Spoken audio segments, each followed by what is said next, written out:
Big welcome to everybody today to an absolutely perfect day's racing in Cape Town. Yes, I know all around the country the weather is horrible, but here in Cape Town the Mother City is shining brightly for us here for round 7 of the National Extreme Festival at Killarney International Raceway, hosted by the Western Province Motor Club and partnered by Smile 90.FM. Great to have them on board and looking forward to an incredible day's racing. They're already a huge crowd here. As always in Cape Town, the Cape Town Massive have come out in a big way to come and entertain us and be entertained by the penultimate round of this year's National Extreme Festival. And down towards Cape Town Corner go our first race of the day. It's the Sunbet ZX10R Masters Cup, and a really awesome field of riders that have made it down here, 17 in total. And we managed to catch up with a couple of the riders just before we get into the race action here today. So let's get down into pit lane and see what their plans are.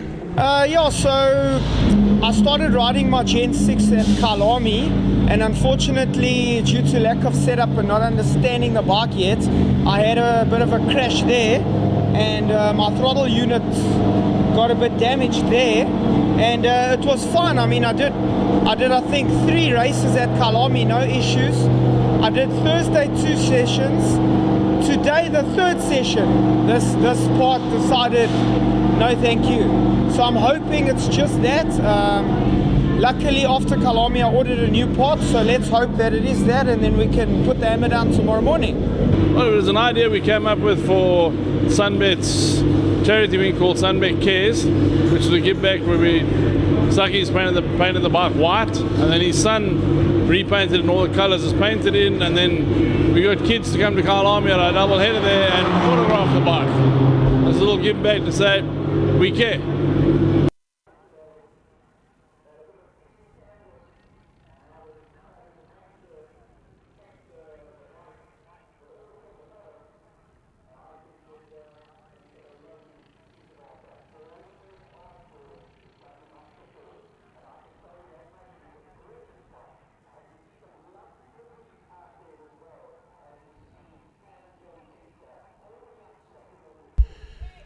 So as we get into race action, you can actually see them lining up on the grid there and picking up on Slukky's bike there. Great to see an initiative there from Sunbet and the Sunbet Cares team, giving an opportunity to some kids to get involved, and a nice little CSI outreach there from them. Actually giving a chance to the kids to paint Slukky's bike for this weekend. It was fantastic effort there from them, and really awesome to see that. And of course great to see initiatives like that being put together by Sunbet and by the ZX10R Masters Cup riders. Great to have everybody joining us online already. A whole bunch of people that have joined us on the live stream. And of course here at the circuit there is a massive crowd that are already in the house and ready to go for the day's racing. We get underway now with the warm-up lap, heading down towards turn 1. They line up as such. It is Trevor the Killer Westman who is on pole position, Alan John Fenter alongside him, and Dave Enticott. Now if you've been following ZX10R Masters Cup, you're probably wondering, there's a King Price Kawasaki missing from the front there. That's right, the champion was crowned at Killarney at the Festival of Motoring, and he's got some international duties coming up soon, so Clint Seller has decided to sit this one out so that he can concentrate his efforts on his international duties. Having wrapped up the title at Killarney, he will be back for the final round at Swartkops, so not down in Cape Town, but we wish him all the very best on his international duties, and we look forward to seeing him back in action when we get to Killarney. Look out for that number 4 bike of Slucky, as I said. He's starting there from the second row, in the middle of the second row there, Hein McMahon. Alongside him is Damien Purificati, who we just chatted to now. And on his right-hand side will be the outgoing champion, Graham Van Bedar. He's had that number 1 plate for a long time, but it basically has been a dominant ride all season long from Clint Seller. Evil Knievel himself has not been bettered at all. So this will be the first time we don't see him in action, and of course at the top step of the podium where he should have been basically for the 2 races today. But he has decided that after wrapping up this title, he'll come back at Swartkops for the final round, and he will concentrate his efforts on some of his international duties that he's got to do for his team as well. So as I said, we wish him all the very best, but it's now open season basically for a possible win coming from either the 2 Cape Town boys on the front row, or will Alan John Fenter, our only South African TT rider, back in action in ZX10s after the previous round. And of course looking forward to action with him now, coming out of Killarney, having a superb run there with Seller to finish up second overall on the 4 rounds that happened there. This is the 9th round of this championship, and of course it's the 7th round of the Extreme Festival. But now looking forward to action from our two-wheeled brigade, the premier category in motorcycle racing in the country, about to get underway there with 17 bikes in total. Dave Varinga is alongside James Barson and Peter de Vos. Then you've got Dieter Hazeman, Lubabala and Sana, and Gerard Frey, Harwood, Peron Parasman, and Savisa Temba as they head down towards turn 1. Looks like a good start there coming out of AJ. AJ Fenter looks like he might have got the whole shot down into turn 1. Yes, he has. Westman follows in, slowly sneaking around the outside. Came Enticott. Didn't quite get off the line as fast as what I thought Dave Enticott would get. He's slotted down to about 3rd or 4th place there, if I'm not mistaken. Let's see who they come onto the little short straight up towards turn 2. Westman already putting pressure onto AJ as they go in there. And what a start from Purificati. Purificati right up there into 3rd place. There's Lucky on that painted bike. It's such a cool looking motorcycle. Really nice initiative, as I said, from the team there at ZX10R Masters Cup to bring in a little bit of a CSI project and give an opportunity to some youngsters to be involved in decorating Hein's bike for the weekend. They head up the short straight in towards Sorrel Sweep for the first time, and Westman hits the front. Westman just slotting through there, going out of Damstip and moves up ahead of Alan John Fenter, who's now under pressure from Damien Purificati. Slipstream could come into play here big time. There's not a breath of air in the Cape Town circuit at all, so it's ideal conditions, actually almost perfect conditions to go racing in. Ambient temperatures up to just over the 20 degree and up Celsius mark. Probably going to get up to about the 30 degree Celsius mark later on in the afternoon as we get into the middle of the day. But it's hot conditions. You can see a slight breeze now picked up on the main straight, but literally just before the race there wasn't even a breath of air in the sky. So that's come in the last couple of seconds, and you can see it's not affecting these motorcycles at all. As I said, the ambient temperatures and the track temperatures are perfect for these Bridgestone tyres, perfect for the Kawasaki's, and as you can see, with 4 motorcycles challenging for the lead, perfect for race conditions. Van Bredar keeps out Slucky going into turn 2, tucked in behind that. You can see James Barson. James Barson and Varinga fighting hard, looking for chances there for 7th and 8th place on the circuit as they come out of the right-hand kink. It's a left-hand kink, I should say, on the circuit. The right-hand, if you look at it on the screen, now heading up onto that short straight towards Malmesbury, a.k.a. Sorrel Sweep. As they go through there, it's a double apex into there, so you run slightly wide and then tuck it back in again, trying to clip that little curb on the inside. Great line there from Varinga, absolutely perfect, and it might actually give him some good run down on that main straightaway. At back straight, just over the 280 km/h mark on a ZX10 in full flight, and then hard on the anchors, as you can see there from Slucky, diving on the inside of Graham Van Bredar, moving himself up now into the top 5. So Hein McMahon up into the top 5, good start from him, great start from Westman. He continues to lead things out and getting slightly away now. The top 2 have opened up a little bit of a margin there, as you can see. So it's Trevor Westman and Alan John Fenter that are pulling away slightly there from Purificati and Enticott. Leave them to fight almost arc style there, 2x2, as they head through there. Fantastic to have these riders in full flight. Oh, what a move. Purificati diving on the inside, finds a way past and sneaks up ahead of Enticott again. The 2 of them are going to chop and change until that flag comes out in a couple of laps time, and we've still got 10 to go. 2 completed of this incredible start, and because this is what it's all about in the ZX10R Masters Cup. It's what we've seen all season long for kind of 2nd and 3rd place, because as I said, Sella has been the dominant factor here this weekend, and of course we're now looking to see who can take over that mantle with him sitting on the sidelines. Top 2 getting away. 2nd place is certainly in the hands of Alan John Fenter at this stage, but he's going to try and close things down there on that Team Wayward Project 66 bike of Trevor Westman, Project 60 bike, I beg your pardon, of Trevor Westman. As they come out of the bank corner there. Oh, nice big wheelie from Enticott.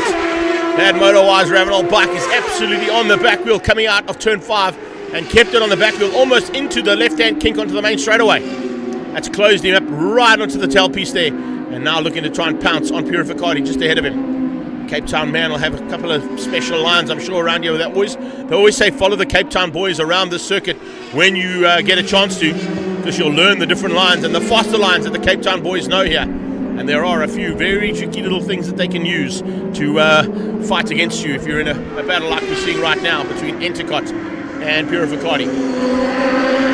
Purificati maintains at 3rd at the moment, but you can see that it's Enticott who's looking to pounce, and he's looking pretty eager. Up through Sorrel Sweep one more time. At this stage, 13 4s out of the top 2 14s, and that kind of 14 7s out of 3 and 4. So you can see it's almost a second and a bit there ahead from the top 2 riders. Then this pack, Van Breda leading out this pack. No, it's not, beg your pardon, it's Slucky who leads out at the moment. Veringa on the inside of Barson into turn 5, moves up 1 place, sneaking through their 1 position and making himself up into the top 7 now. Oh, there's a possibility of a change up for 3rd place down towards turn 1. As we change angles, you can see coming through there as well, Peter de Vos, good ride from him at this stage. But onto the brakes, yeah, I thought so. Veringa managed to hang on to that one. But I was hoping to see if we just see up front there, but it's going to be such a great battle here.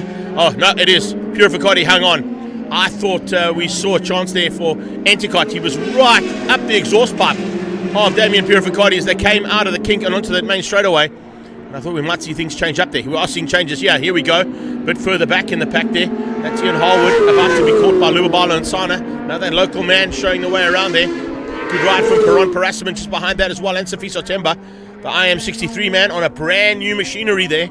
So National Motorsport Mzansi helping him out with some new machinery. But great to see that there's such a nice little fight there. And that's just outside the top 10, in fact. Harwood in 12th place, just behind Cara Frey. And pushing hard there to try and close down on Lubabalo. And then behind that, you can see it's Safiso Temba being closed down by the 6-1. And 63 versus 61 means it's Lionel Black right on Safiso Temba's tail. So Black has come into the picture here big time, moving himself up very nicely onto the tailpiece there, and a man that we don't normally see involved in the front 10 battles here, or mid-pack battles, but great to see the local man giving it everything he can with the usual contenders in Sunbet ZX10R Masters Cup. As I mentioned, you can see the battles that rage all the time in ZX10 is the kind of riders that they've sort of got the same kind of pace, they've got the same kind of skills on a motorcycle. They tend to clump up into little bunches of riders that can fight against each other, like we're seeing here. Oh, and Westman goes down! Westman with a big one going down. Oh, and he hits the bike. The bike hit him going into the wall. That is a huge moment there for the killer. The killer's down. He looks like he's quite sore as well. Understandably, that was a massive moment there for him. So it's now Alan John Fenter gifted the victory with a huge moment there for Trevor Westman. Westman has gone down, coming out of turn 3. Van Breda's down as well. No, is that Harwood? No, it's Harwood. That's Harwood. Beg your pardon, that's Ian Harwood who's gone down there. Just a very similar colour scheme there to Van Breda's bike, but it's Ian Harwood who's down at turn 1. So we got 2 riders down. Very good possibility we might see either a safety car or even it's a normal situation for motorcycles that they'll bring out a red flag unless they can get those motorcycles out of the way quickly. We'll keep an eye on that. Yeah, red flag in the background. Red flag has come out. So Alan John Fenter, well, he's getting the yellow flag because that's where the incident is in turn 1. I don't think they would have realised that, but red flag is on the main straightaway and this race will have to be stopped. So Endicott slows down. Everybody slows down with that red flag coming out. We got the killer Westman, Trevor, with a massive moment down into turn 3. He literally just lost the front end there and went sliding across the grass into the wall, and the motorcycle coming back against him. Very lucky to sort of still be conscious at that stage, because that kind of accident could clearly knock you out. That is a massive machinery hitting the wall, and with the pace he was going through there, it's about 120, 130 k's an hour that they go through the right-hander there. Medical team onto the track almost instantaneously to get there to the riders. There's 2 down riders, so one will be at turn 1. That'll be Ian Harwood, I think, on the 24 bike there. And unfortunately, Harwood having a big moment down at turn 1. So riders going, I think Lionel Black didn't realise he's going to come back onto the track. Yeah, they have to come back onto the circuit and they'll reform up the grid in positions. They may have to sort of do a reshuffle of the grid because they have completed, what was that, 3 of the 12 laps. There is Harwood, he's okay.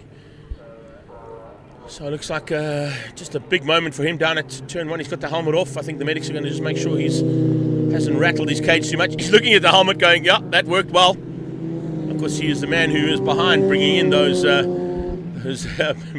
Berwick leathers, the aero helmet he's got on, and of course the Gurney boots that he'd probably be running there. They are, yeah, the big G on those boots. So he's got all the best protective kit on that he could have, and it looks like it certainly worked well. So we've got a rider down at turn 3 there. We'll pick up on him as soon as we know what's happening there with Trevor Westman. But big moment for 2 riders, almost instantaneously as well. I think what we saw there is the possibilities of course, 2 crashes in one, and we picked up on both of them sort of back to back on each other. So as soon as we get information on that, we will let you know. And of course, now they'll come up to retake their positions. And also just one call I need to know. I need a little bit louder in my ear. I can hardly hear you as the riders come down towards the grid to reform and take up their positions for a possible restart here. So what a way to start. What a way to start here. Jeez, like.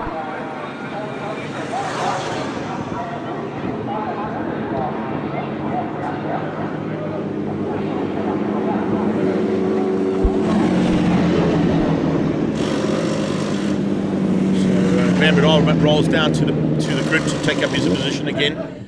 A big moment there for him, I'm sure, as he came through turn number 3. A couple of riders would have seen the down rider on the left-hand side and not realised who it was. So, yeah, that's a little bit better, thank you. So as they come to take up the positions again, they will reform up that grid. They will also have a look and see how many laps were completed. I think we got through 3 of the 12 laps. It could have been 4. But depending on that is how they will then decide to reshuffle the grid and get them back onto their grid positions, because I don't think with those amount of laps they might have to just redo the grid and do a full restart. So everybody will take up their normal grid position. They're not quite on the grid positions yet. You can see they've held them back slightly so they can roll the bikes to the line and put them into positions a bit easier, making the lives a bit easier for our race control and marshals that'll be sort of in control of sorting out the restart down on that main straightaway. So, hello, welcome to Killarney. If you've just joined us, the action has already kicked off here for the penultimate round of Extreme Festival, and it looks like it's going to be an action-packed day if that's how we're starting things out. 2 big crashes, almost back-to-back there.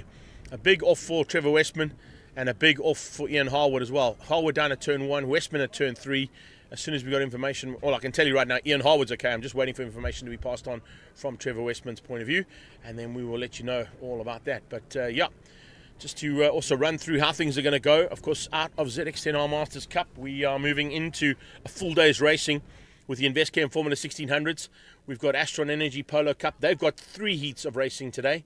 The GR Cup, driven by Netstar, will be on track with all the Toyota 86s, Yaris's, and Corollas. They'll be just ahead of the Extreme Supercars driven by Dunlop. A nice big field of Extreme Supercars, including a couple of wild cards from Cape Town as always.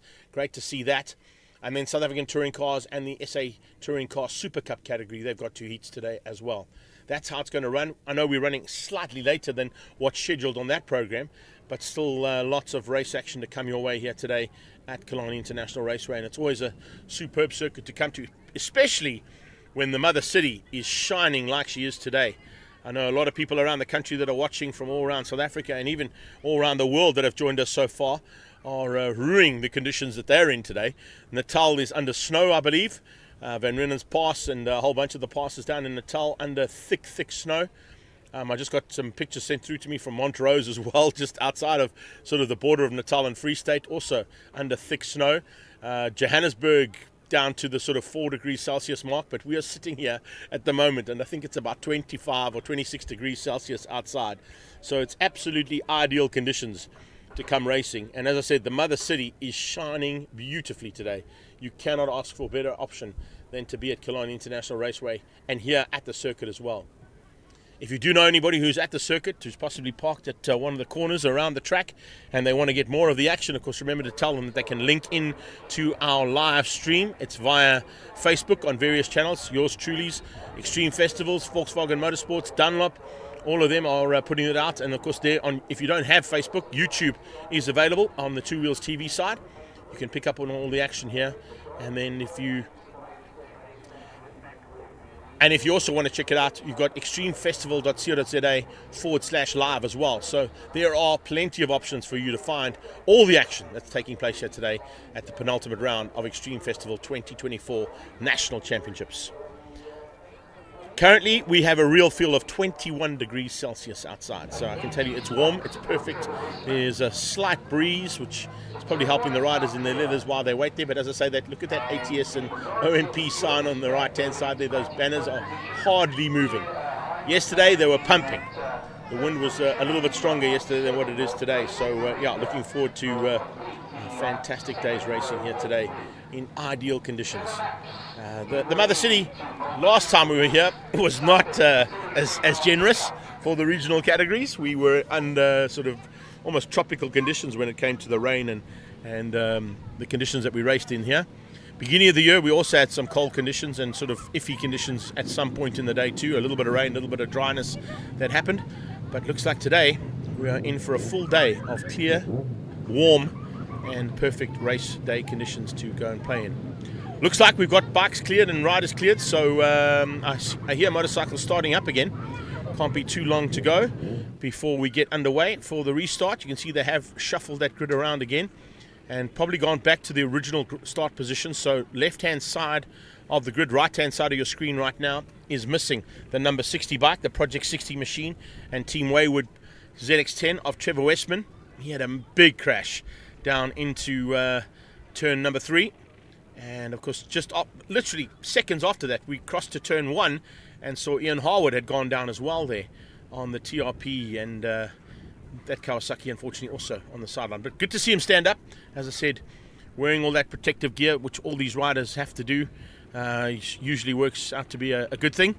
And we saw Ian get up, take off his aero helmet.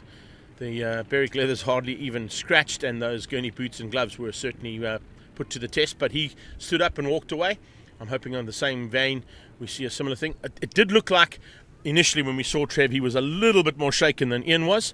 But I'm sure with the fitness of that young man, he certainly has the ability to stand up and walk away. And hopefully he'll be okay to get cleared to race in the second heat later on today. If not, he will certainly be back at Swartkops for the final round. I see a couple of questions coming my way as well while we're waiting there. Tiny's in the house there from Tiny's Pit Box. I can see that we already got a whole bunch of people joining us from East London. Jason Lamb and Jody Idenfeld. Great to have you guys here too. Linda Pretorius has joined us as well. And of course I saw Vanna Smith all the way from New Zealand watching us too. So New Zealand at this point in time is probably about 11 o'clock at night, if I'm not mistaken, Van, hey? So good to see that the expat, who now is living permanently down in the Black Isle, is enjoying all the race action. He was a massive fan, of course, of Swartkops when he did live in South Africa, and it's great to have him. He's probably his whole family, and Hickey and the kids are watching all the way from New Zealand. And I'm sure we've got a couple of other people on YouTube and the likes that are coming from all around the world and all around the country too. Remember, guys, if you are watching us on our live stream, like and share this on to your friends, fans and family so we can grow the footprint that Extreme Festival is growing and becoming the premier and the festival of motorsport to watch anywhere in the country. Up on the Magoo grass banking, that's great to see. The NMI Toyota group are in the house. They're going to be fighting and shouting loud, I'm sure, for their drivers a bit later on when we get the Gazoo Racing machines out on track with Toyota Gazoo Racing driven by Netstar. It's about the 4th heat of racing today. Great to have them all here, and great to see all those cars up on the banking enjoying all the race action. And Alan John Fenter rolls down. You can see it's not quite the same body language on AJ's sort of body as he heads down there, and it's always a tough one to be in, because when you've been in a fight like AJ was in there with Trevor Westman, and it was a really great little ding-dong they were having, and you watch the rider that you're fighting with. He's a good friend of AJ's as well, never mind an arch rival when it comes to the circuit racing side of it.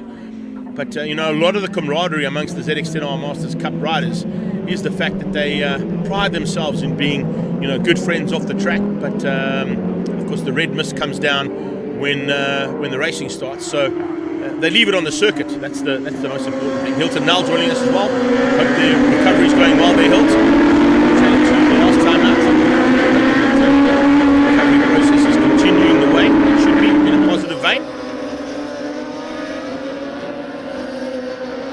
So time to get a little bit of heat into that Bridgestone rubber again. You'll see them trying to get as much heat as they can down towards turn 5 Fostron corner. As they come down, and they'll take up the positions again for the restart. And if I look at it, the restart is going to be a 7-lapper. So 7 laps of race action still to come as we will wrap up the first heat of the Sunbed ZX10R Masters Cup, powered by Red Square. On Bridgestone tyres, Kawasaki ZX10s, of course, are the choice of machinery. And of course, it's up to you as to what you deem to be your favourite set of boots, gloves, leathers, helmet, etc. That number 4 bike, as I mentioned at the start, if you just joined us for the first time, has been painted by an initiative put together by Sunbet Cares. Given a chance to some of the youngsters here in Cape Town to come and paint the bike for Slucky. And great to have that in it. And that's the kind of stuff that we love to see in motorsport. Outreach programs like that, and a chance for the youngsters to get up close and personal with their favourite riders. We're under starters' orders again. We're about to go racing. Is going to be AJ off the line again. He was the fastest in the first start. He got the whole shot down towards turn 1. He's a little bit closer there. This time from Entercott, who got off the line a bit better. And you can see Slucky around the outside, trying to find a way through there on Dieter Hazeman. What a start there from Dieter. Dieter right up there with Hein McMahon as they go through turn number 1. It is Graham Van Breda up to 3rd. Dave Veringa's up to 4th and already under pressure from Barson. Oh, big move from Barson. Barson diving on the inside into turn 2 there, looking for a chance to get past. Did he get through? I think he might have run slightly wide because he was a little bit hot on the brakes there. Let's have a look and see. Yeah, he did. He ran slightly wide and Veringa was able to come back at him. Superb start yet again there, coming from the 12 bike and the 21 bike of Gerard Frey. Frey on 21, 12 was Lubabala and Sana. So the two of them, the opposite numbers, just having a superb start to this one. But what a run there, coming out of Dieter Hazeman. That Trusella Angling Supplies Kawasaki is just absolutely hauling you on the second start. So keep an eye on him. Haven't got any news just yet, Pete. As soon as I get news on Westman, we'll let you know. A lot of people asking the questions, but unfortunately we haven't been passed on that information yet. When we get it, we will let you know for sure. But as they head now to complete lap 1 of 7, it is Alan John Fenter with Entercott right on his exhaust pipe. Van Breda, Veringa, as they come through there, it is a super start yet again, coming out of James Barson. Barson is right up there. One man I do see missing from that restart is Damien Purificati. He's dropped down to off the pack completely. I don't think Purificati came back on circuit. Purificati's gone missing, and I don't think he took the restart. So Damien Purificati not on the restart there, and now out of contention. Oh, there goes Veringa down. Veringa goes down into turn 2. He gets straight back up. The Juggernaut's not going to be shaken by that. He tries to get across to the bike. There you can see at Castral Corner, he's gone down, but he's okay. Walking away from the motorcycle. I don't think that'll bring out any situations other than possibly yellow flags into turn 2 Castral Corner. So Veringa with a big moment as well. That is 3 motorcycles down. Sure, that's incredible. So now we'll have a look and see as they go down that back straight away. It is Alan John Fenter, Dave Entercott, Graham Van Breda. That's your first 3. Big fight on here for second place now. So it looks like Entercott has taken up the mantle once again for the Cape Town Massive. We saw Westman fighting for a home win. This time it's going to have to be in the hands of Dave Entercott to try and beat Alan John Fenter as they come to complete lap number 2 now of 7. 5 to go. Van Breda ahead of Slucky. Slucky there pushing hard to stay just in the mix there with James Barson. So the top 5 have just opened up slightly. The top 2 getting away from 3, 4 and 5. And looks as if, oh, there you go. Peron Parasman with some problems. Parasman having to roll around slowly. Here we go. Let's have a look and see the replay now of Veringa going into turn 2. He just loses the front end. That's just cold tyres. Just cold tyres into turn 2. Maybe didn't get enough heat into the rubber on that warm-up lap. But look at how he gets up.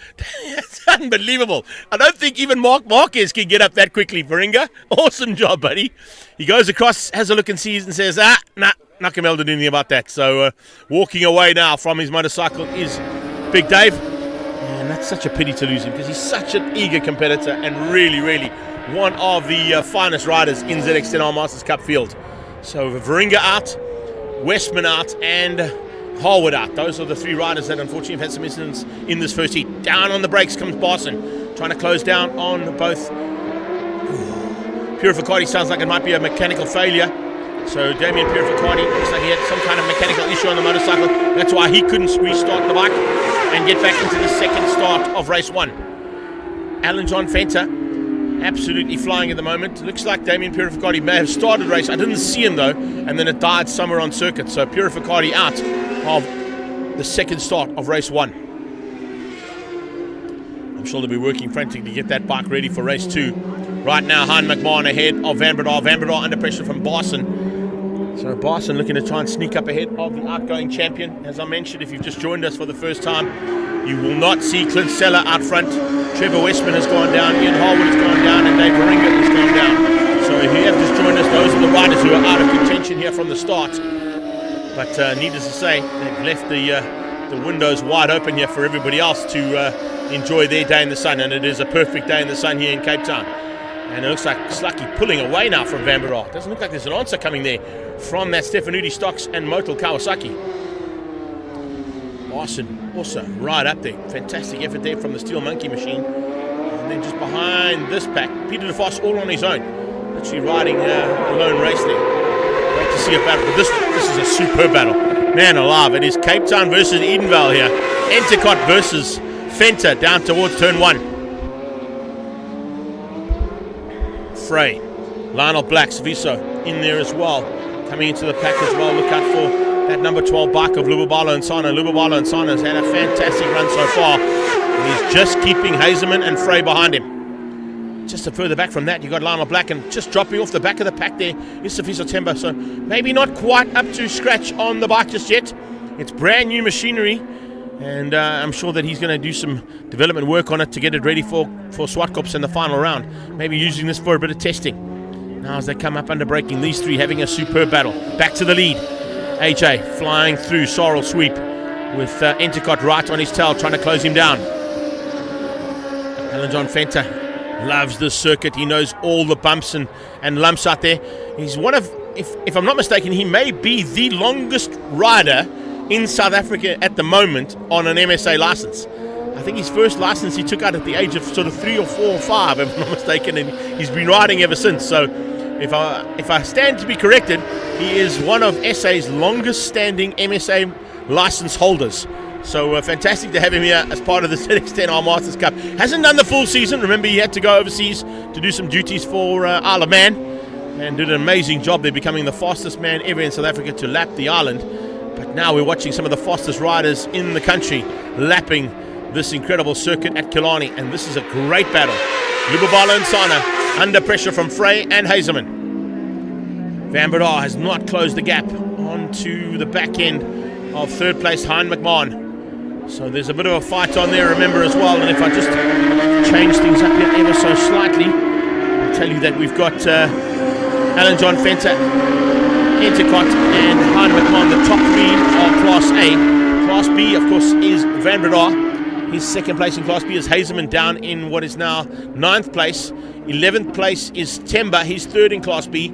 Class C was Peter de Vos, leading by a country mile over Lionel Black. And those are the only two Class C riders we've got here this weekend. So that's how things stand for this point in the race, as Alan John Fenta comes to complete his penultimate lap and start the final one. Last lap for AJ. Safiso up the back straight away, heading towards the Sorrel sweep. That Lacquer Racing Kawasaki out front at the moment, looking for a chance there. He, of course, has also got True Vine and the Volt Markets on board with him as he heads into this final lap, closing up onto those back markers. Entercott round the outside. The local man wanting a victory here. And you can see the crowd are edging him on. They are loving the fact they've got a Cape Town local taking on the man from Edenvale and looking for a chance to spoil his day here. They're coming up on a back mark. I think it's on the back end of, is that Darryl Barrington? Yeah, Darryl Barrington about to be caught now by AJ and by Entercott as they go into Sorrel sweep. Not hindered at all for either rider. That's certainly going to help them out. There's De Vos, your leader in Class C, heading into turn number 2, Cashville Corner. And then behind that, look at this battle. Still raging hard here. Oh, Frey, Hazelman, and Lubabalo and Sana. Here comes Entercott, inside line for Cape Town Corner. Can he outgun Alan John Fenton? No, he can't. AJ's good enough on the brakes. Down into that embanked corner. They come out of the final turn, Fostron. And now through the kink, looks like AJ's just going to have enough. They head towards the flag. Alan John Fenta is going to take the victory. Yes, he does. Flags out. Fenta takes the win by 0.2 of a second over Dave Entercott. Hein McMahon will get third place. As you see the 60 bike going through there of the back marker. Yes, Darryl Barrington, last man to be lapped there. It's a good run there from Hein McMahon. He'll take third overall and third in Class A. Van der Rohe will come through for the win in Class B. He's down in 4th place, beating out James Barson for that victory. Barson in 2nd in Class B. There's De Vos for the win in Class C. He takes the win in Class C there comfortably over Lionel Black, down in 10th place overall if he comes through and stays where he was on that last pass. What a nice way to finish things up there for these riders. And we wish the very best to the 3 downed riders, and hopefully all 3 of them will be back in time for the next one. Looks like, is Entigod going to go and help out here? Varinga? Oh, well, I thought we might see a little bit of a lift there. No, he says, don't worry, I'll get back to the pits on my own. So there are the unofficial results, of course, here for the Sunbet ZXNR Masters Cup. Alan John Fenter, Dave Entigod and Hein McMahon, your top three. Graham Van Berdar taking 4th overall and Class B's victory. As you can see, Dieter Hazeman down in 9th place for 2nd place in Class B's. 3rd place in Class B's, because James Barsons doesn't come up as a Class B. He's actually a Class B rider. So he's 2nd there in 5th overall. There is Varinga just in the back of our picture. Thumbs up from him, he's okay. I don't know if the bike's rideable. No, it's not. Look at the left-hand handlebar there. That's not going to be a rideable motorcycle, but they'll have to clear that bike before we get into the next part of the day's action. So, let's kick things off with a bit of heated material out there. That's what I like to see. So, of course, we're going into the Formula 1600s from InvestChem. They will be up next, but we have got a few motorcycles to get out of harm's way. And hopefully we will be back on track with action here from the first heat of the InvestChem Formula 1600s in a few moments' time. If you have just joined us, a big welcome here to our live stream coverage of Round 7 of the Extreme Festival of Motorsport National Championships. It's Round 9 of the 2 motorcycle races that we've seen so far as well in the Sunbet ZXNR Masters Cup. And it is Cape Town, the mother city, that is absolutely shining beautifully today to bring us all this action. And a big thanks to the WPMC and Killarney International Raceway for hosting this round. We look forward to some more action in a few moments' time.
So we're going to get up underway now with the Investchem Formula 1600s and making your way onto the circuit for the first time today. We're looking forward to a big battle, of course, amongst these drivers. But out front there, you'll also get to see a brand new car, and that is the car that's taking over from Formula 1600 next year. That is Ian Schofield piloting that number 4. It's the MSA 4 class, which will run the Polo 1-litre turbo engine next year. You can see there with a really awesome new safety device being put on top. Very similar to what you see in F4 and, of course, all the way through in most of the big single-seater categories around the world. Great initiative there from Ian Schofield and the team from WCT to develop a locally produced single-seater. And that is going to be the new MSA 4 car for 2025, taking over from this championship. Let's catch up quickly with a couple of guys that are involved in this category today. Ian Schofield going to talk us through what this car is all about. Yeah, it's actually our new car for next year, the MSA 4, which has got the Halo type safety device on it. It's a new chassis that we've built in South Africa. The principle being that we want to go to the F4 type car with the Halo safety device, but that's on a carbon fibre tub in Europe, and that's something I don't think we can have in Africa. We've got nowhere to repair them. We'd have to send back to Europe. So what we've come up with is with a space frame chassis, which has been designed by Akin Bergman, the guy who designs the Dakar cars here. So obviously it's very strong if a space frame chassis can do the toughest motor race in the world. We've got other safety features as well, such as side impact protection on it, and also head restraints and so on. So what we've done is we've tried to bring the car up to the latest safety specification that is now throughout the world. And this is the prototype car, which we'll have racing hopefully beginning of next season.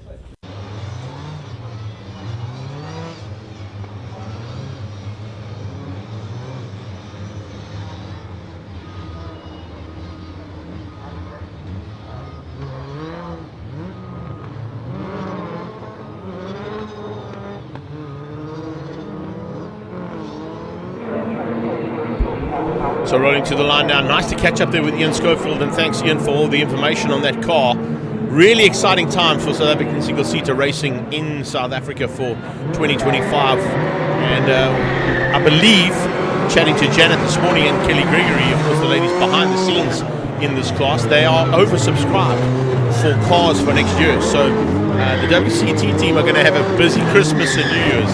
They're going to be building cars left, right and centre to ensure that they've got enough cars available to kick off what is going to be the start of an F4 style class car here and category, of course, in South Africa for 2025. It's been a long and very successful standing with the Formula 1600s that are on track at the moment. But as you can see from that new car and the look and feel of it and what you've just heard from Ian, it is a whole new ball game that MSA 4 are going to be in 2025. So well done to Ian, well done to the team, and I look forward to seeing all that race action kicking off at the first round of Extreme Festival next year with all those new cars, probably with all new livery, etc. And as you can see, a Halo type device, which is how we're allowed to talk about it, because it's a safety device that single-seaters are using all around the world now. And they've definitely taken that into account in building this new car. So here we go. We've still got to wrap up 2024 first, and there's still another 4 rounds of action to come. This is the first of them, and you can see Jagger Robertson and Jason Kutsia, the local man, who are on pole position alongside second place in the championship by 10 points, Jagger Robertson. The champion-elect, or possible championship leader, or the leader I should say at this stage, is Casey Ensel-Smith, down in 5th place. So qualifying did not go according to plan there for Casey. Let's see what he can do to get through there on Srin Naidu and Alex Foss ahead of him. Lights out, and we're racing down towards turn 1. Jagger's got the whole shot by the looks of it. Jason Kutsia is going to try and follow him through. Alex Foss is putting a little bit of pressure onto Kutsia as they go in there. And Casey comes through possibly for 4th place.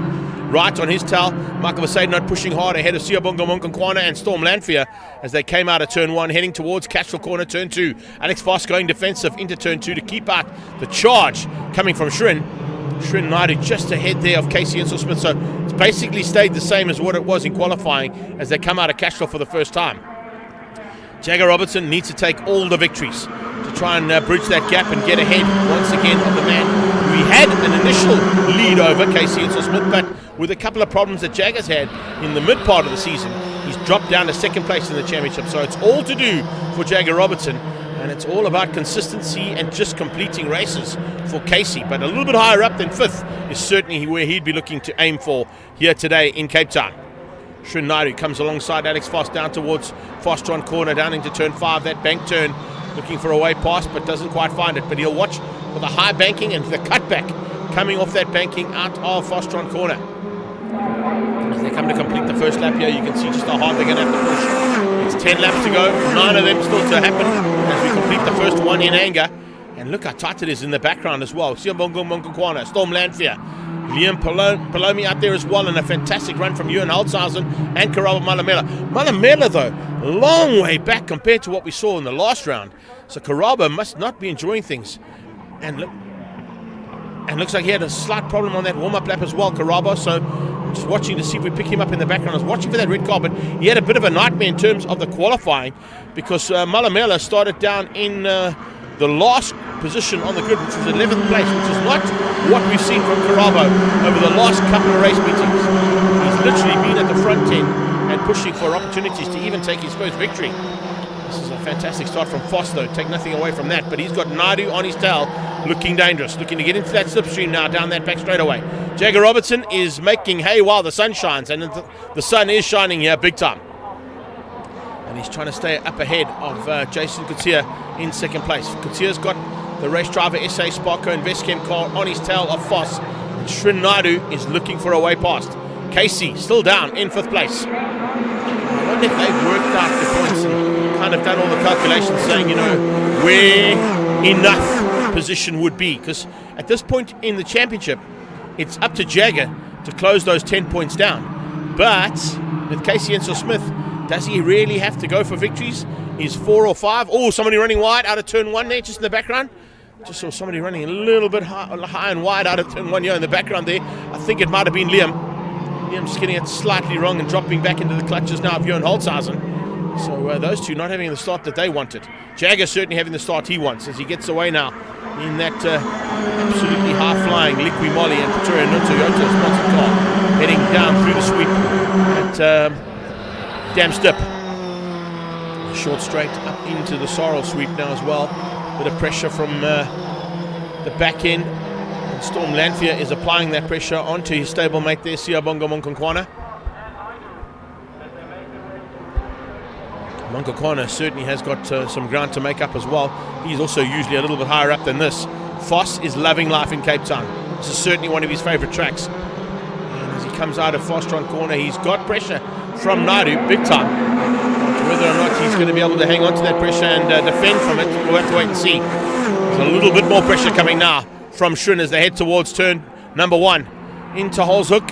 Oh, late braking from Foss just keeps out Srin Naidu, but he got the back end stepped out ever so slightly there under braking. So Srin Naidu will have realised that and said, oh well, let's see, keep that pressure on. Maybe I can get a mistake out of Alex Foss and I can pounce. With that, they are backing themselves into the clutches there of the man who leads this championship, Casey Ensor Smith.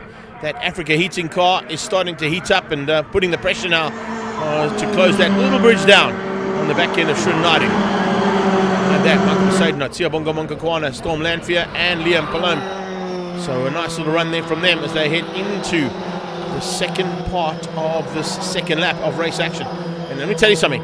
These guys are holding nothing back. Look at the lap times that are really starting to flow through here. We had them qualifying in the 14s. They're really down into the low 15s. So it's almost on qualifying pace that these cars are starting to run, and they're only 3 laps into the heat. They're going to start to feel the heat of the track as well. The track temperature, of course, will be picking up into this part of the day and over the next hour or so as we get into the top of the day here. And we're going to be getting close to the sort of 35 to 40 degrees Celsius mark on track conditions and the temperatures on the surface of this Killarney International Raceway, which works well when you've got some slick rubber on. But it depends on what kind of slicks you got out there and how much you've taken into account that it's 2 races to go. They've got to race both heats on the same set of rubber, so preservation is important. We'll be talking about that all day long later on today as well, with 3 heats of Polo Cup still to come. But right now, single seaters concentrating, and it's basically a battle for second as Jagger Robertson has now pulled almost 3 seconds up the road from Jason Kutsia.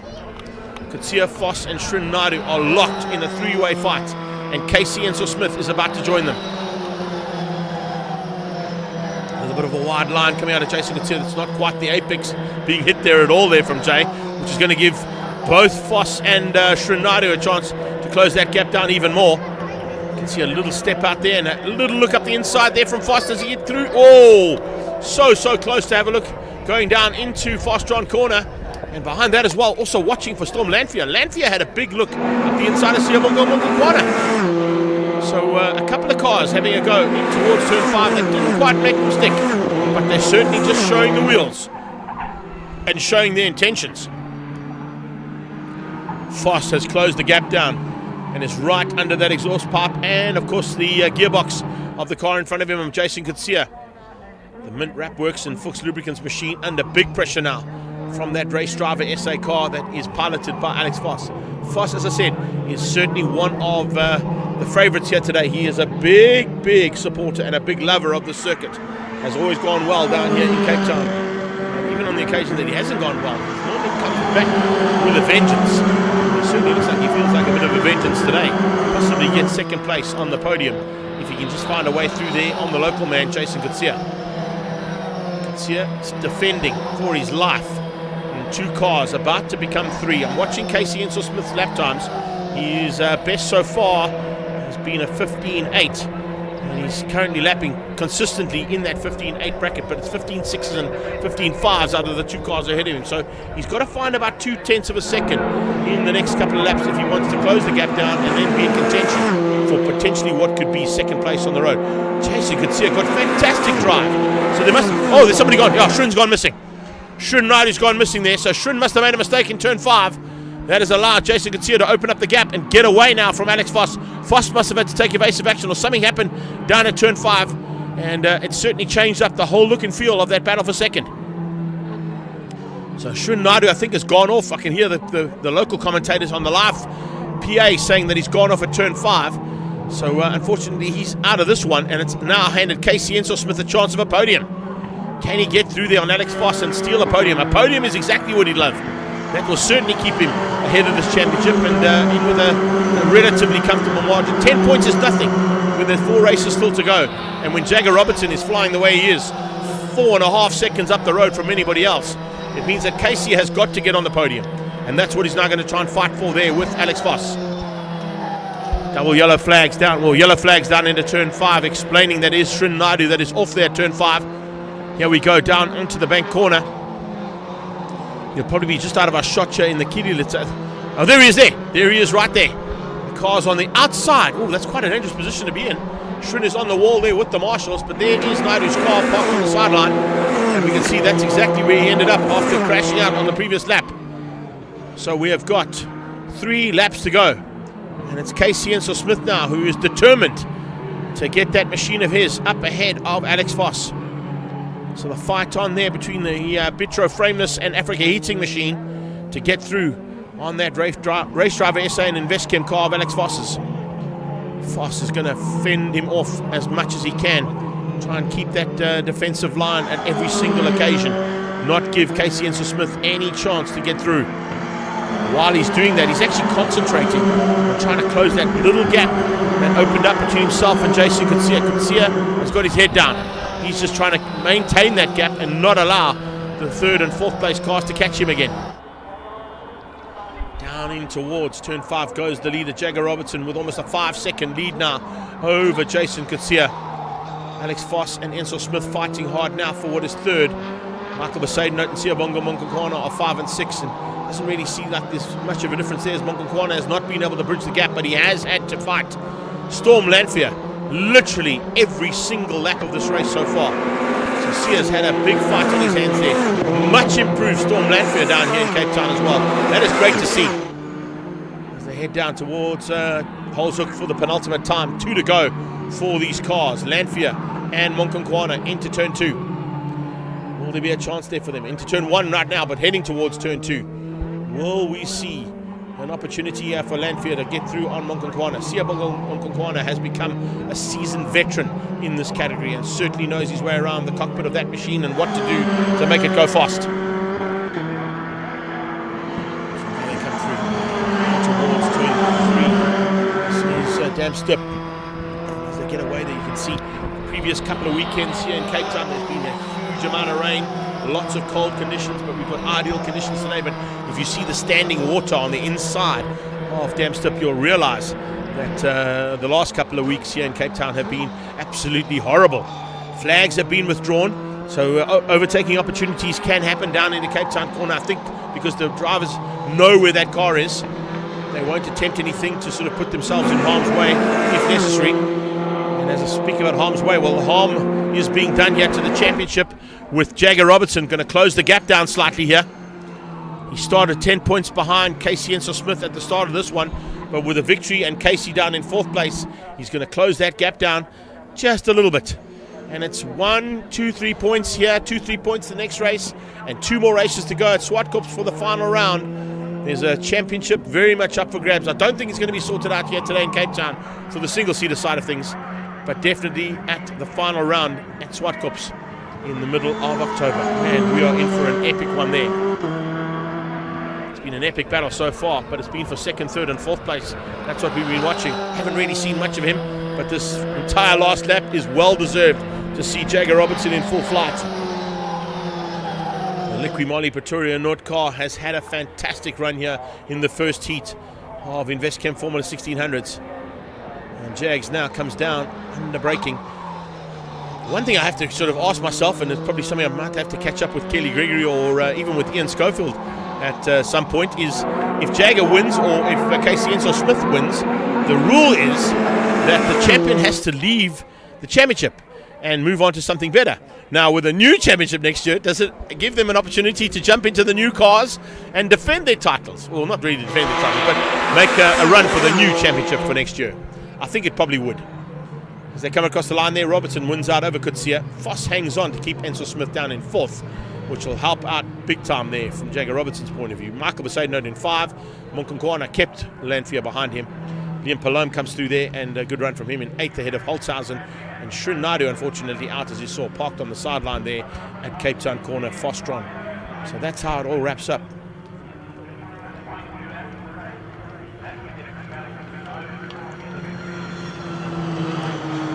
So a bit of news as well.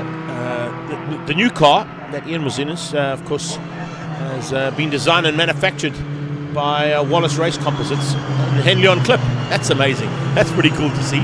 But I know that the WCT team and those guys down in Henley Clip are working frantically to get as many of those cars ready for 2025 season. And if that's the case, a Formula 4 style category will be in South Africa for the first time in 2025. And hats off to Ian Schofield and his entire team behind the scenes for the incredible job they've done with that new car. We'll probably get a shot of it again later on in race 2 when Ian brings it out just for another show lap. But that's the way we wrap things up for the first heat of InvestChem Formula 1600s, with Robertson taking it. Up next, we're into 1 of 3 in the Astron Energy Polo Cups. And it is Rory Atkinson and Jason Newsmore who are on the front row. We'll be back shortly to catch up with that action.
So it looks like some cars making their way onto the track now for the first heat of 3 of the Astron Energy Polo Cup Championship here in Cape Town. It'll be Rory Atkinson and Jason Loosemore, the championship leader, who will start from the front row. He's not too concerned about Rory Atkinson. He will not be fighting hard, although 2 wins out of the 3 today will wrap up the championship for Jason Loosemore before he heads to the Swartkop circuit and the home of Team Red Racing, his sponsors. So I'm sure he'll be looking to try and do that if he can. But with Nathan Victor having to step out after his car was destroyed, well, wrecked in a big crash, he unfortunately is no longer going to be fighting for this championship. And the only man who can really take it to him is that car there, number 58, Ethan Kutsia. Ethan Kutsia, though, has to take all 3 victories here today and then has to still try and win both of the heats at Swartkops. And then, of course, remember, Rory Atkinson has got a brand new car on pole position as well after he had a massive one in PE. So lots of variables to play around with here today. But in terms of the championship, Jason Loosemore needs 2 victories here today, and he will wrap up 2024's championship in the Astron Energy Polo Cup. Rory Atkinson, as I said, fantastic qualifying from him yesterday. A 26 dead around the circuit. One of the fastest laps we saw all day long yesterday. And that was on the last lap in Superpole where he put that lap in. So he's certainly got the pace to run at the front. And it'll be up to Jason Loosemore to see whether or not he can try and get that victory from Rory in both this one, the second one, and the third one. So it's going to be a bit of a tough ask there for him. But needless to say, Jason has had some epic battles all through the season, particularly with Nathan Victor, the local man here in Cape Town, who's not on track. So if you are a Nathan Victor fan, the Summit Racing and Floor Store on Trend car is not there anymore. But it will be taken up very much by the battle going on for what is going to be the race for the championship in Polo Cup. Astron Energy Polo Cup here, 3 heats of racing and fighting hard amongst all of these competitors today. Jason Loosemore, as I said, is the man to beat, but Carl Visser, also another local man who may take up the mantle for the Cape Town crowd and hopefully be able to run there for the Volkswagen Rookie Cup and Volkswagen Motorsport entry here today in 3rd. Charles Smallberger, good run from him. He, of course, is now part of the Sabertech and OMP team. He runs in 4th place ahead of Roshan Goodman and Tyler Robinson. And in fact, Jean-Andre Marais makes it 4 of the Team Red cars in the top 7 overall in qualifying yesterday. Mo Karodio's got a little bit of work to do down in 9th. He's going to have to push harder to try and catch up with a couple of the ninja in the Killarney exhaust polo. Nirav Singh is there in 10th place ahead of Pierluigi Mussolini and Hunter Skippers. Great to see that Hunter Skippers hopefully has got his car sorted out. I'm just going to check and see if that's the case, because he had a big moment yesterday where he went into, there it is, he's okay. I saw him on track. So the doctor, the Dane Fern dentist, he is back on circuit after a big crash that he had in qualifying pre-practice 2 yesterday, where he actually put the car on its roof. So some problems there for him. Fortunately, he's okay and they've got it sorted out in time. Just to give you a heads up as well, Elmer Cruiser, incredibly, put the car on pole position for the Masters class. And in fact, if they ran Masters and the Junior class together, we would have made history yesterday in Polo Cup and had 2 ladies in the top 6 overall for qualifying. That's how fast Elna was able to lap the circuit yesterday in her machine for ATE brakes. She outgunned both Wayne Masters and John Kruger in terms of that championship battle for the Masters side of things, and is certainly a lady to watch out for here today in her battle with the Masters category. And if she keeps up the kind of pace that she's found, there is certainly not going to be an easy way around her for Masters, Kruger, Derek Smallberger, Luigi Ferro, Johan Goos, Chris Dell and Mike Barbaglia. Let's have a look and see how it all wraps up here as they come to the line now for the first heat of 3 in the Astron Energy Polo Cup.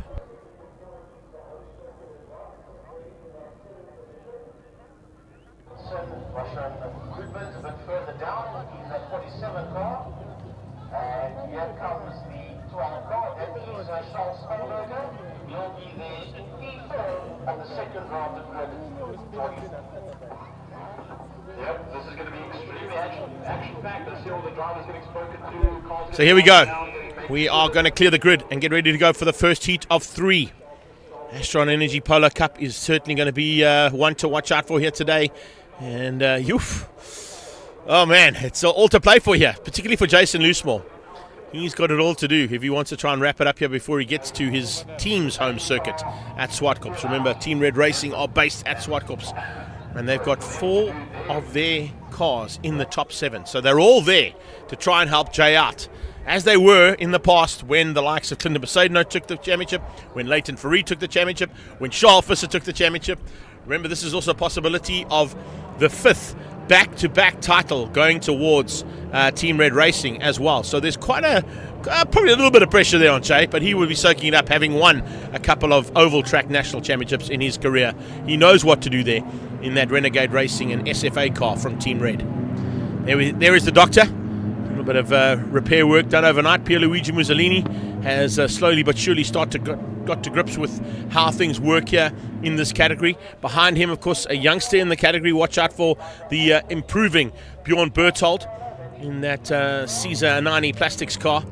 And as I said, Elna Cruiser on pole position for the Masters. You'll see a slight gap in the grid between the juniors and the Masters. And that car there, the blue and white one with ATE brake sponsorship, that is the pole lady for the Masters side of 2024's first race of the second time that we come down to Cape Town in the Killarney International Raceway. Christelle and Mike Barbaglia always in for a great fight there. The Paybar car versus the Posi Drive car.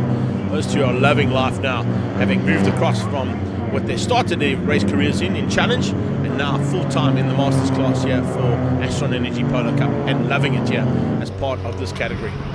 Looking forward to the battle between them. And look out as well, because remember, John Kruger and Derek Smallberger are always in the mix to try and run there with the championship leader, Wayne Masters. But more importantly right now is also to keep an eye out on how that championship unfolds from the Masters point of view too, because Wayne Masters will be looking to try and maintain his lead and help out the chances of his Alpha ESS machine to get up there and be in the top end of the Masters side by the end of 2024. His teammate Luigi Ferro, he's also having an enjoyable race weekend. Last weekend at Zwartkops he ran 2 classes, and he's now back in action in the Masters side of this Polo Cup Championship for 2024. Christelle, Mike Barbaglia behind them. But now, as they roll to the line, it's now time to start thinking about that race face. The red mist is starting to come down, and is it going to be red mist from the Team Red man in second place, who gets into pole or into Hole's Hook first? And will he be able to outgun Rory Atkinson? Atkinson in that new car is certainly a man to watch out for, and I can tell you right now, they've done some amazing work to build that car in time after the big crash he had. That new car, yeah, smell that. It's definitely got a new car smell as they get ready to go.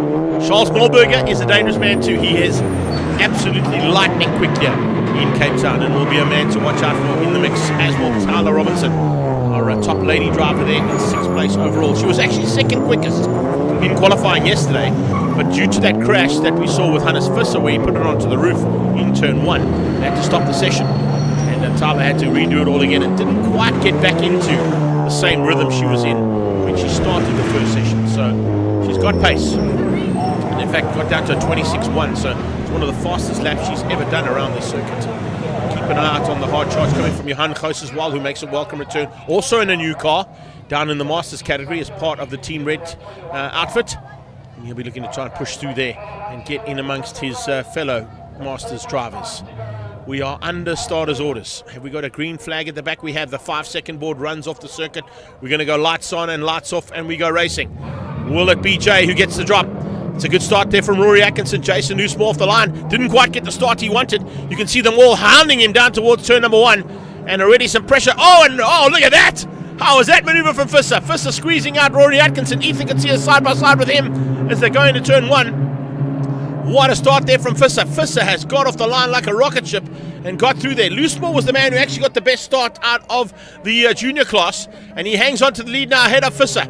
Visser's got, is that Charles Smallberger in 3rd? Yes, it is. Mussolini just ahead there of Berthold as they go through Castro Corner for the first time. So it's flat out racing amongst our junior category drivers as they head towards Damstup for the first time now as well. Rory Atkinson, the pole man, down to 4th place. Ethan Gatia just behind him. Jean-Andre Marais. Then you can see Tyler Robinson.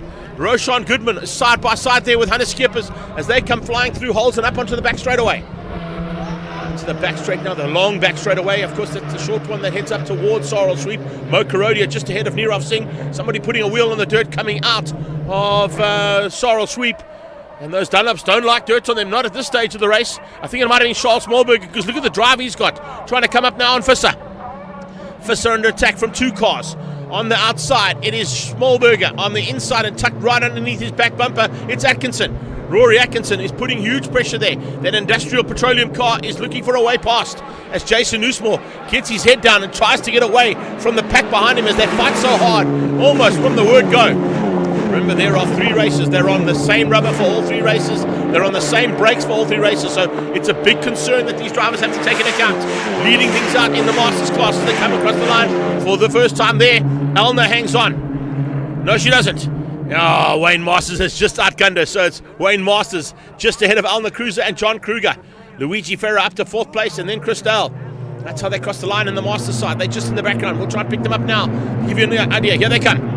So down towards turn 2, Castral Corner. Yes, there it is. Wayne Masters out front. Elna Cruiser in 2nd place. John Kruger in 3rd.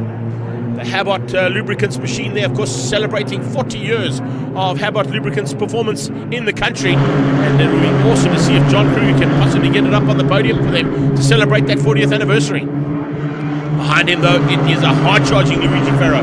Then it's Christelle. What a start there from Christelle. Unbelievable run there from him so far as they come out of turn 3 and up towards the back straight and into Sorrel Sweep. Whew! Well, we've seen action already in the bikes. We've seen single-seaters giving us proper good action, and Polo Cups is not letting us down at all here.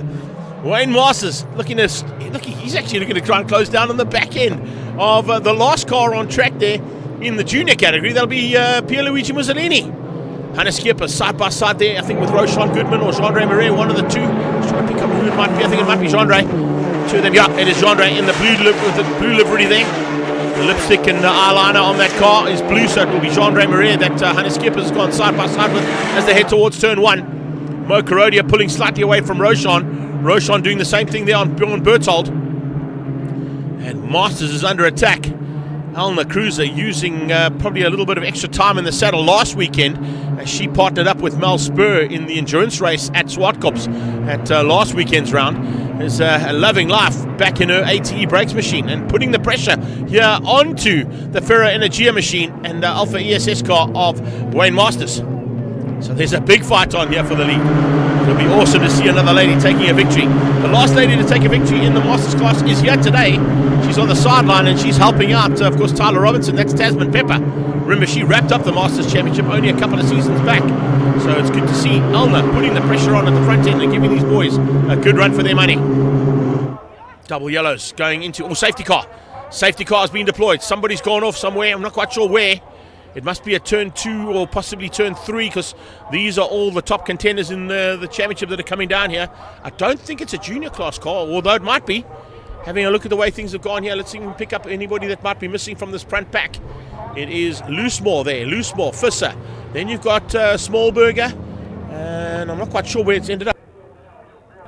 So as they come down here, the safety car has been deployed. There it is, the pace car. There's Mo Karodia, so I'm just seeing who's dropping by the wayside. I'll only get to see it as they cross the line, who it could possibly be. I think it might be Nirav. I think it might be Nirav Singh. Oh, that's such a pity. The Ninja in the Killarney exhaust car might have gone off either at turn 2 or turn 3, and that's why the safety car has been deployed. So it's the Astron Energy Polo GTI that will lead things out now with Jason Newsmore on his tail. Fisser has the concertina effect now, so it kind of helps Kyle Fisser Archer and Charles Smallberg out a little bit as well as that safety car is deployed. Hannes Skippers is back on track. That, as I said, is always good to see after that roll he had at turn number 1 yesterday. Apparently the car caught to light too, but I'm not quite sure if that was the case. I didn't get to see it myself, but we heard on the radio. I was down at the Park for May area when it happened, so it's fantastic to see that car back on the circuit. He, of course, running for Dane Fern Dental Services and Sparco. Yeah, definitely Nirav. He's no longer involved in that pack, and he's dropped right to the bottom of the timing sheet. So Nirav Singh, he was hoping for so much more here this weekend. This is where he started his race career, remember, only a couple of months ago in the Killarney Exhaust Polo. Hasn't gone quite according to plan there for him on the return to Cape Town. He's done full circle, and unfortunately looks like it hasn't worked out for him here in race 1. But remember, there's 2 more races to go, and there's not too much damage to that car. I'm sure that they'll have it back on track for race 2 and race 3 later on this afternoon. Masters Cruiser, Luigi Ferro, Dale, Smallberger, Barbaglia, Ghost. That's the Masters side of things at the back of the pack. They will also now concertina up with what will be of course, expected from Wayne Masters is just to hold a small gap on the restart when they do restart this race, and just give the junior cars a chance just to get away. It would be Pierluigi Mussolini he'd have to let to get away there, because he, of course, in the FSS and OMP car would have to be the last car in the junior class. That's why you can see Wayne holding slightly back there in case of the restart. They don't want to mix up the Masters and the junior class too badly and give a chance to them to have each their own little fight. Although, with that concertina effect coming into play here, and only 4 laps to go when they cross the line this time, and still under safety car, it means that there's going to be possibly either a 3 or maybe even a 2-lap sprint race. And Jason Loosemore is loving life that their laps are just ticking off and he's in the lead. One victory out of the 2 he needs today could possibly be on the cards here. As I said, I haven't seen exactly where Nirov went off yet. I have to assume it's probably turn 2 or 3, because that's where we kind of saw the safety car boards come out for the first time as the pack came through there. Maybe even at turn 1, I'm not quite sure, but there's definitely an incident that happened with the car alarm exhaust car there of the Ninja. And Ninja Nirov is out of race 1. So it is Loosemore who leads. Oh, he's back on track. Oh, well, there we go. Eat my own words there. So wherever he went off, he looks like he was able to get going again. Maybe he just got stuck in the kitty litter, and because of him being stuck in the kitty litter, then I would assume it's turn 1, because there is some very thick kitty litter in turn 1. So Nirov has got going again, and has he lost? I think he might have lost 2 laps, so he might just be a lap down. He's lost 3 laps, in fact, so he's 2 laps down by the time he gets to the back of the pack, if he gets there in time for the restart. He's pushing hard to do that. The problem he's got, though, is he's going to take up his position at the back of the Masters class. He can't come through on the Masters class. He has to go right to the back of the pack, which means he's behind Johan Goos there in that KW Keller reality car of Johan Goos. So the KW Realty car there at the back of the pack, about to be caught by the car alarm exhaust car. Now, have we got lights out on this Polo? It certainly looks like it, because they're starting to form up a little bit more. Remember, they start line astern. They've got to be literally behind each other. They can't fan out into their grid positions. They have to go in a single file formation to restart the race. And I wonder if we're going to see an opportunity. Yeah, lights are out on the pace car. So now Jason Loosemore will back them up slightly. Try and catch them out if he can. Carl Fisselbo itching to pound, so will the Sabertech car of Charles Smallberger. More importantly, though, look where his closest rival is. Ethan Kutsia still down in 5th place. So Ethan has got some work to do as the pace car pulls to the sideline. Right, so Jason Loosemore now going to control the pace. He dictates what they can do off the line and when they can accelerate or not. He's holding that whole pack up.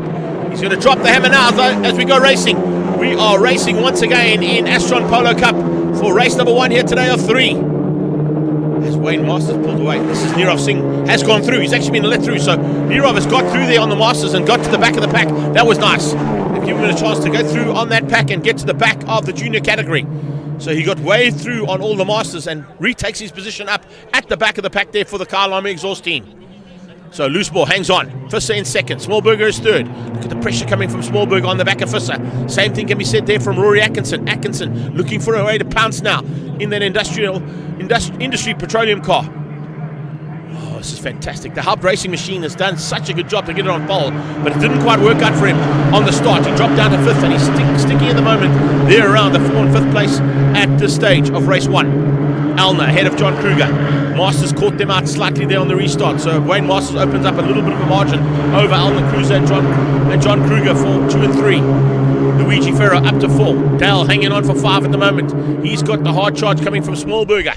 The Sabertech car, the second one there, that's Derek Smallberger. This is Charles in that OMP bonneted machine there from the Sabertech team in 3rd in the junior class, but it's Derek in 4th in the Masters. What a way to start things out. Every class we've had on track today, we've had action aplenty, and there's more still to come. So they head down towards turn 5. This is the Masters class now, and the Posse Drive car under attack. Sabertech machine of Derek Smallberger looking for a way past on Chris Dale. Dale keeps him out. Visser keeps out Charles Smallberger. And oh, here comes Ethan Kutsia. Ethan Kutsia there for JRT and Lee Thompson Racing trying to find a way past. Can he do it? No, he can't. He's very close, though, to the back end of Rory Atkinson. Atkinson having to fend off the attack there from Ethan Kutsia. And Kutsia now under a bit of pressure too, as Hannes Kippers joins the party. The doctor's in the house, and he's closed the gap down on both Atkinson and Ethan Kutsia ahead of him. Jason Loosemore continues on his merry way. He's got about a second ahead of Visser. Visser's having to go defensive. That's why he's not able to do all the attack. He's having to fend off the big battle that's raging there behind him between Charles Smallberger, Rory Atkinson and Ethan Kutsia as they try and get up into that second spot that Visser holds for now. He's running under Volkswagen Motorsport colours and the Volkswagen Rookie Cup colours on the side of his car. There is Carl Visser as the Masters go through and head up onto Sorrel Sweep. Loosemore is just driven to perfection here to try and hang on for this first victory. He got off the line like a rocket ship. Rory was caught out slightly on the line and got eaten up by a couple of drivers, one of them being Carl Visser and Smallberger. Oh, Tyler Robinson coming side by side there with Jean-Andre Marais, his teammate. No team orders in the Team Red stable other than to take each other out, but some very defensive driving and forceful driving coming from Tyler. Tyler moving herself up into 7th place. Jean-Andre down to 8th with a lap to go. Tyler Robinson might have timed that to perfection if she's made her way through there on Jean-Andre. Mo Carodia behind them. Then it's Berthold and Roshan Goodman. So Goodman down to 11th. He had an absolute nightmare start. Didn't work out for him. Remember, he was in the top 5 on the grid and is now out of the top 10 in 11th place. So Roshan's race has been very, very difficult for him. That National Mzansi Motorsport car is unfortunately out of the top 10. Not where he wanted to be by the end of this one. That is for sure. So they come down towards Dams for the last time in anger. In the background, I don't think there's any changes in the Masters class. This is Pierluigi Mussolini in that FSS machine of his, flying up towards Sorrel Sweep. Doesn't quite bridge the gap onto the back end there of Bjorn Berthold and Roshan Goodman. Masters top 3 are evenly spread, so I don't think there'll be any changes there between them. But here they go, down towards Fastron for the last time. Do we have any overtaking opportunities here for Smallberger, for Atkinson, for Ethan Kutsia? None. They all had late braking, but the late braking was not enough. It's going to be Renegade Racing and SFA for Team Red, the universal car of Jason Loosemore, to take the first victory of the day. Exactly what he needs. This is one of 2 that he's got to get today. If he gets another victory later on, he will wrap up the 2024 championship. That's the start Jason Loosemore wanted. Takes the victory over the Volkswagen Rookie Cup and Volkswagen Motorsport machine of Carl Visser. Smallberger in the Sabertech car and OMP sponsored car comes through for 3rd. Here come the Masters, and it's Masters again at the front. Wayne Masters wins out. Great drive there from Wayne Masters to beat out Elna Cruiser for 2nd place and John Kruger for 3rd. That is how they wrap it up. Luigi Ferro in the 2nd of those Alpha ESS and Ferro Energia machines there in 4th place ahead of Smallberger. Derek Smallberger just got through in the closing stages to beat out Mike Barbaglia and Chris Dale. But that's how it all wraps up. Loosemore at the top wins out over Visser, Smallberger, Atkinson, Ethan Kutsia, Hannes Skippers, Tyler Robinson in 7th, just outgunning her teammate Jean-Andre Marais on the 2nd last lap. Mo Carodia and Bjorn Berthold, your top 10 in the junior class. In the Masters, it was Wayne Masters who won out over Elna Cruiser, John Kruger, Luigi Ferro and Derek Smallberger, your top 5 there. Whew. Let's catch our breath there, hey? Man alive, what a start. This is the kind of race action we kind of expected to see. I wasn't quite expecting all of it to be in the first heats of the day, but anyway, we'll take it. That is for sure, because up next, we go from Volkswagen to Toyota, and it's the Toyota Gazoo Racing SA Cup powered by Netstar. They'll be on track shortly, and we'll be back with action here from Killarney International Raceway and round 7, the penultimate round of the Extreme Festival.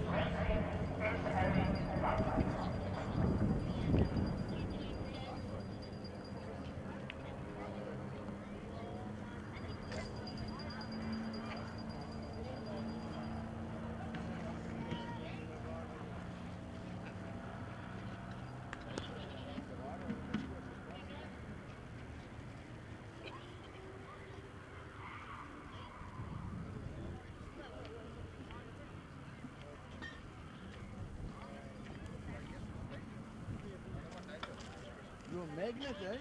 Yeah.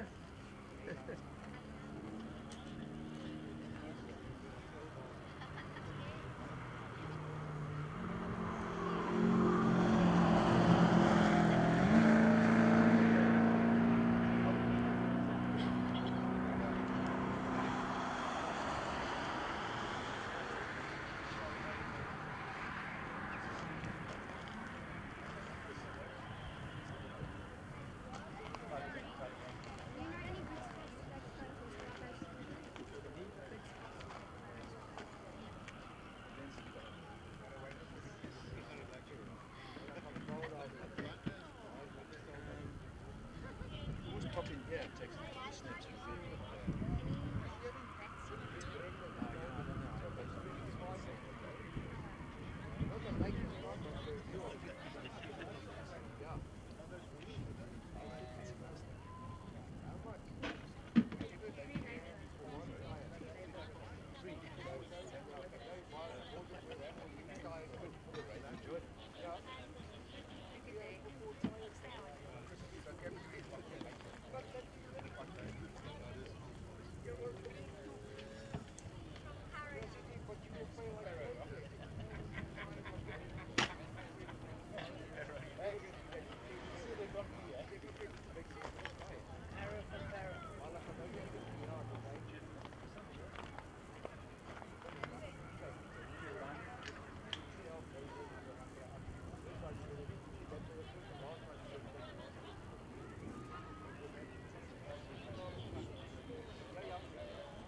If you rewind to that, if you do rewind and you check that, incident, just check where the GoPro went if you can.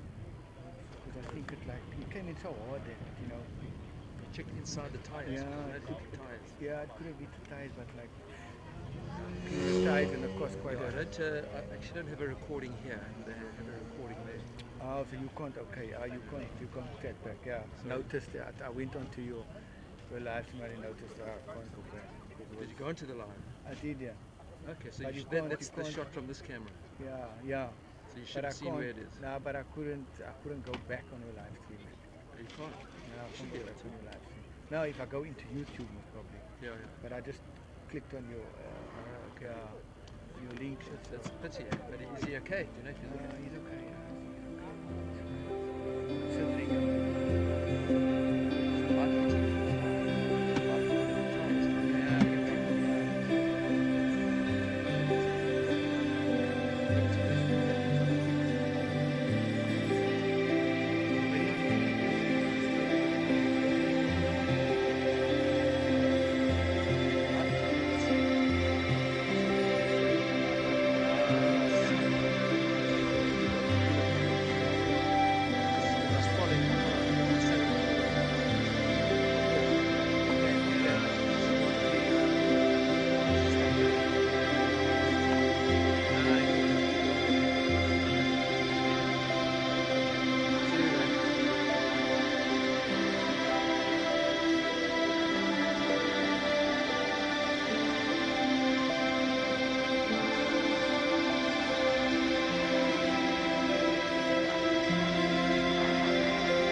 So up next we've got Toyota Gazoo Racing SA Cup driven by Netstar. As you can see, 3 different types of Toyotas on the circuit. One is the Toyota 86, that is the 86 League, driven by our development academy drivers that come through from karting, etc.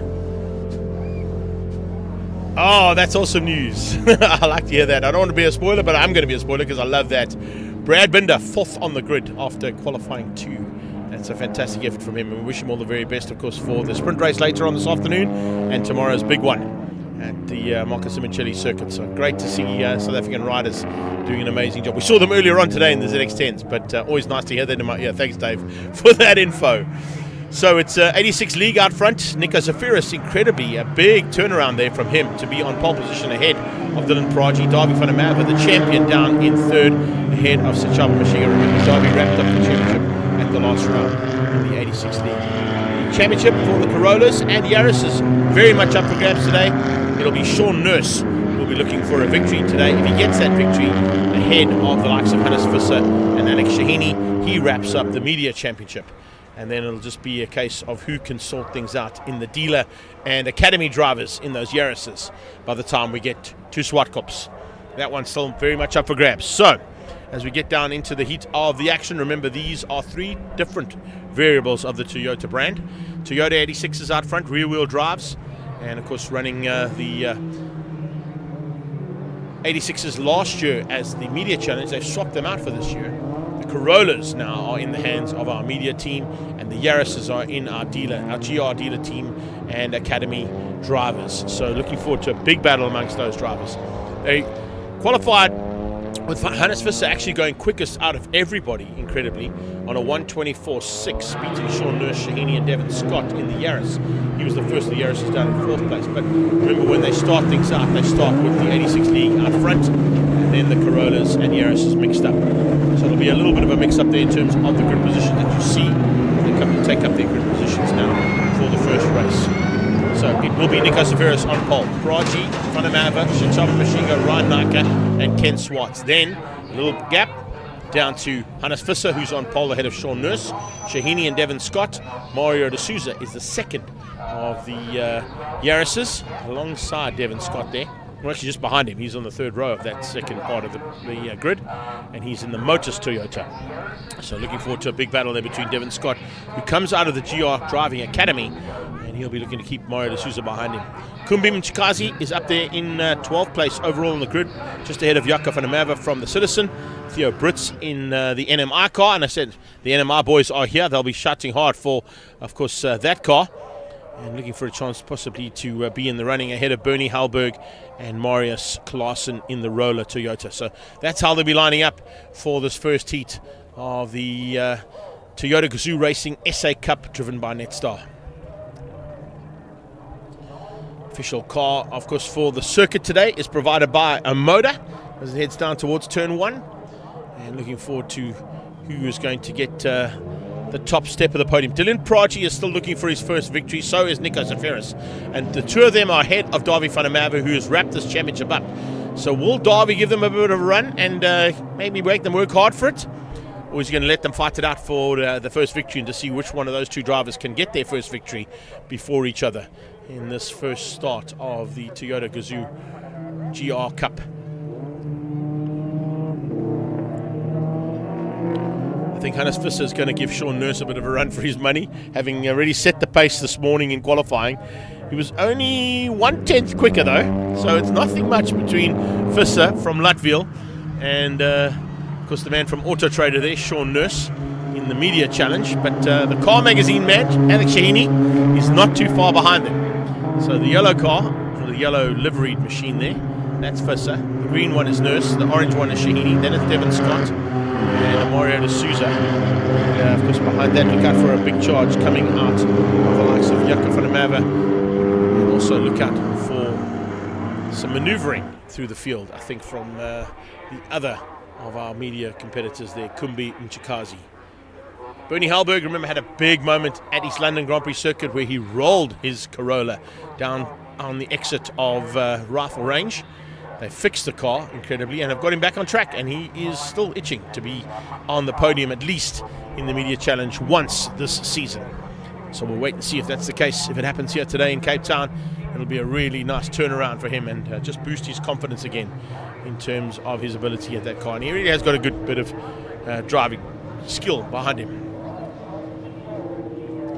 So 86 is out of Fostrom. As I said, there's a bit of a gap that gets left now from Hannes Visser, who will hold the second pack up with Sean Nurse alongside him. Nurse will be looking to try and get the drop into turn 1 and maybe the whole shot if he can. Try and hang on to the lead and get to the end of the race at the front end. If he wins it, he takes the championship overall for the media challenge. Darby's already wrapped up the 86s as their lights are about to go on and off. And we go racing with Nico Severus on pole. Paraji alongside him. Dylan Paraji will try and keep Darby van der Merwe out as they head towards turn 2. Van der Merwe's on the inside line though and looking for a way to start things right from the word go. Visser got a good start. Visser hangs on to the media challenge. Nurse on his tail. Oh, Devon Scott already putting pressure onto Shahini into turn 1. Scott on the inside from the GR Academy.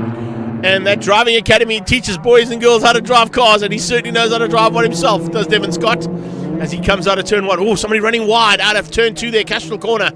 One of the 86s ran completely wide there. I'm trying to pick up who that was. I think it may have been Praji. Praji got a little bit out of shape coming out of turn 2. So we see that probably one of the fastest cars around this track, by the way, that yellow bucky. Here we go. 86 is out of 3.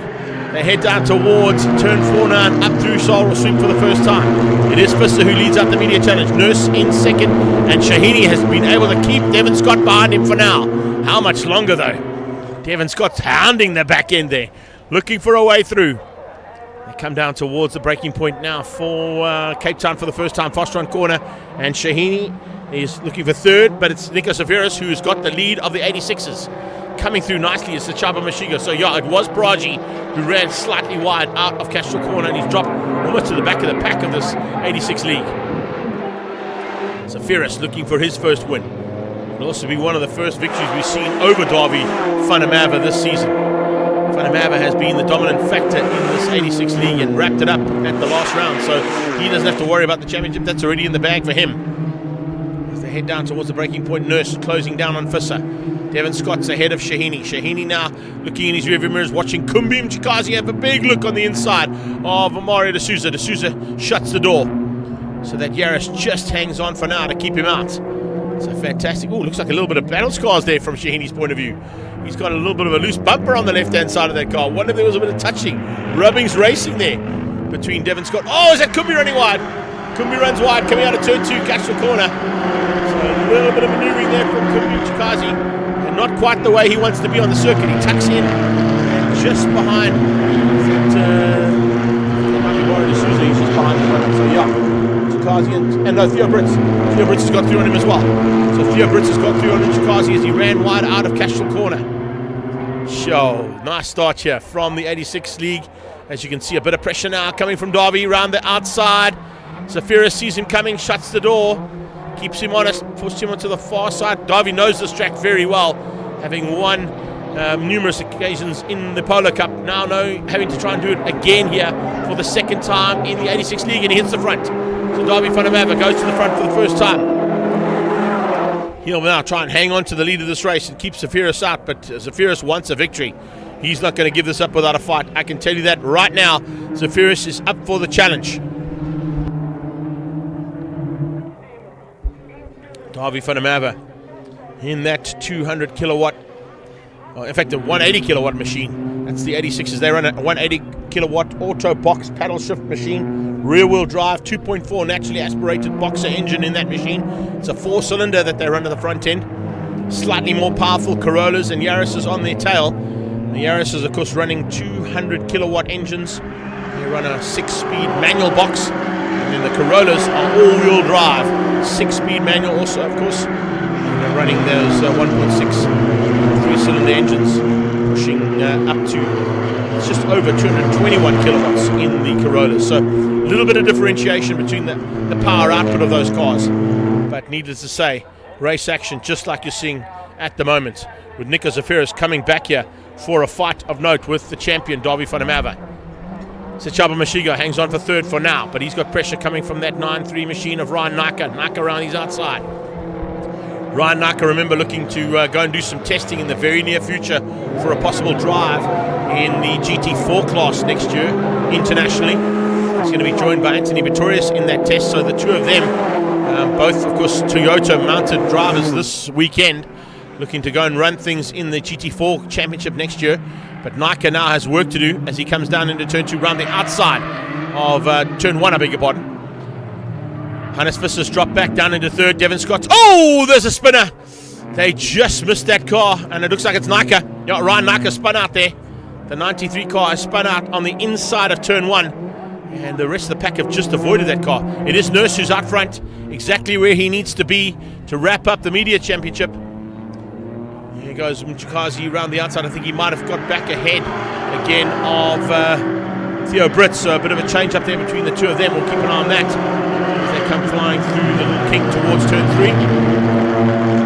No, he's not there just yet. Kumbi's closed on him, but he hasn't got past him. So the Kumbion cars taking on NMI as they go past the NMI Toyota fans there up on that Magoo grass banking. There goes Mchikazi looking for an inside line. Oh, it doesn't quite get through there through Sorrel Sweep. Had to back out of it. Discretion the better part of valor, I think, from Kumbi's point of view there. Speak to me. They are slowly but surely closing things down now on the back of the 86 League. Here's a change up. Devon Scott under braking. The Gazoo Racing Driving Academy Yaris moves up ahead of that Auto Trader Corolla. So the Auto Trader.co.za machine drops down into second overall in the Media and Yaris Challenge. So Media and dealer teams fighting hard for honours here overall.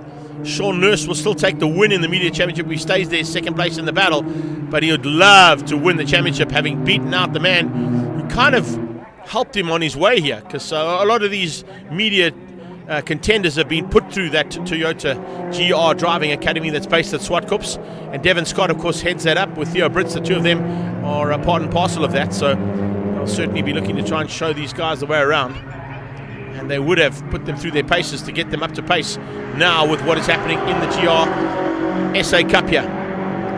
Toyota Gazoo Racing in full flight, and what a way to go here so far for these drivers. 27 machine there, Mario D'Souza.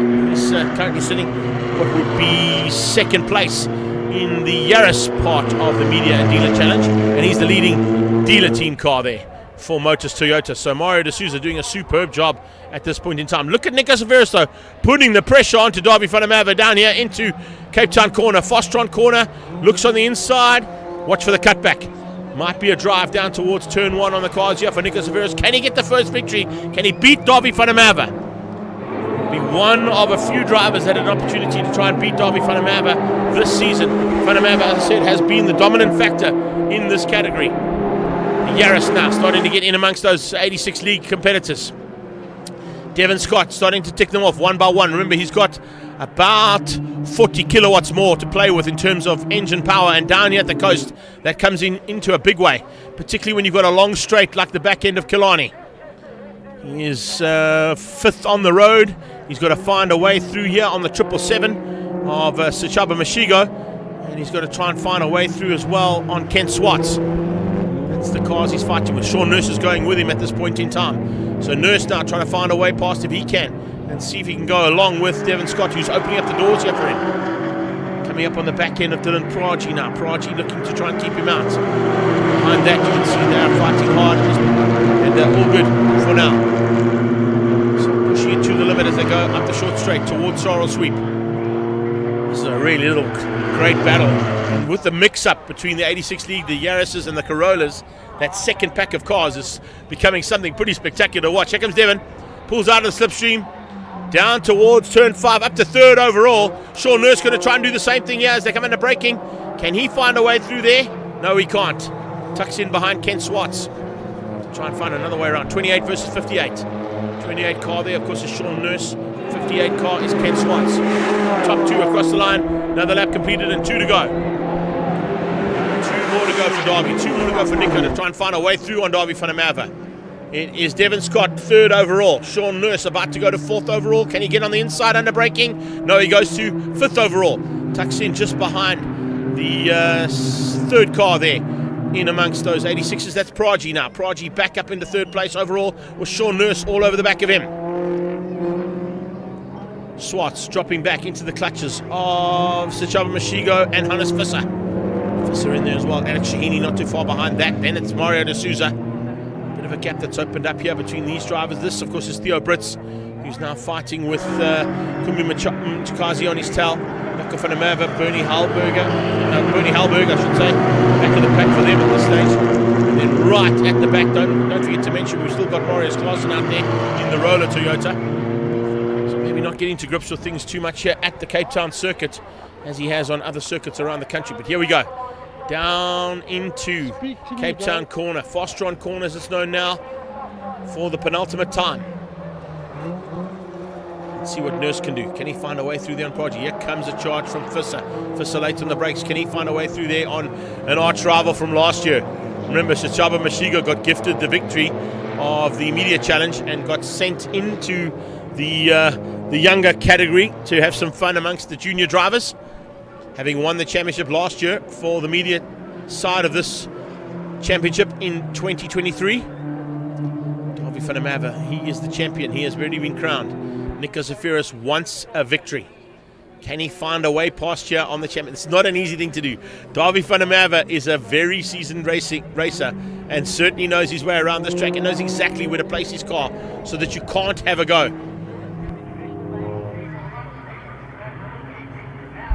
That's exactly what he's doing right now, just placing that car to perfection, not giving any room for Zafiris to come through. Shahini is now right there as well. Look at that on the tailpiece of Fissa. As they come out of the King down towards them, that's Mario D'Souza in the 27 Lotus Toyota. Comes flying through Damstip, and you can see he's got maybe a bit of work to do there between heats to try and find that little bit extra pace to run with the pack ahead of him. He lost a lot of ground there initially, and now looking to try and squeeze through if he can.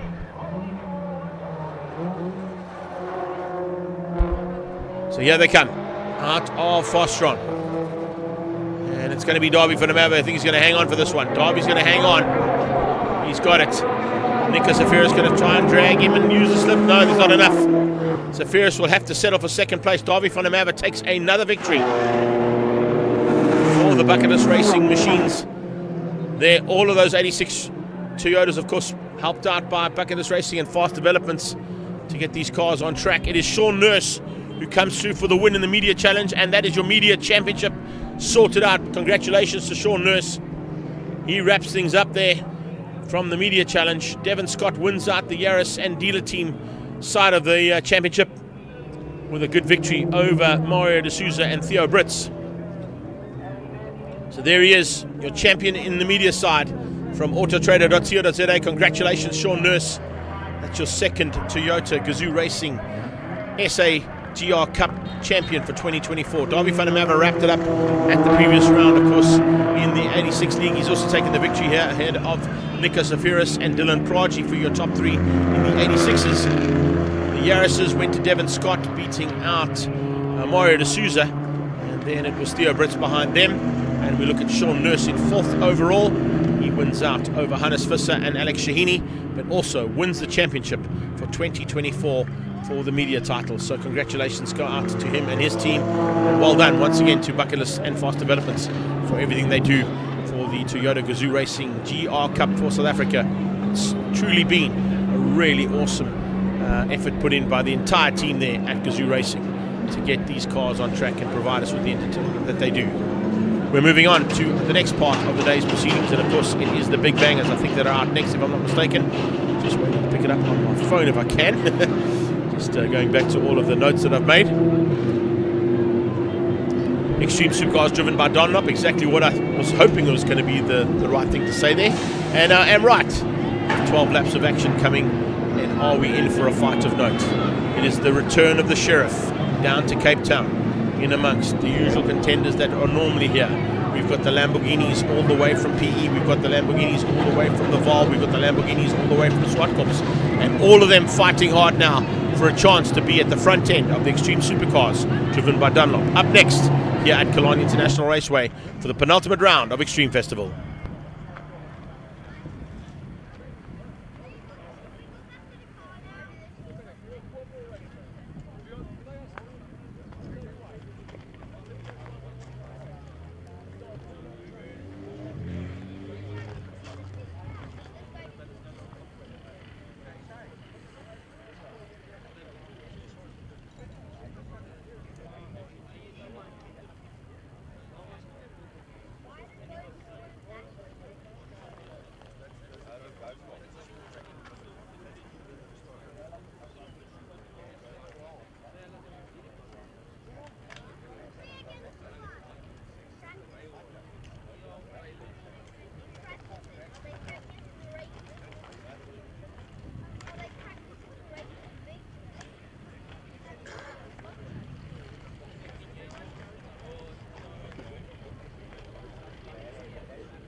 So you can hear cars rolling out of pit lane right now.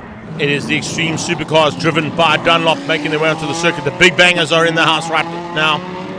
And a big fight expected with the welcome return of Franco Scribante in the Sheriff. But a couple of really hot contenders from Cape Town, including that Wild Rose Gin Lotari of Davi Joubert, I beg your pardon.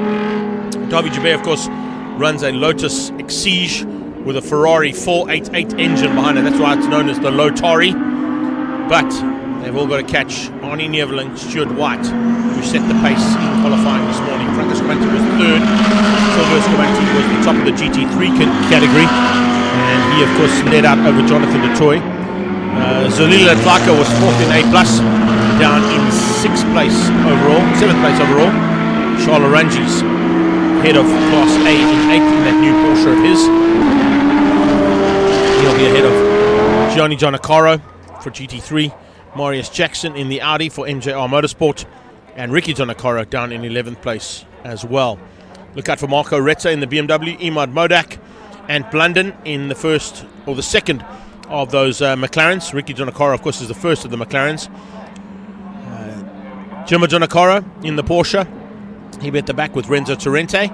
And then look out as well for Mike Verrier, who had a big moment yesterday down into turn 1 in that Z4 BMW of his, the Monster Z4 there on the right-hand side of your screen, just switching from side to side to try and get some heat into this Dunlop rubber. Remember, these guys are driven by Dunlop. And in fact, almost every single category besides the bikes and the single seats this weekend are all on Dunlop rubber, courtesy of ATS Motorsport and Sumitomo here in South Africa.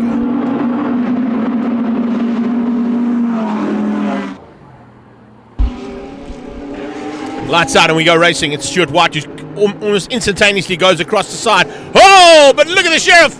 Welcome back, Franco Scribante. Just squeezes on the additional power from that Porsche and gets down to turn 1 around the outside of 4 Lamborghinis. He's hit the front and Stuart White comes immediately back to try and get back to the front end there for the Inter-Africa Mining in the Lamborghini. And Hurricane is all over the back of that Porsche now looking for a way to go. And right on their tail comes Silvio Scribante. So it's a Scribante. Oh, no, it's not. I was about to say Scribante savage on White. White says, no, I'm having none of that. I'm going to take you down into turn 3, and he gets to the front end. So it's Stuart White who leads out going through Sorrel Sweep. Now watch for the power of that Porsche down the back straight. Will he just turn the wick up ever so slightly and try and catch Stuart White out? Maybe not now, maybe a little bit later on. He sits in second place at the moment, closing down, under braking towards Vastron for the first time. It's Lambo 1, Porsche 2, Lambo 3, 4 and 5. Behind that it's the Lotari of Joubert and then the Porsche of Charles Arangis.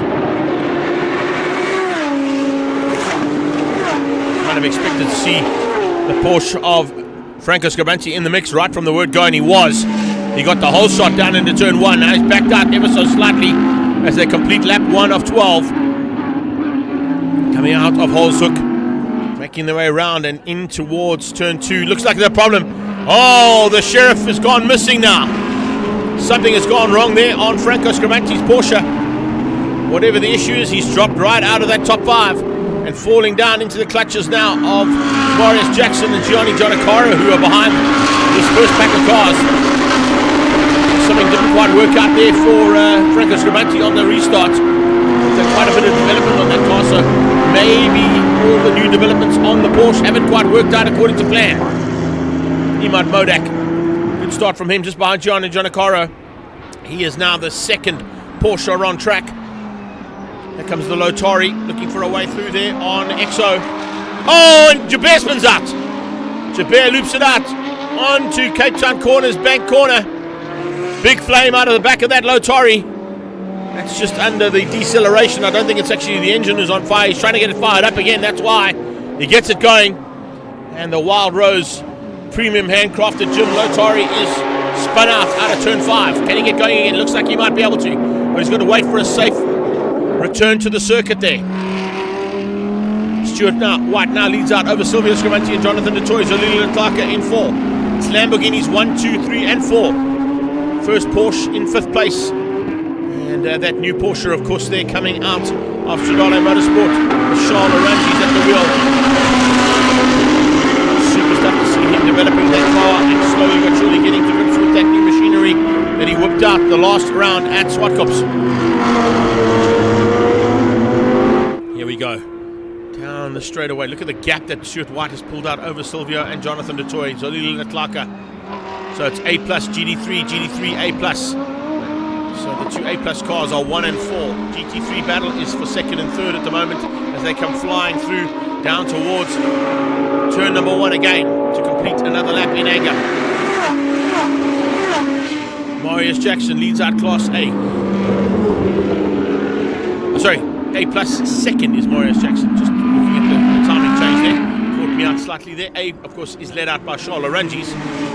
But second in A is a long way back. It's Ricky Jonakaro. He's nowhere near at this stage. The man running out front there in the Porsche. Gianni Jonakaro currently sitting third in the GT3 battle. Marius Jackson third in A+. Imad Modak in that sort of carbon fiber coloured Porsche. He's currently sitting in the lead of Class C. Arnie Neveling's start was absolute nightmare. I'm not sure what happened there with that Bobcat and Goscorp Audi, but he's now down in 9th. So something must have happened on that first lap for him to run wide and have to come straight back into the fight. Let's have a look and see if he's able to keep it all together and maybe make his way through here. The two McLarens fighting hard. This is good to see. Ant Blunden and Ricky Jonakaro. 12th and 13th overall on the circuit. And a nice little fight there amongst the two GNA transport cars. Chabert is back on circuit. He's back into 11th place. So he's found a way through there on these two cars and back up towards Mike Veria in the Monster Energy NDT Racing Z4 BMW. Jonathan du Toit looking for a way to pounce now. Take the lead of GT3 and second on the road as he looks on the inside of the Semza car there from PE of Silvio Scribanti. Semza and Scuderia Scribanti Lamborghini under attack now from the Trans-Africa Racing one of Jonathan du Toit. It's for the lead and for the win in GT3s. That's the national championship class in this category, remember. So it's all to play for. A+ currently in the hands of Stuart White, way out front. 108.4s coming out of Stuart White, about to start closing down on the back end of the tail end of the field, which I think might be either Renzo Torrente or Marco Retta.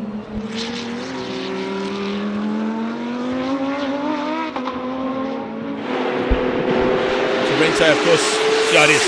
It's Torrente that he's closing in on.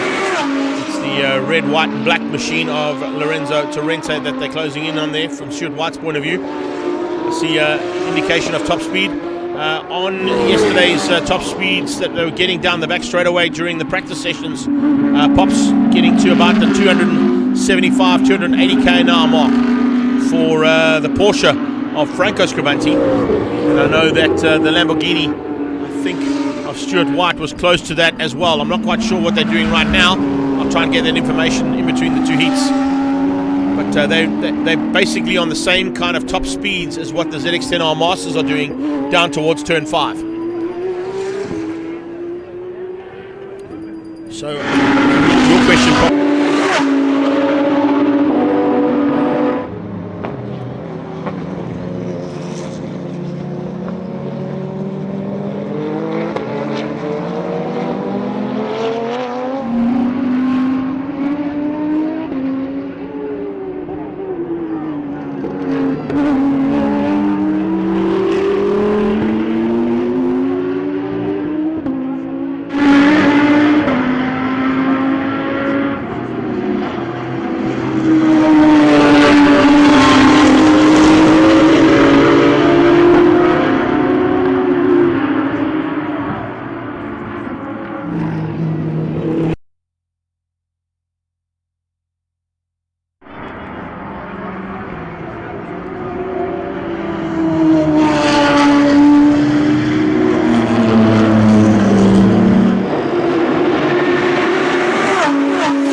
glitch in the matrix, but we're back up and flying again here with Stuart White leading out comfortably now over Silvio Scribanti.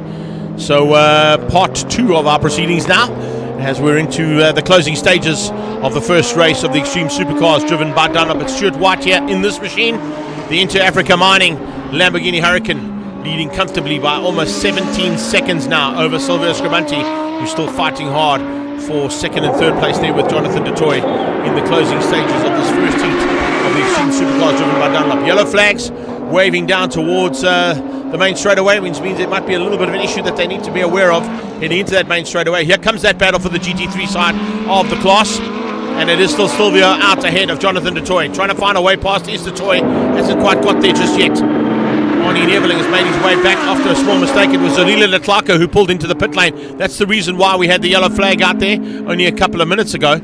But heading down into turn 1, they've got 2 more laps to go, and it's PE versus Pretoria.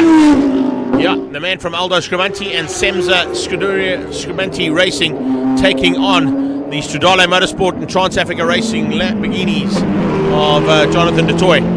Jimbo Giannacara getting completely out of harm's way. They're realizing that that steam train was coming through rapidly and led out by the yellow Semza machine of Silvio Scribanti heading towards turn 3. Big move on here from Jonathan Dutoy. I'm sure he's going to have a dive. He's got to have a go here at some point to see if he can find a way past. We get into this race thick and fast now amongst these contenders, and what a battle we had between these two. Nice little battle between the two McLarens out of G&H Transport Racing as well here. Ant Blunden and Ricky Giannacara are fighting hard. Blunden behind Giannacara, but it's Stuart White who starts his final lap, heading down in towards Holes Hook. It's the lead he's got over second place. It's a massive margin. He's closing things down on Marius Jackson, who's actually 9th car on the circuit. Just ahead of Jackson is Modak, and then you got Gianni Giannacara fighting off the intentions given there by Imad Modak. Modak looking for a way past now on Giannacara in the Nissan.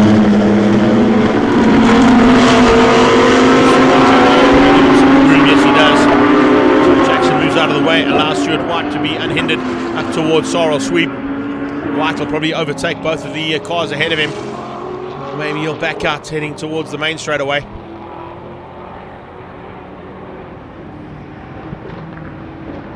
See now as they come under braking for Cape Town corner. No, he's not quite close enough yet. Definitely on the move, looking for a chance now to be in the hunt here. Let's see if he's able to do anything about it. Here they come to the line. He's backed out. Stuart White's going to let them fight it out for one more lap. Gianni Giannacara. And Modak looks like he went missing there as well. So he made Modak with a bit of problems. Let's see exactly what happened there. But some kind of issue there for him as we come to the closing. There he is. He spun out in turn 5 as the 2 Lamborghinis go around, and then the 2 McLarens and the Bobcat Audi as well. Look at how Arnie Neveling has closed down here in the last couple of laps onto the back end of the battle for what is going to be second place on the road and the win in GT3s. Silvio Scribanti gets that win ahead of Jonathan Dutoy. Arnie Neveling comes through for second place in A+, but 4th overall. It'll be Charles Arangis. You see Modak's got his car up and running again, but he's not the first Porsche across the line, although he is right there in shot. The first Porsche will be Charles Arangis, and he will take the win in Class A.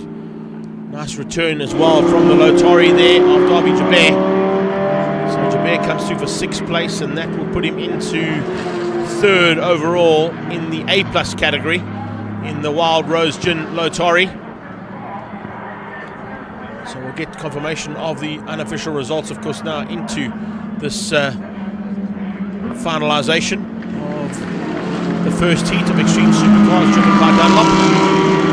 Sure. Incredible stuff once again from Stuart White. He was under attack initially from Franco Scribanti, but Franco's Porsche, the Sheriff, unfortunately with some problems. The General, I beg your pardon, not the Sheriff. The Sheriff, of course, is his Hillclimb car. The General with some problems there. I'm sure that the team will be working frantically to get that car back on track if they can, in time for Heat 2 later on this afternoon for the Extreme Supercars driven by Dunlop. Let's have a look at those results. Well, I don't know if we can pull them up there, but I'll give them to you as I've got them here in front of me. Stuart White taking the victory overall ahead of Silvio Scribanti and Jonathan Dutoy. But in A+, it's Stuart White winning out on Arnie Neveling and Darby Jabir. GT3s goes to Silvio Scribanti, who finished 2nd overall, ahead of Jonathan Dutoy. And then Gianni Giannacara will get third place in the GT3 class in that Bisc Transport and Stradale Motorsport Nissan GTR. A's goes to Charles Arangis. He wins out comfortably over Ant Blunden and Ricky Giannacaro. And Imad Modak, despite spinning out in the last part of the race, wins the Class C battle over Marco Retta. Mike Verrier will take Class B's, and he finishes up the lone car in Class B actually there, which means third place in Class C will go to Jimbo Giannacaro in the closing stages of that first heat. We got one more first heat still to come. It's the South African Touring Cars and GTC or South African Touring Car Super Cup class, and they'll be back on track shortly.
Looks like our final heat of the first heats of the day, about to make their way onto the circuit. So they'll be in touring cars and the SATC Super Cup. A big fight expected amongst these guys. Before we get into it though, let's go catch up with a couple of the contenders and see what their plans are for this penultimate round of the championship. I think it's looking fairly good. The wind is not too crazy, but I mean it is Cape Town, so we are expecting it to go all over the place. But the weather looks really good. The car feels pretty solid, to be honest with you. But I mean it's still pretty early. There's still 2 more practice sessions, quali and 2 races to go, so we'll see. Yeah, so far we're doing pretty well. We found up some pace in that last session. It's about 0.8 from us to first, but we'll see tomorrow when it counts how far the gap is between us and first. Yeah, rather alright to be honest. Really glad to be racing in Cape Town again. It's really such an awesome circuit, and really is a technical circuit because even though I stay here, the Joburg guys seem to match me as well. So yeah, it's going rather good. We just find we can set up, and it's going to look for a promising weekend. Third in championship, Jono is second and Gat is first. So hopefully they duke it out and then we can collect some points. But yeah, it's definitely a high tension weekend as well. So really looking forward to it. Yeah, no, it's great. Finally around I can go home and sleep in my own bed. That honestly, it does make a difference. So, feeling great, feeling super confident, home ground, home turf, home fans. So yeah, no, all's looking good. Fastest in the session 2. So yeah, team's confident, I'm confident, and I think it's going to be a good day tomorrow. Just some slightly a bit of boost issues, but other than that, the car feels good. Looking forward to tomorrow. Obviously, my first race in the touring car. The sky is absolutely crazy. It's completely different to the Super Cups. Much quicker, rear-wheel drive, more fun. But yeah, let's see what we can do tomorrow. Yeah, FP1 was pretty good. We were P2 there, but in FP2 we had a fan belt failure, and the engine temp spiked to, I think it was 126 degrees. But car started to run a little bit, so we'll see now for FP3. Definitely feeling a little bit better this weekend. I'm just really hoping I can take a victory this year. It would be very nice. It's been a while since I've stood on that top step, but we've got 2 poles so far in the year, but I just want to stand on that top step one more time. 2 sessions under the belt, and not too bad thus far. I think the field's pretty close so far. We have a tenth or 2 to catch up.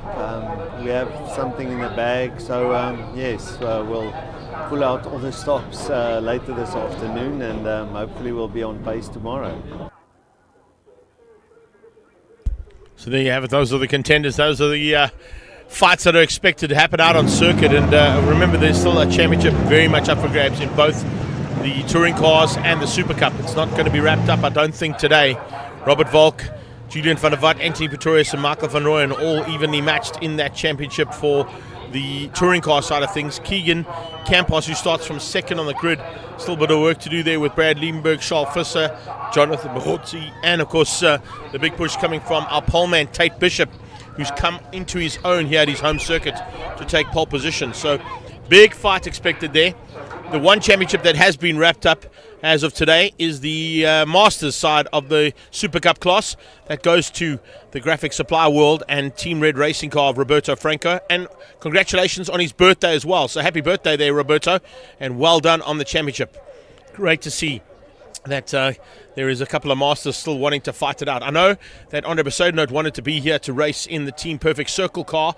Just business commitments wouldn't allow it, but I'm hoping that he's going to be back for the final round at Swartkops, just to give a little bit of a swan song there to the champion, who of course comes out of that stable based at Swartkops in Team Red Racing. So that's one championship that's gone their way this season so far, and wrapping up the Masters title on his birthday is Roberto Franco. But we have got a fight of note at the front. And if you look at that front row, both of them coming out of WCT Engineering Race Team, it's Robert Volk on pole in the Chemical Logistics BMW alongside the Chemical Logistics Volkswagen GTI 8 of Julian van der Walt.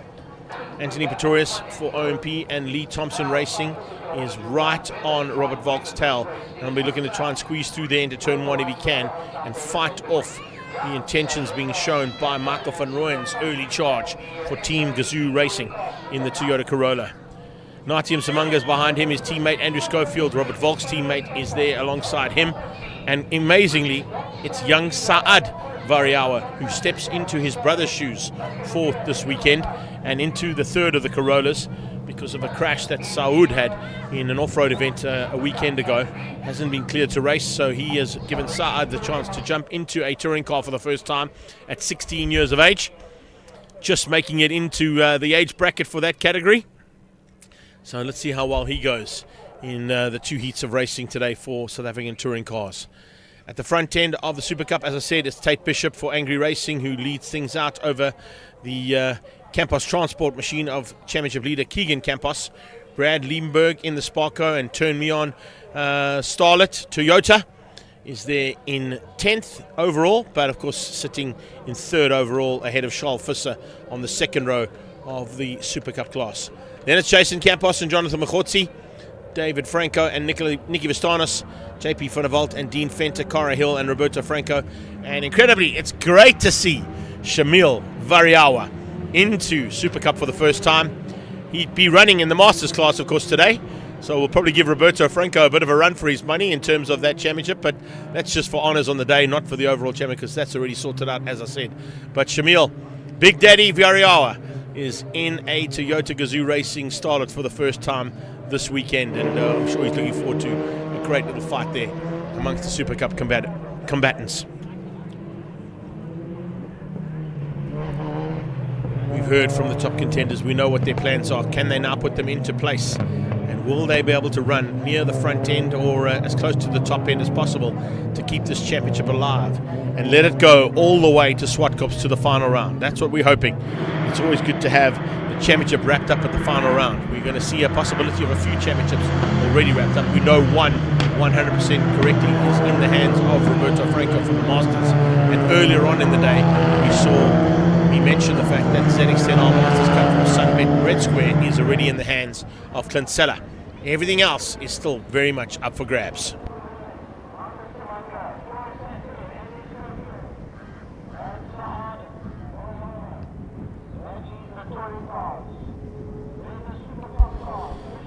So behind the Emoda, they come down towards turn 5, Fostron corner, sweeping left and right, trying to get some heat into those Dunlops. Dunlop, of course, the official suppliers here, and a massive welcome to the CEO from Sumitomo and ATS Motorsports division. Dunlop supplying now all the rubber to these cars, and I'm sure he's loving the fact that they've got the majority of the market covered in terms of motorsport in this country on their brand of tyre. Let's see how if you can keep it all together now. At the front end, though, on that Dunlop rubber, and make sure it sticks to the tarmac that's provided here at Killarney International Raceway. It is pristine tarmac, a little bit bumpy on a few occasions, but needless to say, always provides great action. We've had lots of it so far. Let's see what happens now as the lights go out for touring cars. Down towards 1. It's going to be Robert Volk on the inside, but look around the outside already from Michael van Rooyen. Up to second for van Rooyen and challenging for first on the outside of turn 1. What a start there from the Rustenburg Rocket. Coming from a long way back, he's already into second place behind Robert Volk. The championship contenders are 1 and 2. Third place potentially there for Pretorius. Yes, it is. Anthony Pretorius up into third place as they head into turn 2, Cashel corner. Turn 1, it's all about the Super Cup class. They are literally 2 by 2 out of turn 1. No one really putting any intention. Oh, and in the background there's Campos off. Campos going off the circuit. That's amazing stuff. How did Jason Campos hang on to that one? Only he knows. He was fighting hard there with both Machotsi and with Visser as they came out of turn 1, and he got sent onto the sideline. One of the Volkswagen Motorsport cars was involved in that as well. I think it may have been Visser. Visser ran wide there as well with Jason Campos. But Keegan now looking to close things down on the leader as Tate Bishop controls things from the front as they head towards Sorrel Sweep for the first time. Natyam Samanga got Julian van der Vat behind him. So van der Vat has dropped back from that front row and dropped down into 5th place behind Natyam Samanga as they come across the line and complete the first lap. It's a 12-lapper, 11 still to go. And every single one of them across the line there in the touring car class still on track. No off-track excursions for those cars. Everybody staying on the black stuff for now.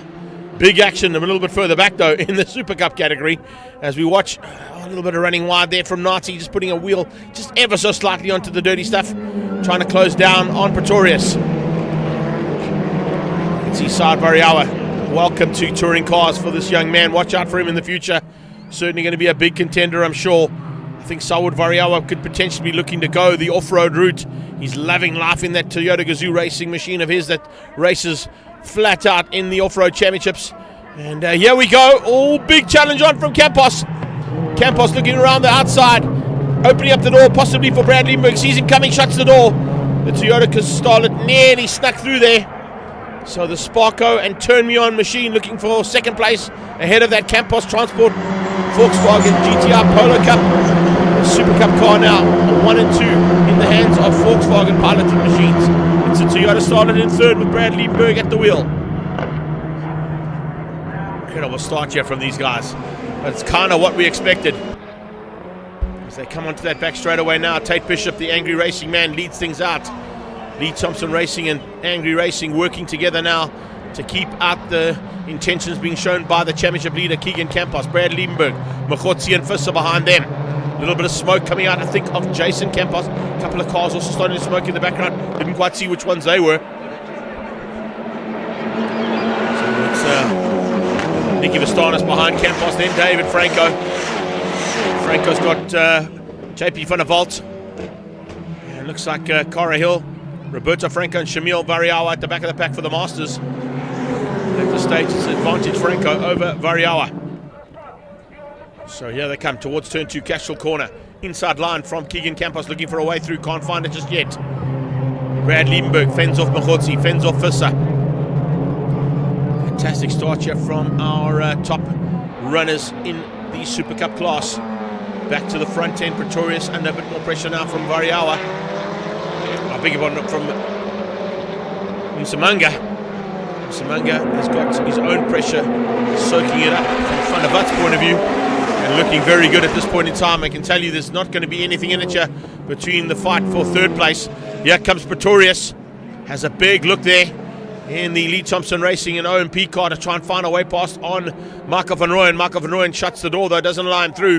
What's happening here is the four Toyotas are fighting so hard, or three of them and the Volkswagen are fighting so hard, they're literally backing each other up. And I think Marco van Rooyen might be holding them up here slightly, allowing Robert Volk to open up an advantage. Volk now with about half a second, I would say, between himself and the second place car there on the Rustenburg Rocket. It's a big fight on there between them. Back to the Super Cup class. No changes there. Still Bishop out front. Is that Campos in second? Yes, it is. And then on his tail, looking, hunting, is Liebenberg. Can he find a way through? No, he can't. Liebenberg also having to do defensive work as he goes on the attack. Not always easy to do the two at the same time. Pretorius now with Nsamanga on his tail.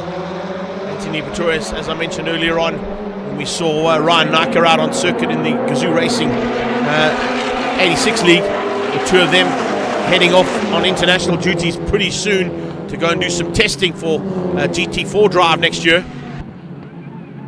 With the way that this young man has gone, he's really a man to watch out for. So if you're looking to invest in some kind of motorsport entity in the future, that's certainly one that would not be money not well spent. Keep an eye on the fact that you've got a hard charge coming out of this man in third place, Anthony Pretorius. Team Samanga also fending off the attack there from Julian van der Vat. Here come the Super Cup class across the line, and Tate Bishop's team is saying, come on, keep it going. Here comes Visser and Machotsi. Both of them looking to go up the inside of Brad Liebenberg towards turn one. Machotsi will certainly have a chance. Will Visser, late braking from Machotsi in the background. Machotsi's out of shape and he's pushed Brad Liebenberg wide. Visser dives on the inside. Visser sneaking through there on the inside as Machotsi got it out of shape under braking. So Visser gets ahead of Machotsi. Machotsi now tucks in ahead of Jason Campos, and it is Brad Liebenberg who had to take evasive action, who had to go wide to avoid the two spinning cars just alongside him, and he's dropped back due to the fact that he had to try and avoid the spinning Machotsi, who was literally out of shape into turn one. Visser dived on the inside and capitalized on his teammate's mistake, but Brad Liebenberg has been dropped down 3 positions after that maneuver. Anthony Pretorius out of shape. It's so lucky. And has he dug himself in the kitty litter? No, he gets going again. The Corolla has got back on track, but he's now fallen back into the clutches there of Andrew Schofield in the second of the BMWs. So it's just all starting to heat up here big time. Pretorius was sitting comfortably looking for a chance to steal third place or second place even.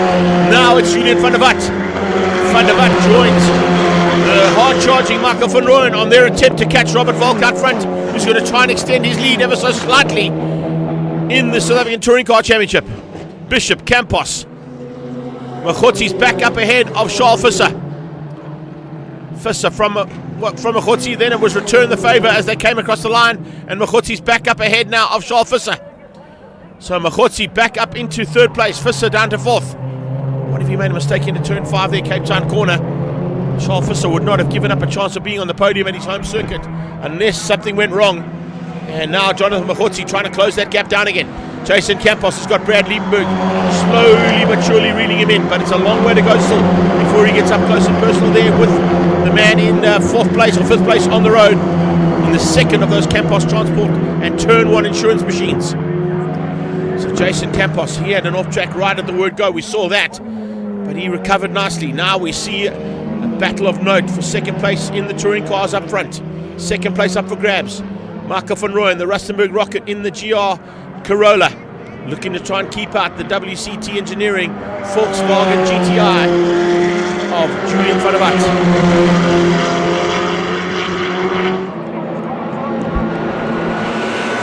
5 5 laps still to go, incredibly, in this race. Can you believe that? It's not done yet. Robert Volk leading in the touring cars. Tate Bishop leading in the Super Cup class. Machotsi has dropped back, as you can see there, and changed the surface flag into turn 1. Possibilities of something that's been dropped down there. Maybe that's what caught out Anthony Pretorius heading down into turn 1. He spun out uncharacteristically there for him to spin out like that. But Pretorius dropped right to the back of the pack there in terms of the touring car. So a bit of work for him to do now in the closing stages. We have got 5 laps still to go of the 12 allocated. Campos sitting in second behind Tate Bishop, realizes Bishop's not really in the running for the championship. His closest rival is behind him. And even though it's only 1 position behind, there's a big gap down to that position. Robert Volk doing the same thing here. Comfortable, in the rhythm. Not going to allow anybody to close that gap down that he's got so far. And you can see just how hard he is pushing at this stage. So it's an amazing run here from Robert Volk to try and extend the lead in the championship over Michael van Rooyen, over Julian van der Vat, and the hard-charging Anthony Pretorius. Those are the 4 contenders in the Touring Car Championship. But now it looks like Robert Volk might just extend ever so slightly here into the penultimate round. There's 2 races in this penultimate round. And right now Robert Volk has got his control over the first one. Super Cup across the line. Still no changes in the top 2, although it's a slightly smaller gap now between the top 2 as Tate Bishop gets closed down by Keegan Campos. They're pulling away from Machotsi. Machotsi's pulling away big time from his teammate there, Charles Visser. Visser controls the gap to Jason Campos behind him. Behind Campos, it's Liebenberg, Franco, Vastanis, Van der Walt, Hill and Fenter. That's how things stand at this stage as the gaps kind of open up a little bit here. Pretorius on the inside of Schofield down towards turn 1, should be able to outbreak him and does. So Anthony Pretorius makes up 1 place there and moves up ahead of Andrew Schofield in the second of the BMWs there, the Fly Sapphire car. But there's some big maneuvers looking here, possibly from Campos's point of view, as we go back to the coverage here of the Super Cup class. Campos late on the brakes down into turn 5, looking for an opportunity.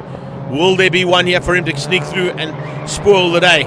He goes for the push-to-pass mechanism. You can see almost a DRS-style mechanism available to these drivers in the Super Cup polos. And you'll see the hazard lights come on as they go for that engagement of the additional couple of kilowatts of power available to them. Campos is going to try and use it to get into the slipstream there of Tate, but I think Tate matched him. Tate matched him on the same delivery, and that's why he wasn't able to get up close and personal and maybe make an overtaking maneuver. He's now a lot closer than what he has been all race long onto Tate Bishop and looking for this victory. Bishop wants a hometown win. Campos wants the win to extend the championship over third place, Jonathan Machotsi. So it's definitely a fight on in terms of championship as well as for overall honours on the day. Superb run so far from these 4. A bit of argy-bargy there in the mid-pack. Cost, Machotsi, Visser, Jason Campos and Brad Liebenberg big time. I think Liebenberg was the worst of the wear there. He came off worst from that incident coming out of, going into turn 1 I should say. But on the exit of turn 1 it was Liebenberg who dropped back 3 or 4 positions. Robert Volk now with 2.5 laps still to go. Look at Van der Vat applying huge amounts of pressure. Trying to make it WCT Engineering wins 1 and 2 on track would be awesome if they can get that all sorted out. But remember, it is an inverted grid that we start race 2 from in the touring cars. Super Cup across the line, another 3 laps to go for them. Liebenberg with Franco and Vastanis on his tail. There's a move from Van der Vat. He's up to second. Julian van der Vat diving on the inside of Michael van Rooyen and puts the GTI up into second place now. Van Rooyen, we're going to come straight back at him. Slingshot engaged. Can he go through under braking for turn 1? Watch in the background as Michael van Rooyen pulls out. Van der Vat goes defensive. Van Rooyen goes on the white line to try and find a way through there, but Van der Vat keeps him out. Julian van der Vat just keeps Michael van Rooyen out into turn 1 with some defensive driving. The rule states you're allowed to make 1 move. It looks like he did that. He went across right at the optimum time to close the door there on Michael van Rooyen. What will Michael van Rooyen be able to do to try and come back at him? He's pulled about 2 car lengths there as well. Oh, is that Pretorius off as well? I think Pretorius went off there at turn 1. Anthony Pretorius running off at turn 1 again. What have you got caught up on the same something that's on the circuit that's requiring the change of surface flag to have been brought out a few laps ago. So Super Cups down into turn 5, Fostron corner. They're about to start their penultimate lap. And there's no changes in the top 3, although look at the gap now between Mokgotsi and Campos. It has come down dramatically. Mokgotsi has closed down to within half a second of Campos. And he's now got only 2 laps to try and find a way through there on Keegan Campos, who's looking to do the same thing here on Tate Bishop. Angry Racing versus Campos Racing versus Volkswagen Motorsport. That's how they go. Remember, Mokgotsi running Astron Energy colours on that car as well, and great to have the big team from Astron Energy here, not only supporting Mokgotsi but also the Polo Cup drivers. And these guys are all on Dunlop rubber, remember. So it's a CEO that must be loving life, watching his product go to work here on the tarmac, giving the grip to these cars. Great drive here from Nicky Vistanis. I can't take away from the fact that he's just got ever better and better and closer to the front end as he's got into these Super Cup category cars. Kind of ran at the front or the back end of the field for a long time. Speaking of the back end of the field, that is the leader, Volk, coming through the back end of the Super Cup class. Slowly but surely making his way through some of the back end markers of Super Cup. He's on his last lap, remember. These guys are about to start their final lap. So it's still 1 lap to go here for Tate Bishop, Keegan and for Mokgotsi. Watching in the background, I did see the BMW of Robert Volk in amongst those contenders. Yes, here he comes around the outside of JP Van der Walt. So Van der Walt will have 1 less lap to do as the checkered flag comes out. It is Robert Volk with the victory. He takes the win and gives both, or a couple of cars, 1 less lap to do. Van der Walt hangs on for second. Van Rooyen goes to 3rd place in the touring cars. Let's keep an eye on this battle. Will we see a last-ditch effort here from Mokgotsi to get past on Campos? Campos going to try and keep him honest, keep that half a second behind him. Don't think they're going to catch the angry racing machine of Tate Bishop. He's going to get a hometown victory here by the looks of it. Let's see what happens now as they get onto that back straight away. And watch out as well for a potential change up there between Brad Liebenberg and Jason Campos down that back straight away. Liebenberg trying to get into the slipstream there, using the Starlet to close down on Jason Campos in the turn 1 and Campos transport car. Here comes Mokgotsi. Oh, he looks left, he looks right. He goes left again. Campos keeps him on the inside and forces him to go the long way around Cape Town corner and Fostron. As they come out of that final corner at Fostron corner, it is going to be a run to the line here. Possible slipstream coming from Mokgotsi. Can he look to use that slipstream? Bishop's going to get the win. Campos is going to get second. He hangs on for second place. Mokgotsi gets third. Visser comes through for the 4th place and beats out Jason Campos, who hangs on to keep Brad Liebenberg behind him. And then David Franco and Nicky Vistanos are the cars that come through to wrap up our first heat of touring cars and Super Cup. Robert Volk, Van der Walt, Van Rooyen, Schofield, Pretorius and Saad Variawa, your top 6 overall, and the 6 cars completing the Touring Car Championship battle at the front end. It's Tate Bishop who wins out over Keegan Campos and Jonathan Mokgotsi for the top 3 in Super Cup. We'll be back shortly with some action on track. We've got a small break in proceedings now and possibilities of a couple of visuals there from our grid walk, which is up next and due on the program, and then we head straight into the second heats of all the categories and the third heat, of course, of Astron Energy Polo Cup.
your post on Facebook and I thought, Rihanna's working today doing a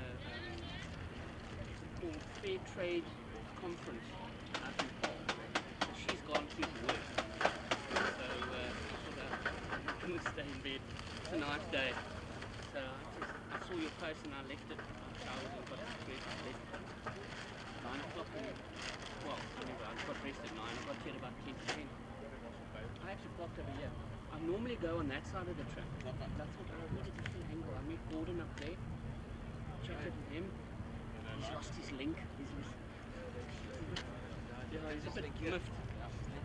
Yeah, so they're going to do a link for him now. That's what I'm shooting now. I'm hopefully going to submit it soon. So I can get on this side of the fence and get some of the holes. But I'm just looking for basic elevations at the moment. Let's see what I can get to.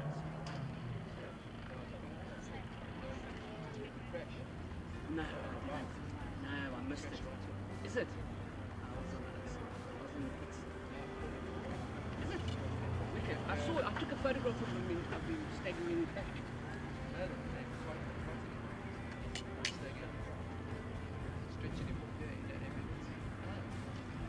But there was a guy that came in greens, Kawasaki green. He was staggering in them. He was like really, he was he looked. Is it bad? I don't know what speed he was. He was in the front.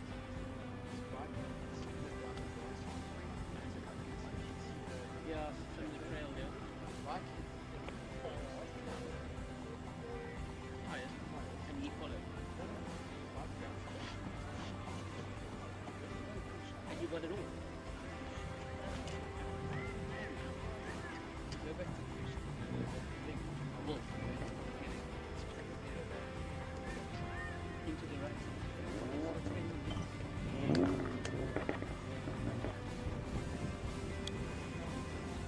So you're not going for the weekend? Next weekend? No.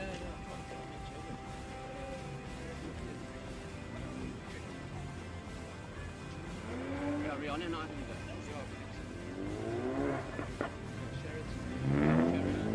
So Steve, Catherine, Sharon, Renee, are they in one room together? Because we checked it out, we see there's a big room. Two single beds, so we're going to just check. Just going to check the hotel. Oh, Chantal. Yeah. Oh, is it? She's a bit, she's a bit high maintenance. Yeah.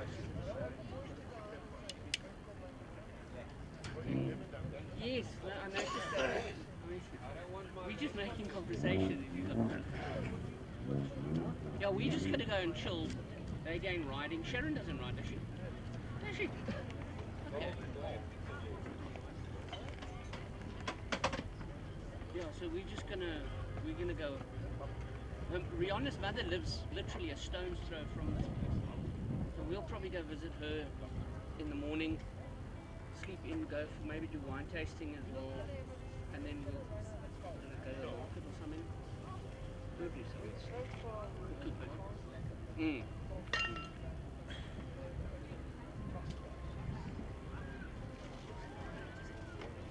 Okay. That's a really nice layout. Always good. Is this your normal? This isn't your normal corner, is it? Is it? I like this side of the track, I must say. Yeah, you just put it on wide angle. Go for the bit. I thought I'd come and I want to see if I can get some cars coming into the front. 105, 600. I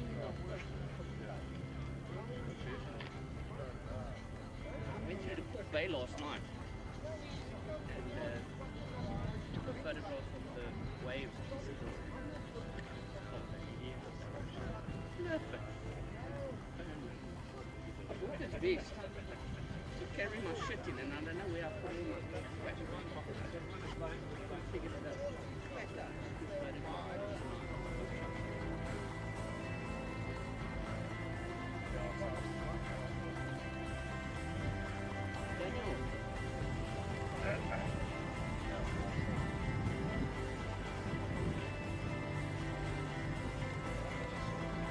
Now, I've been wanting to take it for a while.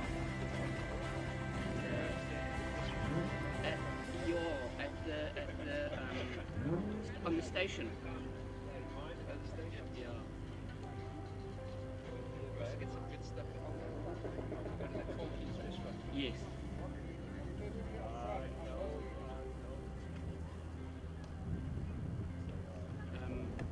Yes, absolutely. So I just stood. I went after work and I thought it's windy here. Let's see what's going to come up, you know. So I went and I sat in a parking lot by the station and I saw nothing.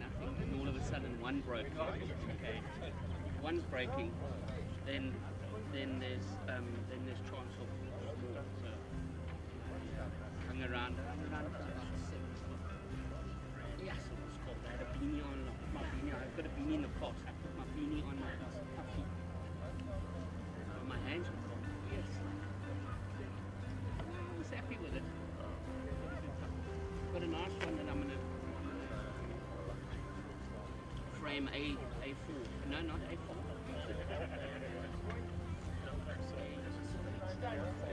A5, yeah. A nice black and white one.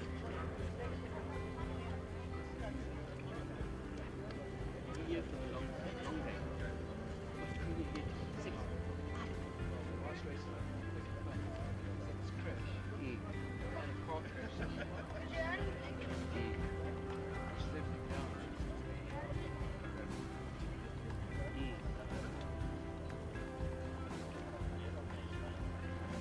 Different side of the track.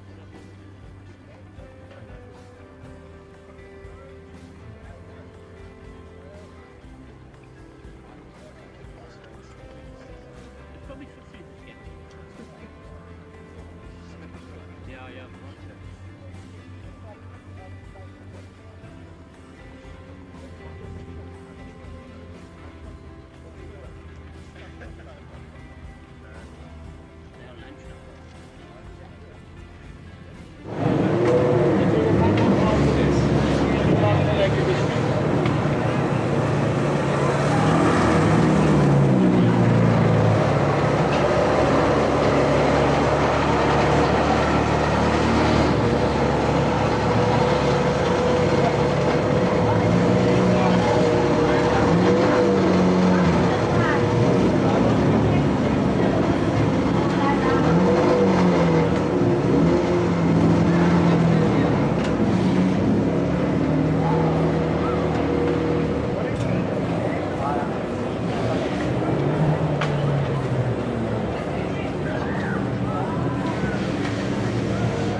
Sissy, if you put the dash on, just check where the temperature is now.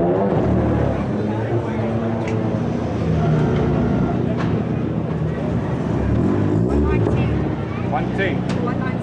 119. But like when you drive the car, like the fumes are like getting on the road, you just coughing all the time. Yeah, that's something. We'll check I'm now. gonna get high. Are you okay? Are you high? No, the fumes only really started in the second last lap. But I didn't notice it because I had my helmet on, and then when I took it off weight, so I saw the 12.47 in my weight. And then as I took my helmet off, I just inhaled like a whole bunch. So now driving here, I had to have my door open. Check now.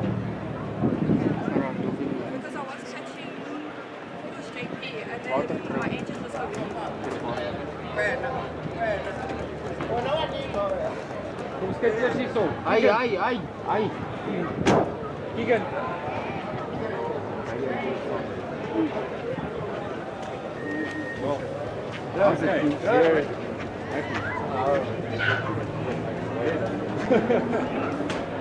Sien nie waar kan. Fuck sake.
Camera out of the shot if we can. I'm going to try and hold it low down.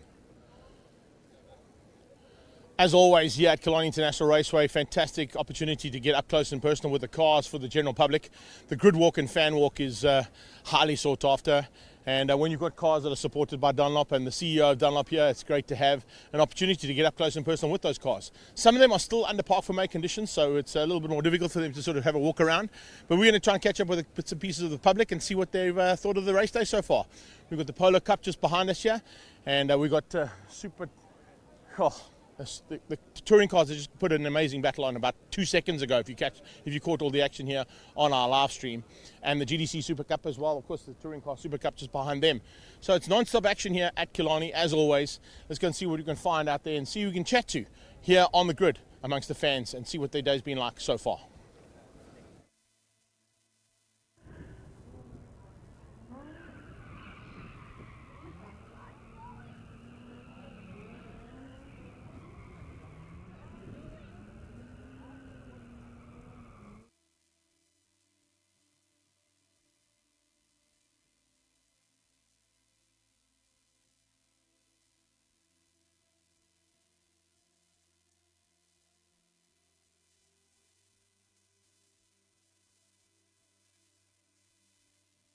action. It's always action when you catch up with Lully's from F1 here. Lully's an amazing day's racing so far. I mean, literally from the word go, we've had non-stop action. Yeah, no, it's been hectic. It's been crazy. Did you see the turnaround there with the supercars? One of the cars went off. No, it's been awesome. And Kazoo Racing gave us some action. So I'm waiting to see what Jono can do. Jono's sitting back a little bit. Yeah, he did. Well, I wouldn't say he held back. If you saw the banging he was doing there with Campos and his teammates, he wasn't really holding back. He was giving everything he could. Eh? Yeah. But of course, it's great to have influencers like yourself and the general public getting involved. And this is what the Cape Town crowd love about coming to Killarney. I mean, you get up close and personal with these cars. Yeah, no, it's awesome, and awesome for the kids as well, and to speak to the drivers, get their signatures if they do, and just see, really get up and close and personal. Other races, you have to sit on the bleachers. So you don't have the grid walk and that kind of thing. So this is really awesome. Well, we do have it at Swartkops, so make sure you join us at Swartkops for the final round. That's definitely going to be happening. And of course, lots of action still to come here today. Lovely to catch up with you, sweetie. All the best. We'll see you later. Come with me, Lawrence. Let's go and find some of these youngsters. The young man out right here. Don't go too far away. Are you with me, Lawrence? Are you with me? Here he is right here. So who's your favourite car? Angry The angry racing one. The angry Take racing Bishop one. one. Do you like that one, hey? Well done, because that's the car you just won, so you must be pretty happy with that so far, hey? Yeah. So why have you come today? Who's brought you? Are you here on your own? Did you walk in? Did you come by the train, by bus? Your mom. Oh, there we go. Let's have a quick chat with Mom there. Come with me. So, Mom, you came along with the whole family by the looks of things. Yeah, AC/DC fan. That's cool. Hey. Back in black. That's what it's all about. A family day like this, is this what you want your kids to be involved in? Absolutely, because he's always about the sport, the ride, the fun, the energy, and he's always enthusiastic to be on anything that controls petrol and fast. I like that. I like that. A petrol head at heart here. Is that it? Yeah. All right, cool. Motocross rider as well. Oh, there you go. You see, now you're talking my language, hey? You live. We live at the moment. Can you believe that, hey? You are live on Facebook, live on YouTube right now. Who you want to give a shout out to? My uncle. My uncle. There you go, my uncle. And the whole My family. My uncle and my family. There's a shout out from this young man. Well done. We'll see you guys later. Thanks so much for chatting with us. Come with me. I've got some other guys on the other side here. Let's go and check these guys out. Hello, boys. How you doing? I'm doing good. Are you doing good, hey? Who's your favourite car? Tate. Jeepers, Tate's got like fans coming out of everywhere here, hey? Why do you like Tate so much? He's the best racer. He's the best racer. Have you raced against Tate before? No. Why not? You do know he runs an academy, eh? And you can race against him if you want to. I think Dad must go and have a chat to him afterwards and see if you can get him into a kart. How's that sound? That's good. You want to be in a kart? Do you like motorsport that much? Have you got a future in Formula One? That's what I'd like to know. Oh, I like to see that. I like the sunnies there, by the way. You're looking cool there, bud. Silver Falcons. Are you a big Silver Falcons fan too? No. Oh, he's got the cap on, so he must be. There we go. But good to have you guys here. Thanks so much for chatting with us, and enjoy the day's racing. Bye. Bye. All right, let's head down there. You see the quick and easy there, Lawrence. That's how it goes. Some, don't walk away when I'm walking towards you there with the jacket on, eh? Yeah. Assalamu alaikum, my brother. How are you? Are you good? How's the fam? All good? All good, all good. You here with the family, I can see. Is it all part and parcel of the day's action? Come on in, your dad. Don't be scared. Come and join us as well. I see you sneaking in there. No, definitely. We thought of this for a nice family day. We don't get this often, at least in Cape Town. So it's our first time seeing some very nice cars. GT3, touring cars, just amazing. Who's your favourite? Oh, I have to say Niscrimante. The Porsche or the Lambo? The Porsche. Okay, cool. Hopefully he gets the general sorted out because he had a little bit of problems as you saw. Yes. But how was it start? Sure, it was an interesting start. It was full of action. Today is a very full of action day. It hasn't stopped. I think it's the weather, everything. Cape Town's shining on us beautifully today. Perfect weather. I haven't seen if there was a lap time record, but I must say, hopefully there was. Didn't quite get there. They just missed out on, unfortunately. Stuart White had a good run. But I think if Franco can get it sorted out for the second heat, there's a chance. Hopefully. We'll wait for that. We'll enjoy the rest of the Thank you. You too. buddy. All the best. Here we go. Let's move on through here. See if we can find some other fans. Making our way down here looking for some youngsters and some WCT engineering people working hard. Sir, I can see you basically looking at those Dunlops. Have you got Dunlops on your car? Unfortunately not, sir. Not, eh? Are you going to look to maybe put them on now that you've seen them in action? I was thinking about it, so yeah, we'll be, yeah. You here for the first time or your usual contender at Killarney? Usual. Yeah. Okay. Normally come March and then obviously the one in September as well. Fantastic. And you love having Extreme Festival come and join us here? Love it. You should actually do it more. So, What's your favourite class? Supercars, of course. Okay. And global touring cars. What's the appeal that puts you into the supercars? Is it because it's the Lamborghinis, the Porsches, and the Ferraris, and that whole raw? It's stuff you normally don't see on track. So yeah, that's the appeal for me. You've got a couple down here that are pretty much in contention, though. If you look at that Lotario of Derby's, it's a good running car. It's a good hill climb car as well. And of course, we've got a big hill climb coming up at Swartkops in a couple of weeks' time, taking on the likes of the standing hill climb at Neisner. So, are you looking forward to watching that possibly on our live stream feed?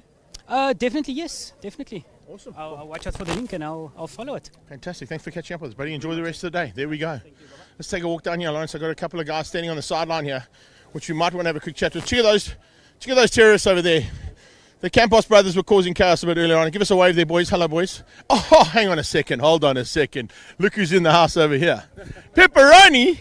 What are you doing here, sneaking in out of nowhere? Coming from what? Mossel Bay now, eh? Yeah, that's it. Pinnacle Point. Came to babysit my granddaughter. I love it. Listen, you must be enjoying life. I mean, you got Tassie here, a former champion in the Masters category. We saw a lady on pole in the Masters Championship today with Elna. Shows that... and if we'd run them together, it would have actually made history today. I don't know if Tassie told you. She spoke to me this morning. It would have been the first time ever that we've had two ladies in the top 6 in a Polo Cup. Yeah, that's right. Pretty No. awesome. I think we had it before with Tasman and Robin Kruger. Oh, yes. Okay, there we go. Okay, well, Taz, you got it wrong. Taz got it wrong this time. It wasn't me. I just quoted Taz. Gotta look after that. Look. You see, there we go. You see, that's why I come and chat to you, buddy. I know you're enjoying life down there, and it's great to have you here. But what do you think of the current format? Of the racing Yeah. altogether, the days yeah. racing. Yes. Yeah, I think it's good. I just think we're missing the bikes. Yeah, I think National Championship bikes would be lucky to have back again, but unfortunately I think it's a cost factor. But you can't take away what ZX10's brought this morning. It was a proper It was good a very dance. good race, yeah, 100%. So they must stay upright a bit longer. We'll I help can't it. take that stuff. Yeah, I think a lot of people can't take. Yeah, I mean, I did get some information, so just to give you a heads up, I believe it's a broken leg for Trevor, but he's okay. On the way to hospital for a quick repair. But always good to catch up with you, brother. Thank you so much thank for chatting. you very much, I'll eh? see you later on. Okay. There we go. Seasoned campaigner in Extreme Festival, and of course previously on the Super Series as well, Ian Pepper, and of course a rival of note amongst some of these competitors. Lawrence, let's find some other players out here, brother. Head on down here. Let's go down this side. I see Bad Brad there. I'm not going to chat to Bad Brad because he's looking good. Check at him. Look how smart he looks, eh? That's a brand new Sparko suit, by the way. Just going to let you know. That's a brand new Sparko suit he's wearing there. Rocking it. Going past Nati and his team. And down the bottom here. Here's a man we can have a quick chat to as well, I think. Oh, there we go. Hold on. We've got a fan on the side here. Check this out. Check here. Hello, ma'am. How are you? No, I don't give a shit. Come on in here. Don't be scared now. Don't be scared. The car fanatic. Is this a car fanatic? How fanatical are you about cars? Maybe a 7. Closer to me. I'm not going to bite, I promise, eh? Maybe a 7. No, hold on a second. She's got a 3, so 7 beats a 3. Yeah, no problem at all. But she's a Schumacher fan, by the looks of things. Who are you a fan of? Probably Schumacher also. My parents used to watch. And Archer, who's your favourite? No, I'm not sure yet. I haven't seen. So. Oh, and he just got you. My man, have you missed out on action? Stand by. Okay, don't go anywhere. I promise you right now, the second half is going to be better than the first. We'll see a bit later on.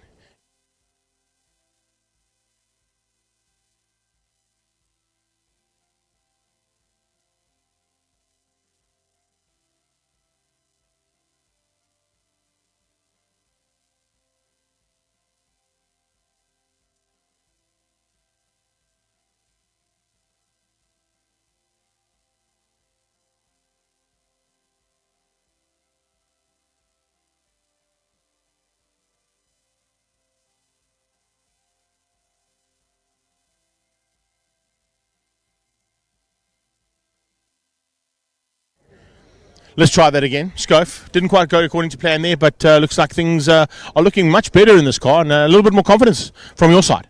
Yeah, it's slowly coming. I was fortunate to get 4th, to be honest. But yeah, every time I get in the car, there's general improvements. I haven't driven the car since East London, so kind of started on the back foot. So yeah, I just got to keep every time I get in it, try and maximize it and learn as much as I can. It's been a tough year, but slowly, as long as we're improving, I'm happy. That's the main thing. One thing I wanted to catch up with you, I know it's a family affair in terms of Dad and his involvement on the single seaters, his involvement with touring cars in general, but it's really exciting to see what he's doing with the single seaters, bud. Yeah, I know, it really is exciting. I think it was time for a change, something new, something more modern. I'm a little bit jealous watching it driving around. I wouldn't mind giving it a go, but yeah, I think it's really exciting. I'm keen to see how they develop the prototype, and yeah, on the build for next year, I think it's going to be awesome. I believe it's oversubscribed already. People are waiting and a big waiting list to get into the cars. I think there is a waiting list. I don't think there'll be a spare one for me, so I'll have to wait.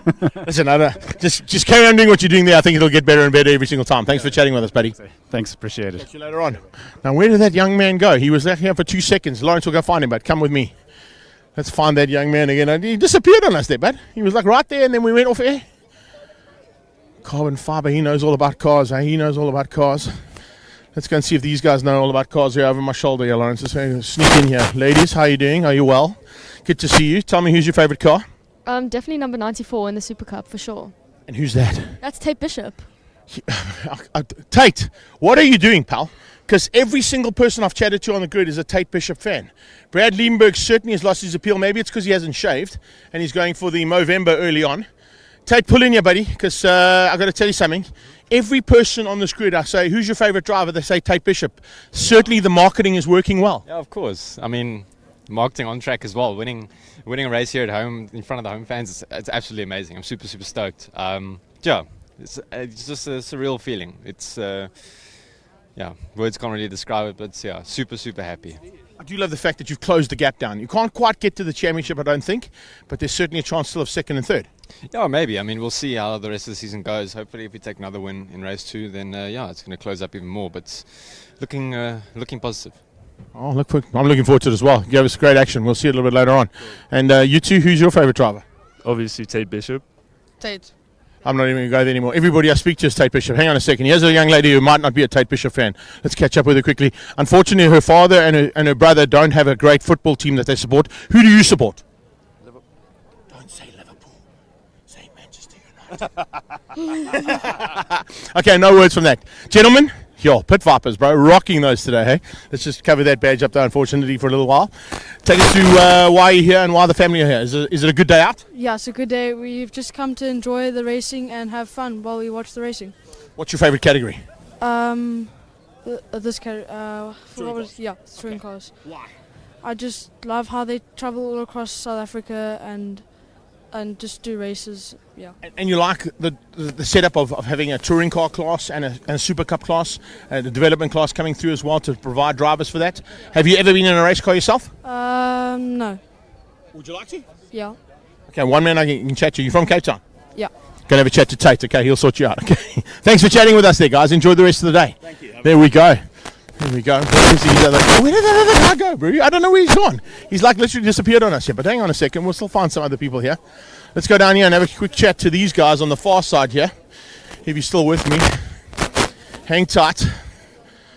Let's have a look here. He's looking down at his phone. Are you checking lap times there, sir? Are you checking lap times? Hey? What are you checking out, eh? Formula 1, MotoGP, or are you watching today's racing? Today's racing. Who's your favourite in today's racing? The car. The car? You Yes. like Cora? Yes. Alrighty, I like to hear that. There we go. Is it because she's good looking or just because she can drive well? She's driving well and she's good looking. Oh, there you go. Take that, hey? Both at the same time. All right, cool. So we know that you're into the Calix car. What else is appealing to you today?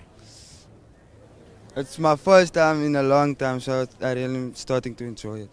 You got your whole fam with you here as well. It's a family outing, as always, Extreme Festival. Do you think this is the way to go in motorsport? Yes, it's a beautiful way to go. Yes, and it was my matric ball. As well. There you go. Well, good luck with the matric exams. Thank you. Well. Thanks for being here. And I think tomorrow, straight into the studying, eh? No messing around. Thanks so much, buddy. There we go. All right. Here's a young man here walking past as well. Come and have a chat here. That's a funny cap you got on, eh? What kind of cap is that? It's a Springbok cap. Are you a Springbok fan? Yes. Who do you think the best rugby team in the world is? Springboks. Who do you think the best racing car driver in the world is? Max Verstappen. Whoa! Okay, so you're a Max fan. Okay, so take us through who's your favourite driver here today? This is only my second time here. Okay, that's cool. Are you enjoying it? Yeah. What's the appeal of coming out here to watch South African motorsport? What's your biggest, what gets you going to get here today? The drifting. Drifting and spinning fan. Have you been across there to have a look? It's great that they bring that kind of action in here as well as what's happening on track, eh? Yeah. Well, good luck and enjoy the rest of the day. Thanks for chatting with us, bud. There we go. Right, a Juventus fan. Can you believe that? Juventus and Liverpool fans. Well, that's basically wrapping things up here on our fan and grid walk. We'll be back shortly with action from ZX10R Masters Cup, brought to you by Sunbet and Red Square.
10.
So bikes back on track now for the second heat of the Sunbet ZXNR Masters Cup, and a slightly diminished field. News in from the pit lane is it looks like Trevor Westman broke his leg in that crash earlier today. That was the news that I got passed on the grid when I was doing the grid walk there. So we wish him a speedy recovery.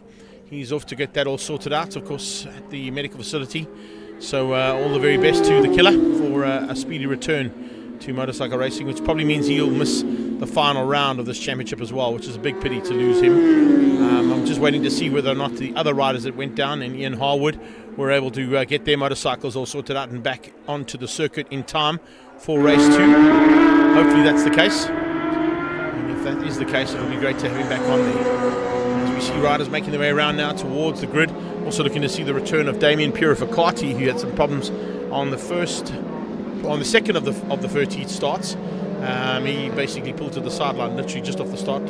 So hopefully the 821 Amalgam Welding Shop Kawasaki is back on track, and he'll be looking to fight it out there with Dave Entercott and with Alan John Fenter. Entercott and Fenter will be the only two bikes on the front row, with of course Westman would have been on pole position. That pole position spot will now be left open, and it'll be up to Alan John and Entercott to try and fight it out. Hopefully, as I said, if Purificati is back on track, he'll be able to run with them. And then Slucky hoping for a better start to try and get away from Graham Van Badar and Dave Varinga. Varinga, also a man who went down, looking to see whether or not the Juggernaut on 117 has been able to get his bike repaired. I saw there was a damaged left lever on that motorcycle when he went down at turn 2 at Cashel Corner, and that was literally on the first lap of the restart.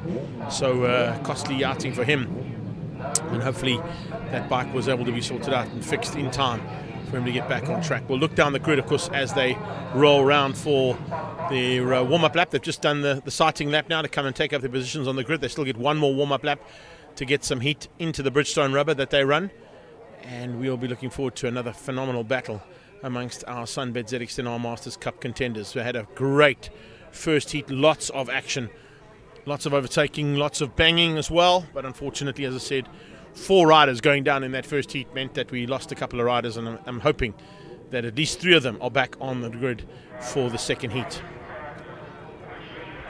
Awesome to see a nice partisan crowd here, as always, at the Killarney International Raceway. Caught up with a few of them in the break there to see what their favourite riders and drivers are and who they are supporting here today at the penultimate round of the Extreme Festivals National Championships.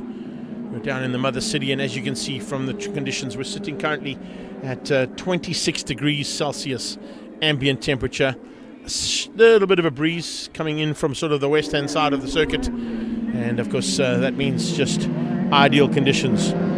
Might be a little bit hot conditions for motorcycles to go racing, but needless to say, still some incredible action to come your way here from the ZX10R Masters Cup. Remember as well, if you look at that number 4 bike right there, great timing. That bike has been painted by some of the kids here from Cape Town. Sunbet Cares putting an initiative together to get a couple of youngsters to come through and actually do the painting of that motorcycle in pit lane yesterday.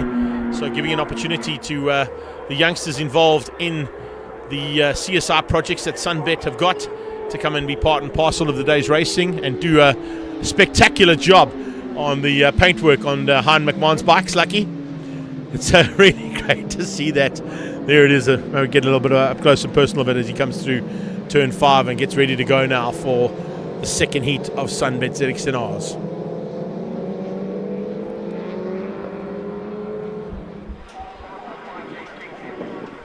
This might give us an indication. Just going to try and spot the riders as they come down here. So that's Entercott. Looking for Purificati, he's there, that's good to see.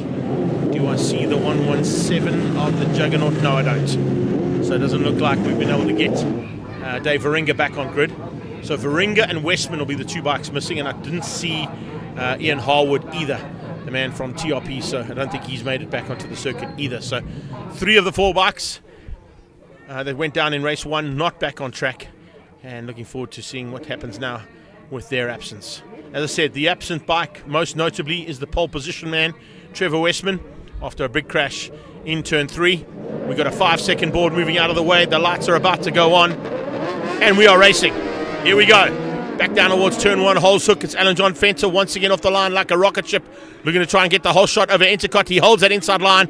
Entercott follows him through. Here comes Hein McMahon into third. McMahon into third. Round the outside comes Sifiso Temba, side by side as they go through there, I think on Lubabalo and Sana. And a good start there from Gerard Frey once again, but a fantastic start from Vanbredar. He's up into third place ahead of Hein McMahon as they go into Cashel Corner turn 2.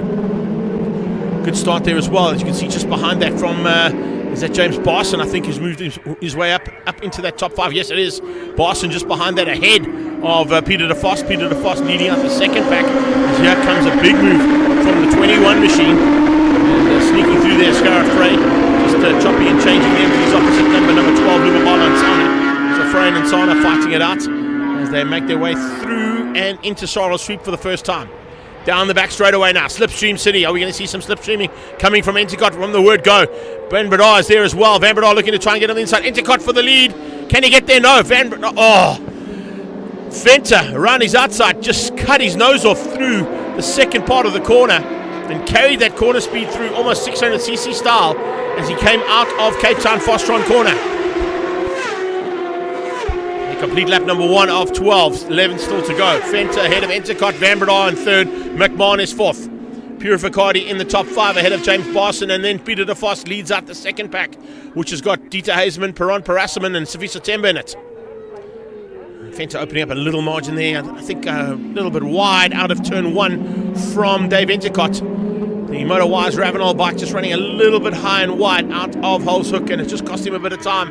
So he loses a bit of ground there to Alan John Fenter, but he doesn't lose any ground. He makes some up over Damien Purificardi. He's moved his way up into third. Purificardi ahead now of Hein McMahon and Vanbredar. They go into the short straight up towards Sorrel Sweep. A little bit of a gap opening up there to the fast. Dieter Hazeman's on his own just behind that. And the second pack is led out by Peron Parassaman, Sifiso Temba and Gerard Frey. That's how they run onto the back straight away. For the second time in anger, down on the brakes again. It's Entercott who's late on the brakes, using the Cape Town lines, as we always see from Cape Town-based riders. They've got very special little intricate lines that they use, little spots on the circuit that they look for as their braking points, and of course to avoid some of the big bumps that are on the circuit. That's where they'll try and avoid them and gain advantage over the northern-based riders. Back down towards turn 1 again. No changes in the top 5, top 6, top 7 as they cross the line. Fastest man on track is Dave Entercott, getting down to a 14.3. It's about a tenth of a second quicker than Alan John Fenter was able to do on that second lap. But Fenter still controls things from the front. Vanbredar starting to close down again, once again on the attack to catch Hein McMahon on the what would normally be his standard option Red Rocket, the K9 law enforcement and X-Pro security machine, but this time out with Sunbet Cares colours all over it. Great to see that come flying up towards Sorrel Sweep again. Back of the pack, a couple of riders now starting to open up a bit of a margin, a couple of gaps opening up as well there. You see dropping right to the back of the field there could be Daryl Barrington and Lubabala and Sana and Lionel Black in a bit of a fight again, as we saw in the first heat. Third place battle starting to heat up ever so slightly now as Hein McMahon just bridges that gap slightly onto the back end of Purificardi. Purificardi looking behind him. He had rearview mirrors who'll be watching straight into the eyes of Hein McMahon and Graham Vanbredar. That's how evenly matched they are. This is the second great little fight. Just 6 bikes in it. Lubabala and Sana, Gerard Frey, Sifiso and Peron Parassaman. And just at the back of that pack as well, keep an eye on local man Lionel Black. Lubabala's dropped to the back of that pack, so he's lost a little bit of ground there. Sifiso looking to attack Peron Parassaman into turn 1. Parassaman trying to do the same thing there to the 21 bike of Gerard Frey. Frey, Parassaman and Sifiso Temba. Much better run this time from Temba. Must have just done a couple of tweaks to that motorcycle in between the heats to get a bit more pace out of it. And he's now staying just ahead of Lionel Black there. They pitch it into turn 2 Cashel corner, and out of that one, squeezing on the throttle, little left-hand flick down towards a tricky corner here at Damstip. This is where we saw Trevor Westman go down in the first heat, a big way. And of course, he's no longer involved in the second heat after that crash. And what we heard was a broken leg from the crash. Now they fight hard. Look at this. This is a fantastic little battle here between these three. And it looks as if it's Purificardi controlling things for now, but only just to keep out that little attack coming from Hein McMahon. on the Sunbet Cares K9 Law Enforcement and X-Pro security bike. It would normally be the Red Rocket, as I said, that he's on, but it's a nice little paint job that the kids have given him for this weekend with that initiative put together with Sunbet. But look at that. He's going to have to be very wary. Graham Van Breda has closed down on him big time. And the champion, who's just lost that number 1 plate to Clint Seller, who's not here this weekend, is now having to fight hard for a chance to be into that top 3. That's where he'd love to be, despite the fact that he's sitting there with a bit of work to do to get past Purificati and McMahon. He might be waiting to pounce. He might just be hanging in there, realizing that they're on similar pace. It's not going to make much of a difference here between them, but certainly in with a shot. There's Dieter Hazeman. He's had a fantastic outing down here, still in the top 8 overall for Trusella Angling Supplies. And at this point in time, I think he's sitting second in Class B. Yes, he is. So Hazeman's second in Class B. Down to Safisa Temba. That man there, IM63, is third in Class B, fighting in amongst some Class A and Class C competitors together. So battles right the way through the pack, mixed up amongst the Class A, B and C. And for you, those of you who don't know how ZX10 works, of course, Classes A, B and C are based on age group, not on lap times, not on derivatives of motorcycles, because they're all on Kawasaki's. They're all on ZX10s of different sorts, of course. But the age group and age differential is what puts you into Class A, B and C. Class A, of course, are your veterans, masters there in Class B, and grandmasters in Class C. And there's a grandmaster who's having a phenomenal run in 7th place overall on that Silver Dream Racer, the John Gonjosi Outsourcing and Glam Fan Kawasaki of Peter DeVos. They start hauling down towards turn 3 again. Looks like a little bit of a gap opening up now as McMahon has hit the front of this battle. He's pulling away from Purificati and leaving him in the clutches of the outgoing champion, Graham Van Breda. Back-to-back championships over the last couple of seasons there for Van Breda. Now you can see a bit of changes. Oh, this is a big change. Gerard Frey has brought Perron Parassaman along for the ride, and with him is Lionel Black and Safisa Temba, and they have caught the back end of Dieter Hazeman. So Hazeman has got to be very wary now down that back straightaway that the slipstream doesn't come into play. Van Breda is so late on the brakes, foot out as they go down in towards turn 5, Fostron corner, and having a big look there to see if he can just bridge a little bit more of that gap between himself and Purificati for what would be 4th place on the road. He's watching McMahon get away. So the top 3 on the road at the moment are all Class A. In fact, the top 4 all Class A at this point in time. So you got Fenta from Entercott, Hein McMahon and Purificati. All of them currently lapping in the sort of mid-14s at this point in time. So not really anybody putting in some lap record style laps around here. We saw the lap record, of course, broken the first time we came down to Cape Town at the beginning of the year by Clint Seller. And of course he wrapped up the championship at Kyalami only a couple of weekends ago at the Festival of Motoring. So Seller not here this weekend. He's got some international duties he's concentrating on. So it's left the door wide open for anybody else to take a victory here for the first time this season. He has not been betted until today. Fenta was the man who beat him, and he's looking very tasty. Looks like, ooh, is that Peter? That is. It's DeVos sitting up. Peter DeVos sitting up on the Silver Dream Racer. The John Gonjosi Kawasaki pulls off the circuit into the flowers and out of the race. That is Class C done and dusted for Peter DeVos. What a pity there for him. That means we're going to see Lionel Black up into 1st place for Class C. Oh, it's such a pity to lose him. He is the 2nd oldest statesman in this category.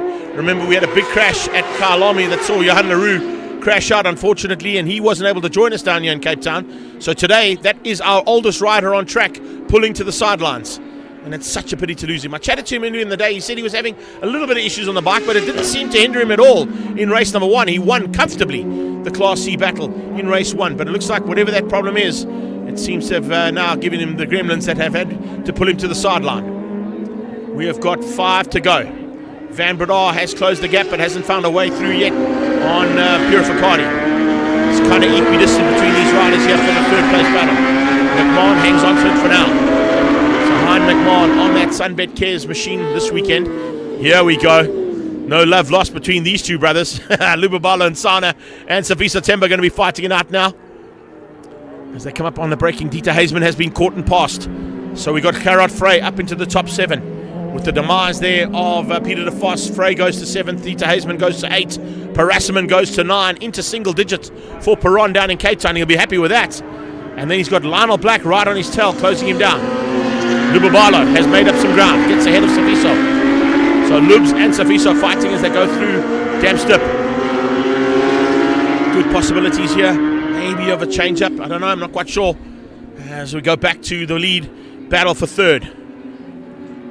Purificati still hanging on to that 4th spot behind Hein McMahon. You can just see here in the foreground. This will be that silver and black and red bike going through there of Dave Entercott. Sarum Engineering, Motorwise and Ravenel SA Machine in second. But no one's even had an answer yet to Alan John Fenter. The only man who could run with Fenter was Westman. In fact, Westman was running with the lead ahead of Fenter by quite a way. Fenter closed him down. The pressure got to him and he had a big crash at turn 3. But Alan John Fenter now on that Volt Markets and True Vine machine, doing a superb job so far to hang on to what could potentially be a double victory here for him. The Lacquer Racing machine, and of course the man who's done incredible work on the Isle of Man earlier on in the season, now looking to do incredible work at another mountain, Table Mountain in the Mother City. Safiso Temba closing once again on Lubabala Nsana. IM63 bike taking on Nsana there on the LB Auto machine. Parasman up the road from them, hanging on just ahead. And in fact, I think Lionel Black might have gone through. Lionel Black might have got through on Peron Parasman. We'll confirm that one as they come across the line. Alan John Fenter sets the fastest lap of the race. 13.902 there from Fenter. Now just enjoying himself out there on that Lacquer Racing, Volt Markets and True Vine Kawasaki. What a run here from Fenter. Clearly out front by a comfortable margins, almost 5 or 6 seconds up the road there from Dave Entercott. Hein McMahon in third. And it'll be Class A 1, 2, 3, 4 with Purificati in the 4th spot for now. Van Bredar leads out Class B, down in 5th place on track. Barson behind him is 2nd. Dieter Hazeman is 3rd in the Class B battle. There's Hazeman as we speak. True Seller and Angling Machine there, hanging on for a possibility of what will be 3rd place in Class B. It might be 2nd overall though, depending on how they finish up here. But what a run here from Garrett Frey. I got to say, out of nowhere, Garrett Frey has found something special down here in Cape Town, and he's just loving life here on the circuit.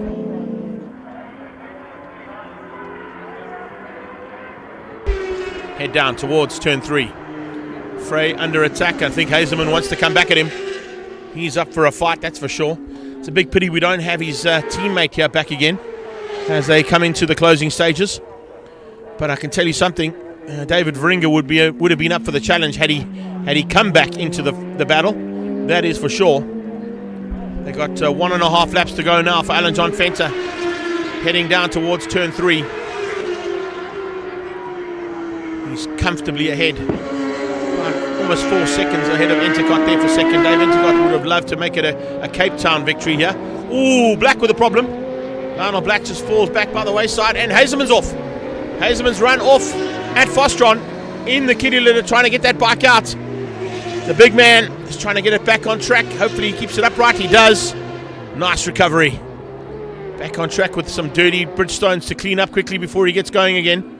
That's going to move Lubabalo and Safiso Temba up slightly. And Lionel Black down slightly a position too. So things have changed up there a little bit in the closing stages here for a couple of the mid-pack contenders. Superb run though from Lionel Black. Good run from Garrett Frey, as I was talking about, as we saw one of the bikes going off, and just commenting on that. There is Frey, the man we were chatting about right now. Loving life out there on the 21 bike for Seal Pro Winelands. And he's also part, of course, of that Project 60 team that Trevor Westman runs. Magic stuff here from him. Magic stuff from him, of course, heading into this one. As they head down towards turn 3 for Alan John Fenter. He's come in amongst some of the back markers there, I think, passing the, what was that? Possibly Daryl Barrington. And also on Dieter Hazeman, I think he might have caught there after he had to recover. But these guys are about to start their final lap. Alan John Fenter's halfway around his final lap. That is James Barson, currently 6th on track and 2nd in Class B. Jimbo on the Steel Monkey and Pro Proof Kawasaki. AJ comes out of Fostron. Flicks it through the left-hander. Checkered flag is on standby. Double victory headed the way of the Lacquer Racing Isle of Man TT Pilot. He takes a double victory here ahead of Dave Entercott. And Entercott will be happy about that. You can see Dieter Haisman shaking his head. He knows that was a costly mistake. Potentially a podium position due to that mistake that he made down at Fostron corner. Graham Van Bedar comes across the line. He will take the victory in Class B for the Stefanuti Stocks Motul Kawasaki. And it's James Barson for second place in the Class Bs, as we saw. Gerard Frey, good run from him. Nice top 5 finish there for Frey in Class A. But as we wrap things up here from the ZX10R Masters Cup, let's have a look and see how they finished up unofficially there. Alan John Fenter taking the victory. He wins out over Dave Entercott and Hein McMahon for the top 3 in Class A. Class B goes to Van Breda and James Barson, with Safisa Temba in 10th place, taking 3rd place in Class B. A good effort there from him. And it'll be Lionel Black, our only Class C competitor, who will take 1st place in the Class Cs here today for the Sunbet ZX10R Masters Cup. So that'll wrap up our second heat and the final heat, of course, of the day for our two-wheelers. So awesome job there from them. But now we head into, of course, the second heats of everything else, the second heat of Polo Cup. They've got 3 heats. Remember, the final race of the day will be the final heat of Astron Polo Cup. The Astron Energy Polo Cup second heat will be on track shortly. That's how we'll be finishing up for the rest of the day. There you see it. Astron Energy Polo Cup Race 2 into InvestChem Formula 1600s Race 2. The Extreme Supercars driven by Dunlop Race 2.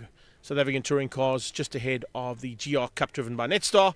And then the final heat of the Astron Energy Polo Cup. If you look at those times, we were about half an hour late on those times due to a couple of incidents in those first heats. So add about 30 minutes on to the times that are on the side there, and then you can catch up with your favorite action here from the Extreme Festivals Round 7, the penultimate round of the National Championships here at Killarney International Raceway.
So we're into race 2 of Polo Cup, the Astron Energy Polo Cup. We're onto the track, and there is a good possibility we may see the championship wrapped up here. But it means Jason Loosemore's got to come from 4th on the grid.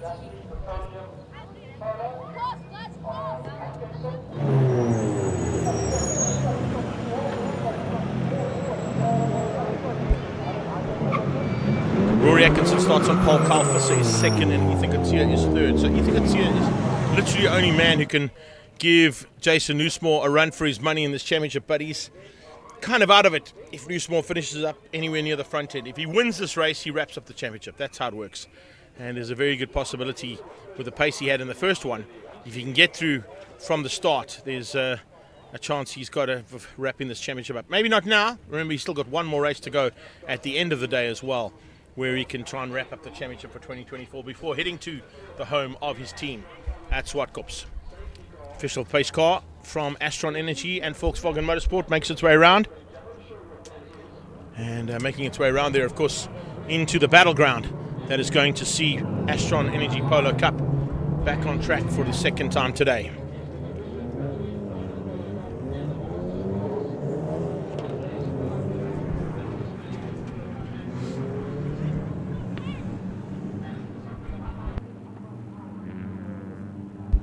Jean-Andre Marais had a fantastic battle right in the closing stages with his teammate Tyler Robinson. I'm sure that battle will resume because they're not too far away from each other, although Tyler's a bit closer to Roshan Goodman than she is to Jean-Andre in this heat. Tyler once again showing an opportunity to be one of the top lady contenders in this category, and you heard from Ian Pepper when we chatted to him earlier on that we thought there might be some history in the making when Elna Cruiser put it on pole position for the Masters category in qualifying yesterday, and actually was in the top 6 overall with Tyler. So I kind of thought it might be the first time ever that we saw 2 ladies in the top 6, but actually set me right there in Robin Kruger and Tasman Pepper actually being 2 ladies in the top 6 overall in Polo Cups a couple of seasons back. So we look to see now as the battle resumes for 2024's championship title amongst the Masters and the Cup competitors combined here in the Astron Energy Polo Cup Heat 2. Rory Atkinson found tremendous pace yesterday in that Haupt Racing and Industry Petroleum polo of his, and he'll be looking for an opportunity to possibly wrap things up here for a race victory if he can. Carl Visser certainly wants a home track victory if he can as well. He wants to follow on with what his brother Charles did only a couple of seasons ago in the Team Red Racing Machine, where he won the championship as well as a couple of races here in a similar car to that one. Yes, Tyler Robinson took over the bright yellow livery that Charles used to run in that team and decided that that might be her lucky colours for this season. So certainly looking forward to seeing if she can go one better than what she did earlier on. She was in the top 6 in qualifying for the first heat, so she started from 6th place. She's starting from 7th place now, only getting the 7th fastest lap in that first heat. That determined the grid for race number 2. And of course the 2nd fastest laps out of qualifying yesterday will determine the grid for race 3 later on this afternoon, our final race of the day. A couple of practice starts there coming off the line just to get some heat in the rub, and also to just make sure that everything engages correctly. Mo Karodia there for Fast 5 Motorsport and Lee Thompson Racing in the OMP sponsored machine heads to the line. Jean-Andre Marais gets a quick little practice start in. Possibly we'll see one there. No, we don't. From Pierluigi Mussolini, I thought we might get one out of him. Nirav Singh in the Kylarney exhaust car is there as well, as the Masters now come to take up their positions. And in the Masters battle, it will be Main Masters and Elna Cruiser who are on the front row. John Kruger, Derek Smallberger, Luigi Ferro, Johan Goos Dale and Mike Bobaglia looking to take on the battle at the back end. Just out my window I can see John Kruger lining up alongside the Sabertech car there of Derek Smallberger.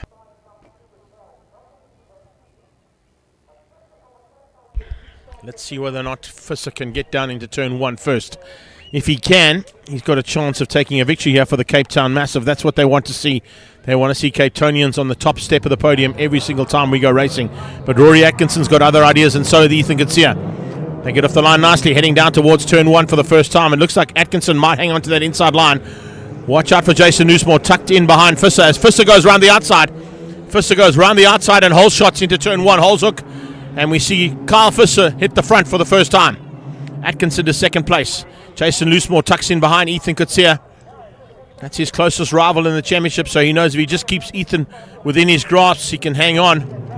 He doesn't necessarily have to wrap it up here today, but he'd love to do that if he can. But it means it has to be a second victory. And that second victory down from 4th place might not be as easy as from the front row that he was on at the start of race 1. He's got pressure already coming from Hannes Skippers. Side-by-side action there from Smallberger and his kind of OMP stablemate there, Mo Karodi, as they came out of turn 3. Heading up towards Sorrel Sweep for the first time. We'll watch to see. It's Masters from Kruger, Kruger from Smallberger. Smallberger's got Ferro behind him, and then it's Elna Cruiser down in 5th place at the moment in the ATE brake car. So that's how the Masters came out of turn 3. Heading down towards Fostron corner now for the first time. Rory Atkinson round the outside in the new car. Looking to come through there for Harp Racing and Industry Petroleum. Look at this maneuver though. Jason Loosemore all over the back of Ethan Kutsia, soaking the pressure up. Those used to be stablemates and teammates only 2 seasons ago, now fighting for different teams and their own rights to the championship. Kutsia goes defensive. Loosemore's right on his tail, looking to try and close him down. Maybe look to use the slipstream as they head towards turn 1. Can he outgun him under the brakes? No, he can't. Ethan Kutsia is good enough to keep him out. Hannes Skippers stays with it, and look at that, Tyler Robinson right behind Skippers as they head towards the turn 2 Cashel corner. A super effort just so far from these drivers as they head towards turn 2, but this is big pressure coming from Loosemore. Down on the brakes go the Masters into turn 1, and a little bit of a gap being closed down now by Elna Cruiser on Ferro. Luigi Ferro being closed down. Look at Mussolini. Oh, Mussolini and a touch between Mussolini and Singh. Singh catches the car. The Kylarney exhaust car running wide, but just staying on track after a little tap there from the FSS car of Pierluigi Mussolini. Even right at the back of the pack, these guys are rubbing. That's what we like to see there. Let's see what the Ninja can do now about coming back at Mussolini as they head towards Sorrel Sweep. Masters, Kruger, Smallberger, Ferro, Cruiser. Johan Goos stays ahead of Dale and Barbaglia. Great battle at the back there between the Paybar and Posse Drive boys. At the front end, let's hit it again. Down towards turn 5, Fostron corner. It is a big charge coming here from Jason Loosemore, but he can't find a way through yet on Ethan Kutsia. Kutsia's got his own problems. He's trying to close that gap down and go defensive at the same time, and that's not an easy thing to do. When you're driving hard to close the gap between 2 cars ahead of you and having to watch your rearview mirrors in case Jason Loosemore has a little attempt, it makes it very difficult for you in the cockpit. And of course, it's pretty hot in those cockpits as well. They fly down on the main straightaway to complete another lap of the 8. 6 more to go. Kutsia is quickest, 12.5 from 26.5, I should say, from Ethan Kutsia. So he's definitely putting in the Merc to close down on Rory Atkinson. Atkinson stays behind Fisser. Carl Fisser looking for his first victory on home soil. Can he wrap this one up and keep all these other competitors out? Championship rivals are 3rd and 4th at the moment. Remember, Nathan Victor no longer involved in the championship, deciding to step out after his off-track excursion at the East London Grand Prix circuit, and then about 2 weeks later a massive crash at the Regional Extreme Festival that we had in Cape Town, which saw his Polo slam into the wall coming through the kink onto the main straightaway. Masters still continues to lead over Kruger and Smallberger. Ferro's lost a bit of ground to them, but Cruiser stays with him. Here they come. Slipstream available. No one can't push to pass just yet, I don't think, by the looks of it. Remember, they've got that push to pass mechanism in these cars, which gives them about 20 kilowatts more power to play with, which allows for an opportunity to maybe get a slipstream, maybe get a pass in, maybe just break a bit of a gap between yourself and your rival. And that's what I think Carl Fisser is hoping for you. Further back, this is Goos in the KW Realty machine, fighting with the Posse Drive and Paybar cars of Dale and Barbaglia. Top contenders crossing the line again in the Masters category, and Wayne Masters continues to lead that one out. So it's Wayne Masters from John Kruger, from Derek Smallberger. Mussolini. Oh, it's a return to the favour there from Nirov. Nirov Singh is back up ahead of Mussolini as they head there, and Charles Smallberger slowing. Charles Smallberger slowing down as he's... Oh, big move there from Mussolini to try and come back up the inside of Nirav Singh. Singh hanging on there for dear life, but just can't quite keep him out. Hannes Skippers starting to slide into turn 3. Skippers got ahead of Loosemore. He has. Oh, Hannes Skippers ahead of Loosemore. That's a big moment there, and Ethan Kutsia getting away. So Jason Loosemore's made a mistake somewhere on track by the looks of it. Jason Loosemore's dropped back into 5th place. That is massive for the championship as Ethan Gatia is up in the 3rd. So Skipper's on the move. Ethan Gatia capitalizing on that. Somebody's run wide and put wheels on the dirt coming out of Sorrel Sweep. Here comes Loosemore back at Skipper's. Kind of expected that. Didn't be too long before Jason Loosemore came back at the doctor. And he loses out there going through turn 5. Tyler Robinson trying to go with her teammate to get through there on Skippers. Wasn't able to make it stick, but here comes Mo Karodia on her tail. So Karodia and Robinson fighting hard and coming along for the ride. Just in the background there, Roshan Goodman, and right on his tail, Jean-Andre Marais. Haven't mentioned much about Bjorn Berthold. He makes up the top 10 there for that Caesar Anani Plastics car. So it's a real fantastic battle here. Led out at this point in time by Carl Visser. Atkinson in 2nd. Kutsia is 3rd. And here they come for 4th place. 4th place, Skippers once again ahead of Loosemore. So chopping and changing there between Jason Loosemore and Hannes Visser. Hannes Skippers, I beg your pardon. Skippers pushing hard, and he's really working that car to the limit and beyond it as he clips the curbs coming out of the kink down towards turn 3. We wait for the second battle on track there for the Masters, and the Masters closing things down now. They're closing down on Nirov. Nirov might have dropped back slightly after that touch between himself and Mussolini. They're fighting hard, and they're about to be caught now by the Masters. Mussolini on the inside, heading into the Sorrel Sweep. Coming out of that, he might change things up there between himself and Nirov Singh as they head down the back straight away. This is a big move here from Atkinson. He closes right up now on the tailpiece of Carl Visser, looking to steal that victory away. Loosemore under attack from his own teammate. Tyler Robinson looking to try and squeeze through on Jason Loosemore. Wonder what's gone wrong there on Jason Loosemore's car. He's going to try and hang on for another at least 4 laps. So it's 3 to go now for Jason Loosemore, and he's having problems with his teammate looking to get past on him. Wonder what's gone wrong there. Loosemore coming back at Skippers down the main straightaway in towards turn 1, trying to go around the outside of turn 1, which will become the inside for turn 2. Skippers keeps him honest, forces him wide. Tyler Robinson tucks in behind, goes defensive to try and keep the rest of the cars at bay, and she's doing a superb job to keep out Mo Karodia. Karodia goes inside in turn 2 and into Cashel corner. A little nudge, little tap there between the two of them, but it looks like a little tap also coming from Roshan Goodman on the back end of Karodia. Karodia, Goodman fighting hard with Jean-Andre Marais tucked in behind them. It is 3 of the Team Red racing cars fighting with Mo Karodia. And here comes a move on the inside from Bjorn Berthold. Berthold diving on the inside of Marais and getting through on both him and Roshan Goodman. What a move there from Bjorn Berthold into turn 3. Making it stick and getting up into Sorrel Sweep just ahead of the Team Red cars. So this is an epic battle on here, that is for sure. Non-stop action. Here we go, down into the breaking point for Fostron. No change again for the top 2, but more pressure being applied from the back end. Rory Atkinson looking for a way past. Carl Visser is fending and defending for his life here. He wants a home track win, and he's got 2 more laps to try and hang on. Can he keep out Rory Atkinson for these last 2? Ethan Gatia in 3rd. Skippers is 4. Loosemore 5. Tyler Robinson is 6. Robinson pushing it to the limit and way beyond as well. She's trying to keep Mo Karodia out down into turn 1. Karodia looking very dangerous. Could possibly pounce and make an overtaking maneuver into turn 1. Watch in the background. Do we see the Team Red car come through first, or will it be that slightly teal-green car of Karodia's? No, it's Tyler. She's managed to hang on. He's got the Seasonani Plastics car, but in fact, Karodia dropping back now into the clutches, finds a way through back ahead of Berthold. Berthold losing out a little position there to Karodia, who returns the favour. So Karodia now trying to come through. He's got Jean-Andre Marais, Roshan Goodman, and watch out for the very close and up close and personal Bjorn Berthold on his tail. Rory Atkinson trying to set things up as they go through Sorrel Sweep. He needs to get into that slipstream.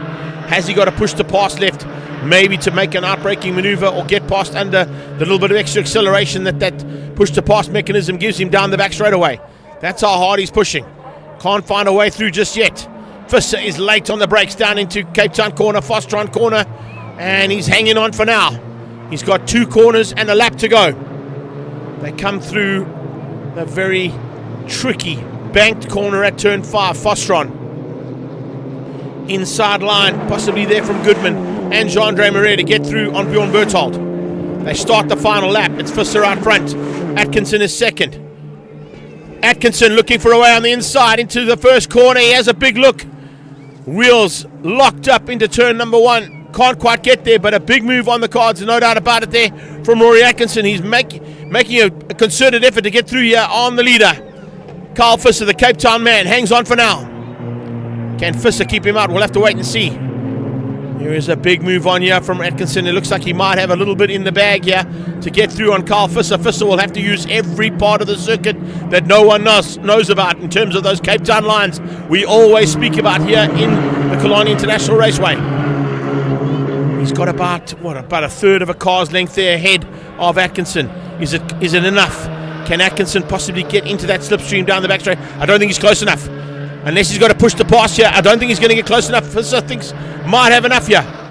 Carl Visser is about to make it the second Visser to take a victory in Polo Cup for the first time. Here he comes, down towards Vostron corner for the last time.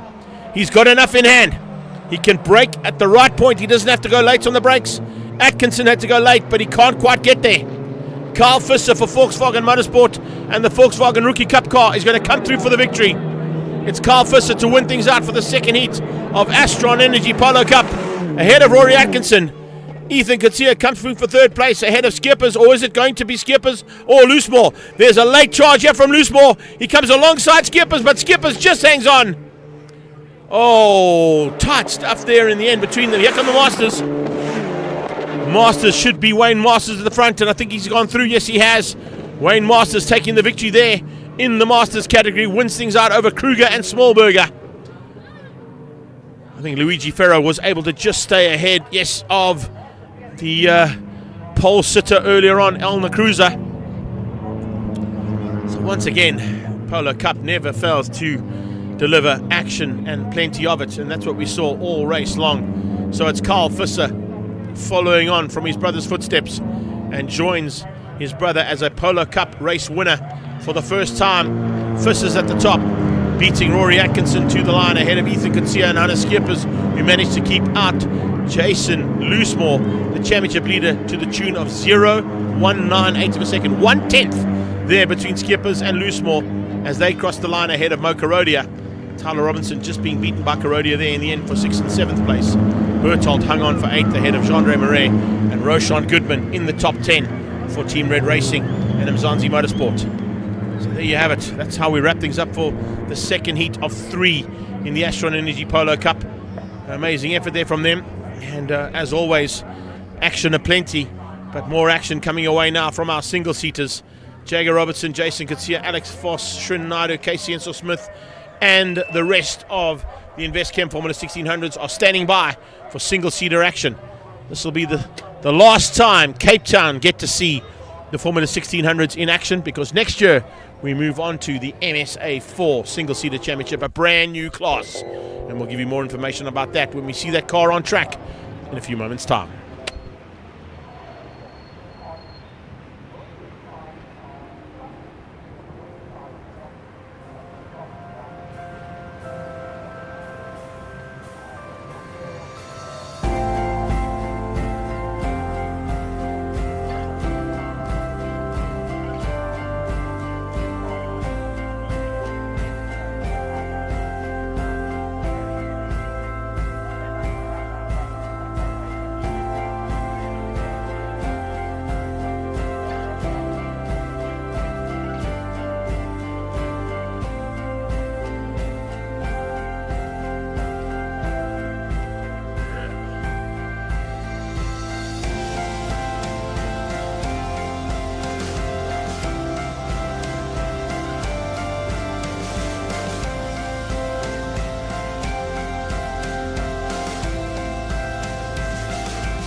So there you have it.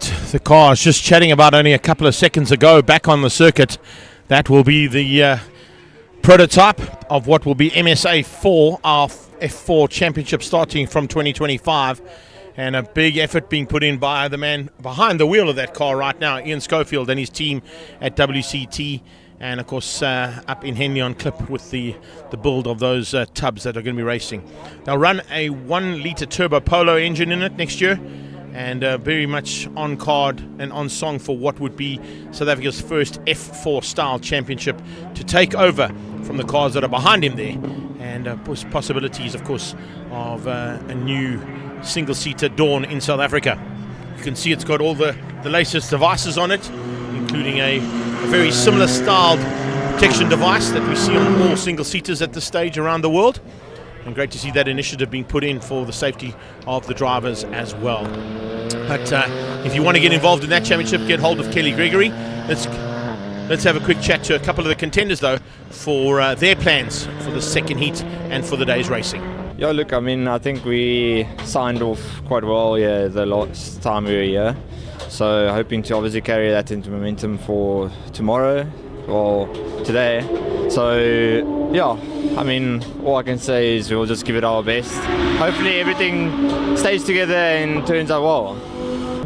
Yeah, we were just hoping for a good result at the end of the day. What matters is consistency, and so as long as the car and everybody is happy with my performance, I'm all good.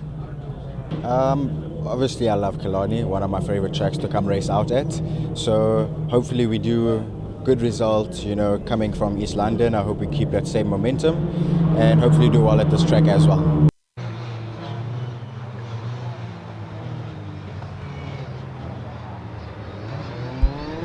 We heard it from Jason Garcia and Sia Monkankwana, both of them not having quite the outing that they were chatting about there. Hopefully they can turn their luck around now in race number 2, because it was a long way off, and in fact not even a start for Karabo Malamela in the first heat. Hopefully they've got his car sorted out now for the second heat and he can be in contention, although he's going to have to come from the back of the grid, which is not really a problem for him usually. We have seen him come from one of the worst positions and still be in contention. Let's see what Malamela can do into this second heat of race action from our single seaters. As I said, this will be the last time anybody in Cape Town get to see these cars in action, as we saw at the start just before we caught up with those two drivers. A new dawn for South African single-seater racing starts in 2025.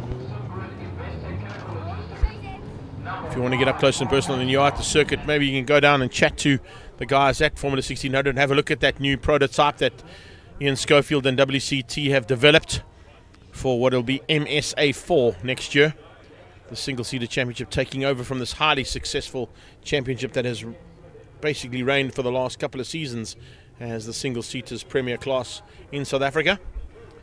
But looking forward to, of course, that new dawn next year with the new car running with 1-litre turbo Polo engine in it, and all of course, the devices and bits and pieces that have to go into a single-seater of that type will be put into place. We are under starters orders, though, for the last time in Cape Town.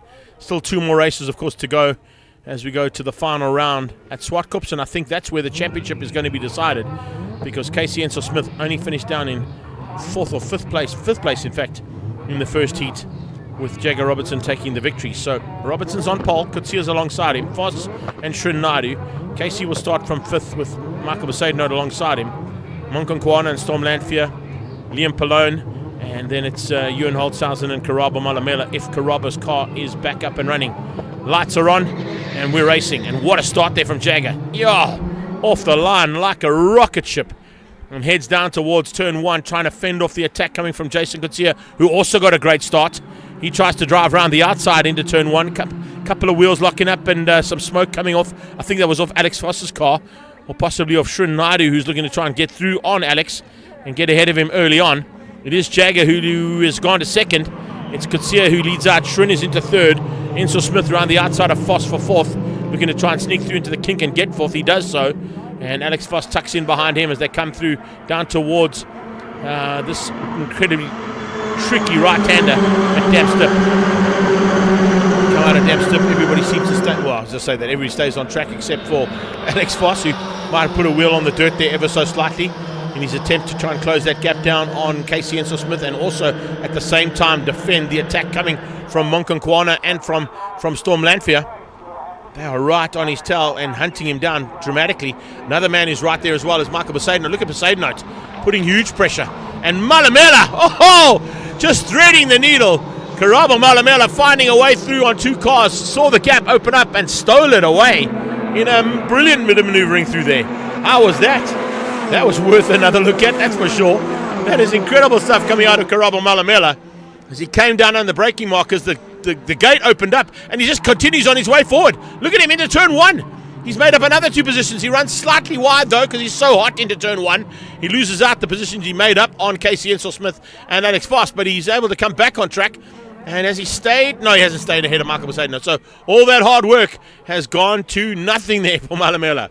82 out. That is Nzalo Khoza, unfortunately, spinning out at turn 1, and he's in the kitty litter, so possibilities of a safety car could be coming out. We'll keep an eye on that. But Malamela was on a hot run there of note. It was incredible to see. Absolutely brilliant stuff coming from the back of the pack and trying to scythe his way through. He got through on 2 relatively easily, and then he just went a bit too eagerly into turn 1. Has he got through on... No, he hasn't got back on them. So he's managed to stay ahead of the 2 cars he managed to sneak through on, but he hasn't made up the ground back again on Michael Besaidnout and on Casey Ensor-Smith.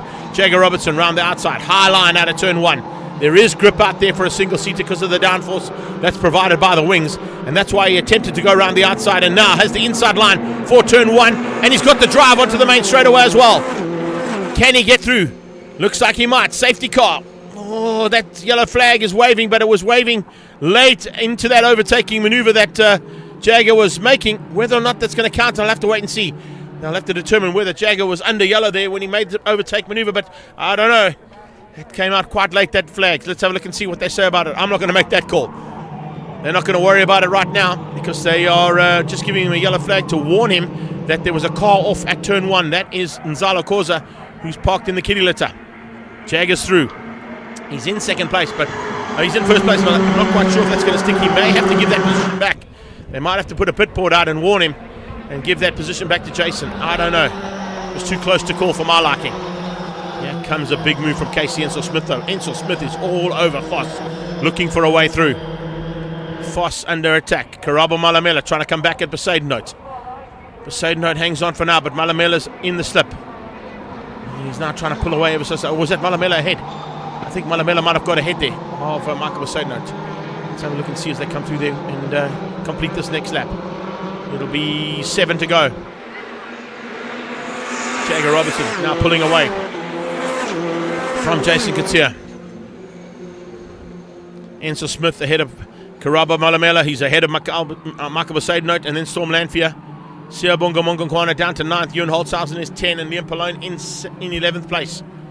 That's how the current field stands, coming through to complete lap number 5 of 12. 7 still to go. Amazing bit of race action here. Karabo Malamela, as I said, on that last 2 laps, has just been building up the confidence, sneaking through, pulling overtaking maneuvers that came out of nowhere. I don't know where he found that one. It was pretty special down into turn 5 there from Karabo. Now he looks to try and hunt things down on Casey up the road there. Africa Heating and Beatro frameless car of Casey Ensor-Smith being hunted down by the KMFT Marita and Race Driver SA car of Malamela. Here they come. Jagger Robertson extending the lead. Is that Devon on the side? I think it was. Yeah, Devon Robertson on the sideline shouting and saying, yo, you're extending the lead, keep doing what you're doing. That's what you need to do to win this race. Just keep that gap open between yourself and Jason Katia. It was only about 0.6 of a second on the last time they came across the line. It looks like it might have opened up slightly more than that. About a second, I would say, between those top 2 cars.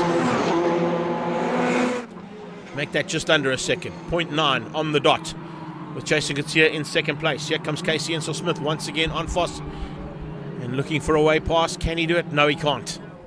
Not there yet.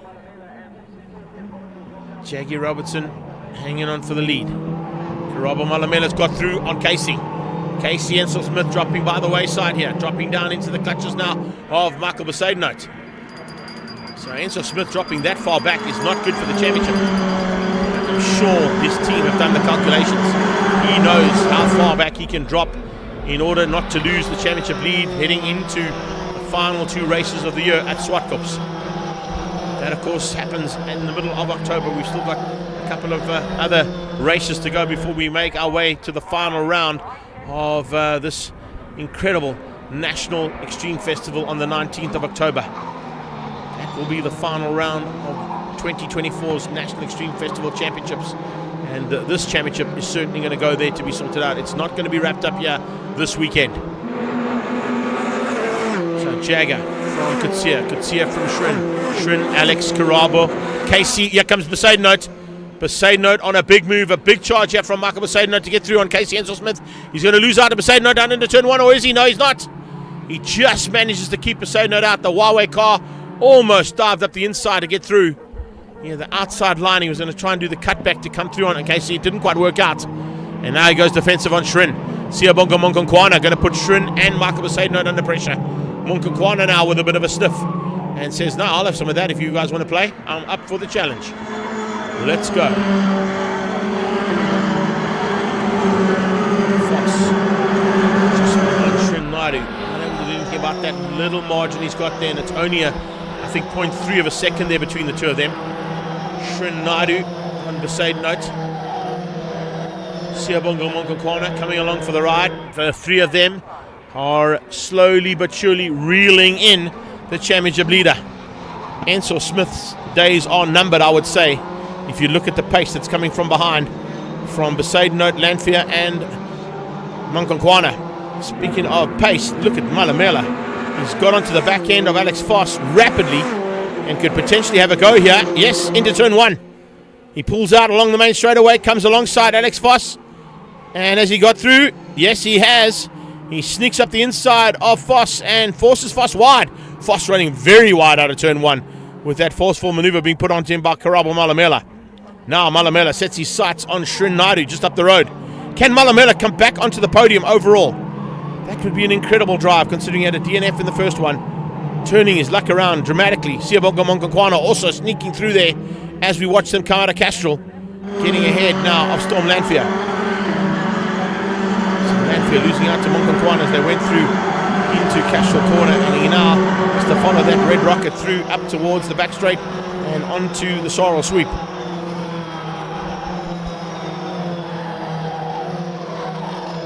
Here they come. Down that back straight away again. Michael Besaidenote pulling out, having a look on Casey Hensel-Smith. Can he find a way past? He's going to drive round outside of Casey Hensel-Smith. Get past him. Hensel-Smith's got problems. Here comes Monkonkwana on his inside.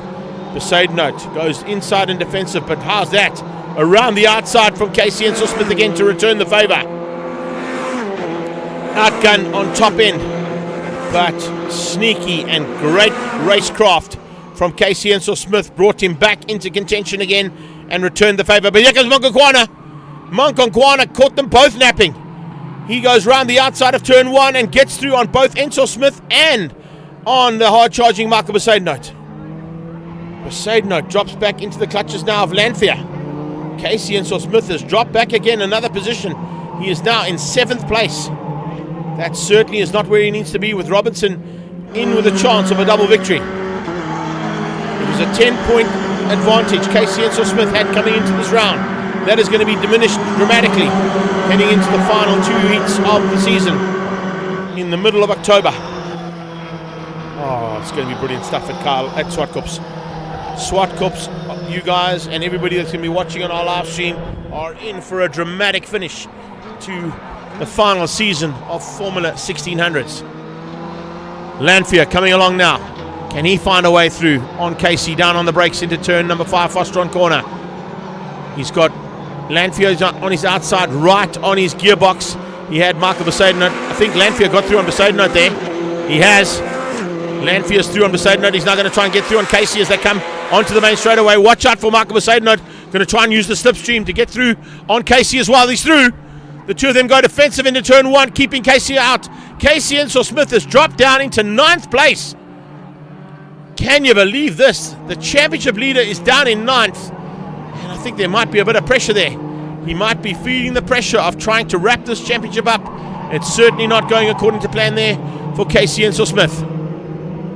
Down in 9th. Can he come back again at Michael Besaidnout? Not going to be easy to do when you're in it looks like he's in a bit of an ailing car. It doesn't seem to be firing like it should be. Let's have a look and see if he can come back here. Maybe just salvage a couple of points.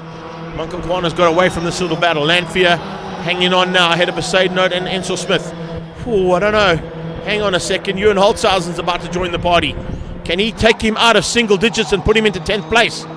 There is a very good possibility, because here he comes. Ewan Holtzhausen alongside Casey Ensel-Smith down into turn 5. Round the outside. Can he hang on to that outside line? If he can get good drive. Ensel-Smith will come across and maybe just close the door slightly on him, but he can do nothing about it. Holtzhausen goes past him. Holtzhausen goes past Casey Ensel-Smith and drops him to 10th. The championship leader coming into this round is down in 10th place, trying to come back to 9th into turn 1. Returning the favour there on Ewan. Ewan Holtzhausen about to be joined by Liam Pallone. The two of them could possibly spoil the day here even more for Casey. Something's gone wrong here. And this is not what we expect to see from Casey Ensel-Smith, who literally has been the dominant factor over the last 3 rounds of this championship. It gave him the championship lead coming into this round, but he's not going to have a massive margin of 10 points anymore when he leaves this round. That is going to be diminished dramatically, as I said, with Jagger Robertson taking 2 victories. They go down the back straight for the last time. It's Jagger Robertson into Fastron. 2 victories out of 2 starts. Exactly what Jagger Robertson came to do here in Cape Town. The Liqui-Moly and Pretoria North Toyota sponsored man is about to take the double win in the last outing that Formula 1600s will have in the mother city. He comes through for the victory, wins out comfortably over the local man Jason Kutsia. Kutsia in second ahead of Shrin Naidu in third. Karabo Malamela, an incredible drive up to 4th place, beating Alex Voss for 5. 6th place goes to Monkhonkwaana. Then it's Storm Lanphier, Michael Besaidnout, and I think Ewan Holtzhausen, just hang on to 9th place to beat out Casey Ensel-Smith to the tune of 0.08 of a second. So Casey Ensel-Smith, your championship leader, down in 10th place. Bottom of that list on your screen right now is your championship leader. Top of the list is the man closest to him now in the championship, and that gap has come down big time. I don't have the points in front of me right now, so I can't tell you exactly how much it is, but from 10 points I would say it's down to about 5 or 6, possibly even less than that, headed to Swartkops on the 19th of October for the final round. Robertson, Kutsia, Naidu and Malamela winning out ahead of Voss for the top 5 in our Formula 1600s here in Cape Town. For the last time, you guys here in Cape Town will get to see them live in action, and for the 3rd last time, our live stream team and people watching all around the world will get to see them. As I said, the new dawn of South African single-seater racing happens in 2025 with MSA4 coming into play. Whew. Let's catch our breaths there quickly, shall we? After such dramatic action, once again in our single-seaters, it's non-stop all through the day, and we go straight from single-seater action into the big bangers. Waiting just outside my window are the Extreme Supercars driven by Dunlop. We'll be back shortly with action from them, and then Touring Cars and Super Cup, GR Cup driven by Netstar, and the final race of the day is the 3rd and final heat of Astron Energy Polo Cups.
So once again, they make their way onto the circuit, and it's the big bangers of the Extreme Festival. The Extreme Supercars driven by Dunlop.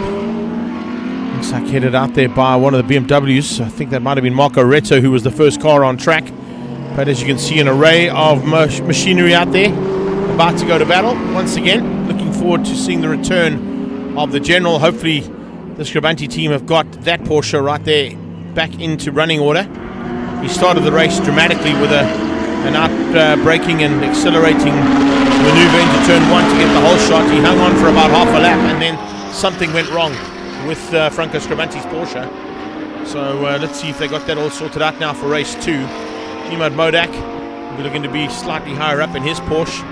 He's got just behind him there the Z4 of Dr. Mike Veria. Of course, starting from pole position for the second heat will be local man Davi Jabir in the Wild Rose Gin and Rembrandt Racing Lotari.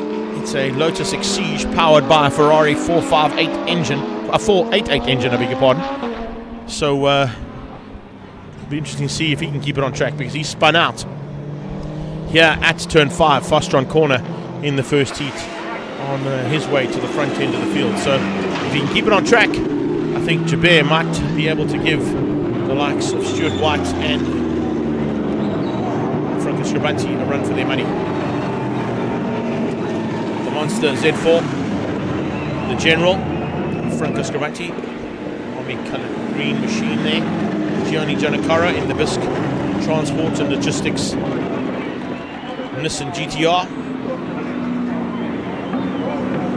Keep an eye out on, of course, the local competitors in their BMWs in Marco Retta and in Renzo Torrente. And then keep an eye out, of course, on GT3 winner from race 1, Silvio Scribanti, who starts behind Jonathan Dutoy this time in race 2. So it's Jabir and White on the front row. Arnie Neveling, who didn't have quite the start he wanted in race 1. He dropped back down to 11th place, had to come through the field to finish in 4th overall by the time the flag came out. So Arnie Neveling there in the Bobcat and Goscor Audi from Stradale Motorsport. We'll definitely be looking for an improvement.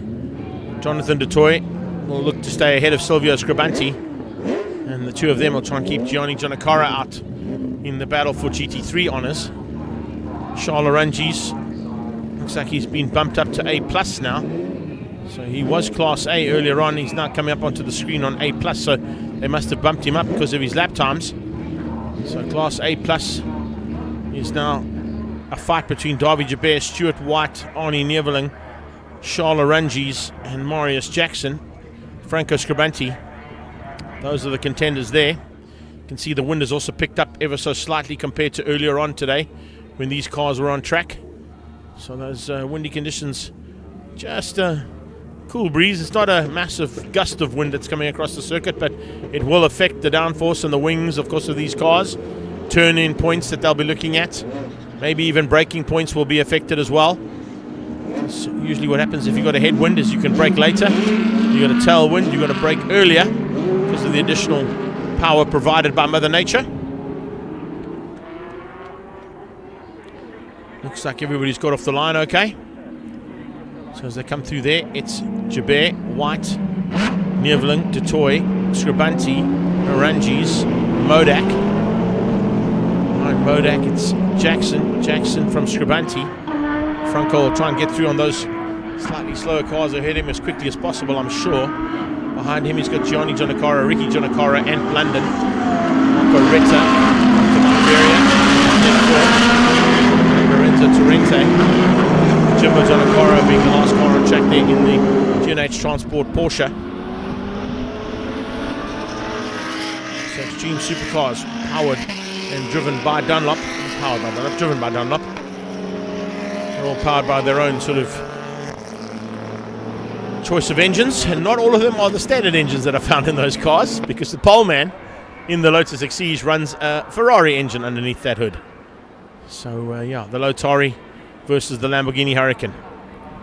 Audi A8 versus Huracan. Huracan versus Porsche. Porsche versus Audi A8. Porsche versus Nissan GTR. That's how they'll line up for the first 5 rows of the grid.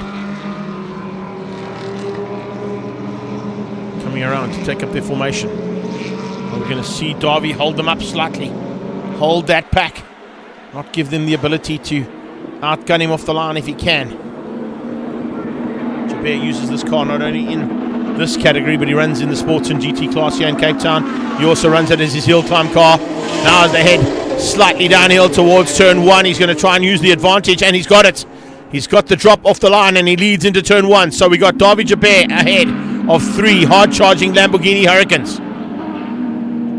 And looks like it's a great start coming out of the General in the background as well, trying to find a way through there on Charles Oranges. Can he keep out the first Porsche? No, he can't.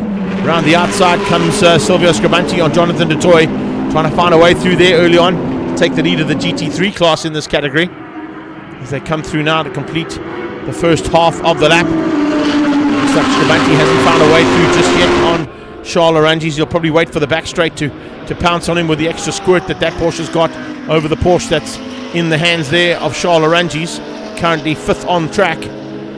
Great start coming out of the Audi as well. That Audi just tucks in to what is now 3rd place on the road with Ari Neveling at the wheel. There you can see the differential between the power available that Franco Scribanti's got compared to Charles Oranges' car. So an A-plus Porsche battle. Oh, the Lotari and Stuart White have spun out. Darby Jabir and Stuart White have spun out coming out of turn 5. And it's given Arnie Neveling the lead.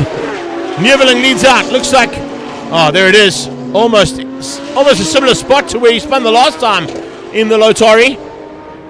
He gets going again. Just going to take it easy to turn around because, remember, it's got a big wing on the front end of that. He doesn't want to break the splitter off it. So you've got Neveling from Scribanti, DeToy from Scribanti. It's A-plus versus A-plus for 1 and 2. 3 and 4 are GT3 1 and 2 as they come through the sweep down towards turn 3. Charles Oranges, 3rd place in the class A-plus at the moment. What is 5th on the road overall?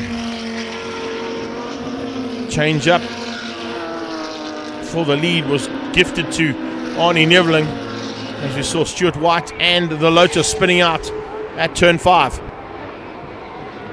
White's back on track. Look at the ground he's making up already.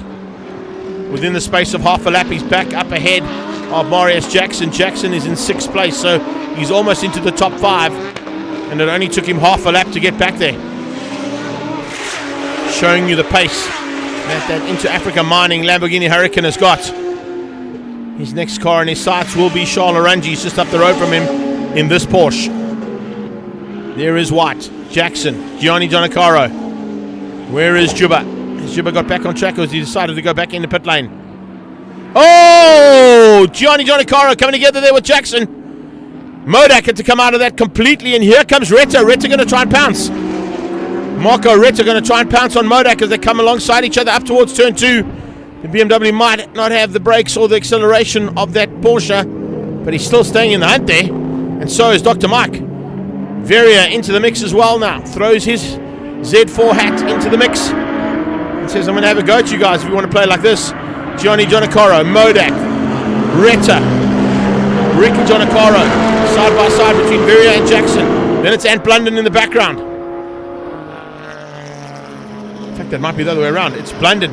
It's Blunden further up, and it's Giannacaro at the back. Ricky Giannacaro now, side by side with Jackson. Let's have a look at that. Looks like we've got a replay coming out. There it is.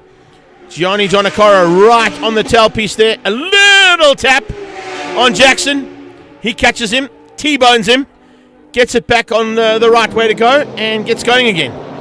So loses out a few positions, but fortunately stays on track. The General on the hunt, trying to close down on the Bobcat Gosko Stradale Motorsport Audi R8 of Arnie Neveling. Arnie Neveling would love to steal a victory here from Franco Scribanti's return. Scribanti is quickest though. He's got down to a 1:08.6. So that Porsche is starting to fly. If they've got it all sorted out, there's certainly a big advantage in that Porsche compared to the R8. But the way that Arnie's driving, he's going to be a difficult man to catch and pass.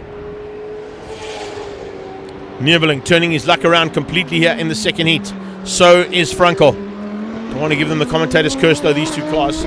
But they really are going much better than they did in the first heat. And this is the kind of race we expected to see with these cars involved, but we expected a couple more cars to be joining them. Top two down towards turn number 1 now. And Scribanti hangs on for second. Back to the battle between Jonakaro and Modak. This is for 6th place on the road. In fact, for 7th, I beg your pardon. Jonakaro in 7 and Modak in 8. Retta is 9. London is 10, and it's Mike Verrier behind him. So, and Blunden is the leading G&H Transport McLaren. Looks like Ricky Jonakaro has got through, and he's got ahead now of Mike Verrier. So the two McLarens almost evenly matched again, as they have been in the first heat. This is Gianni Jonakaro in the Bisque Logistics and Stradale Motorsport Nissan GTR coming out of turn 2, Castro Corner. Imad Modak trying to close down on him, and Imad has had a really good outing in that Porsche. If I'm not mistaken, I think Imad Modak might be in the Johan Engelbrecht Porsche of past, the Jogga Jogga Cafe Porsche. It looks like a similar type machine to what Johan Engelbrecht would have piloted, and I'm sure it's being prepped by Divan Lismo. So I stand to be corrected, but it certainly looks like that Porsche, just with some slightly different livery. Lamborghini's now coming up close and personal as Stuart White joins the GT3 battle. He should be able to get through on these two, but they're going to, of course, fight for honours on track. Not going to make it easy. Oh, the general slowing. The Porsche of Franco Scribanti slows up again, and all 3 Lambos go past him. It's such a pity to lose that Porsche again for the second time today. But Franco Scribanti is going to roll that car around and pull it into pit lane for the second time. That is now gifted a massive advantage to Arnie Neveling. Must be close to at least 10 seconds up the road from Silvio Scribanti, and now into 3rd place on the road, and second place in A+ for Stuart White. Nice recovery from White. He didn't give up, even though he spun out with the Lotus Ferrari, or the Lotari there, of Davy Jabert. This is your leader, the Gosco and Bobcat Audi R8 out of Stradale Motorsport, comfortably in the lead now. As I said, almost 10 seconds up the road there to Silvio Scribanti's 2nd place car, the Semza and Scuderia Scribanti Lamborghini Huracan. Leading GT3 car though, ahead of Jonathan Dutoy, who's got Stuart White between himself and Silvio. Silvio looking to try and get some kind of breathing space between himself and Jonathan Dutoy if he can, as much as possible, trying to keep out Stuart White's attack, but he hasn't been able to keep him there at all. Jimbo Jonakaro now being caught by Stuart White down towards turn 5.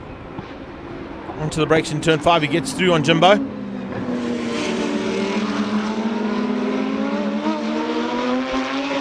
Up into 2nd place and still 5 laps to go. So is there enough time here for Stuart White to catch and still pass Arnie Neveling?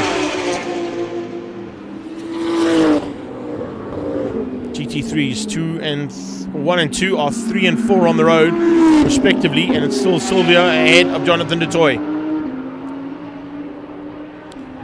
Gianni Jonakaro still in 3rd place in the GT3 battle.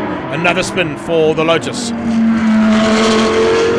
This looks like it's down at turn 3 there by the looks of it. That's quite a dangerous place for Davy Jabert to be in. He's on the inside of turn 3. I'll just confirm that. Yeah, there it is. Confirmation as Stuart White goes past him. He's going to have to wait until it's clear for him to spin out and get back onto the black stuff, or kind of more of the grey stuff here at Killarney International Raceway.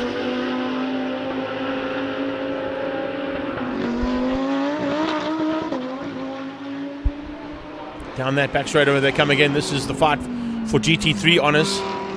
It's also the fight for 3rd place overall on the day for our extreme supercars driven by Dunlop.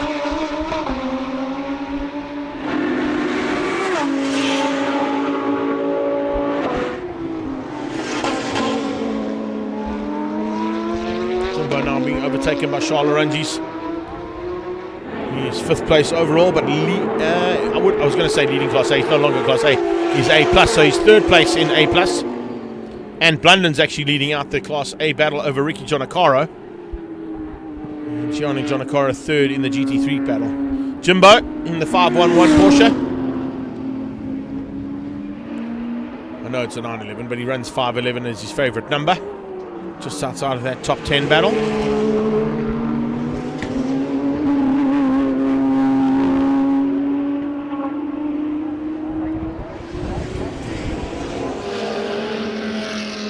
So do we have...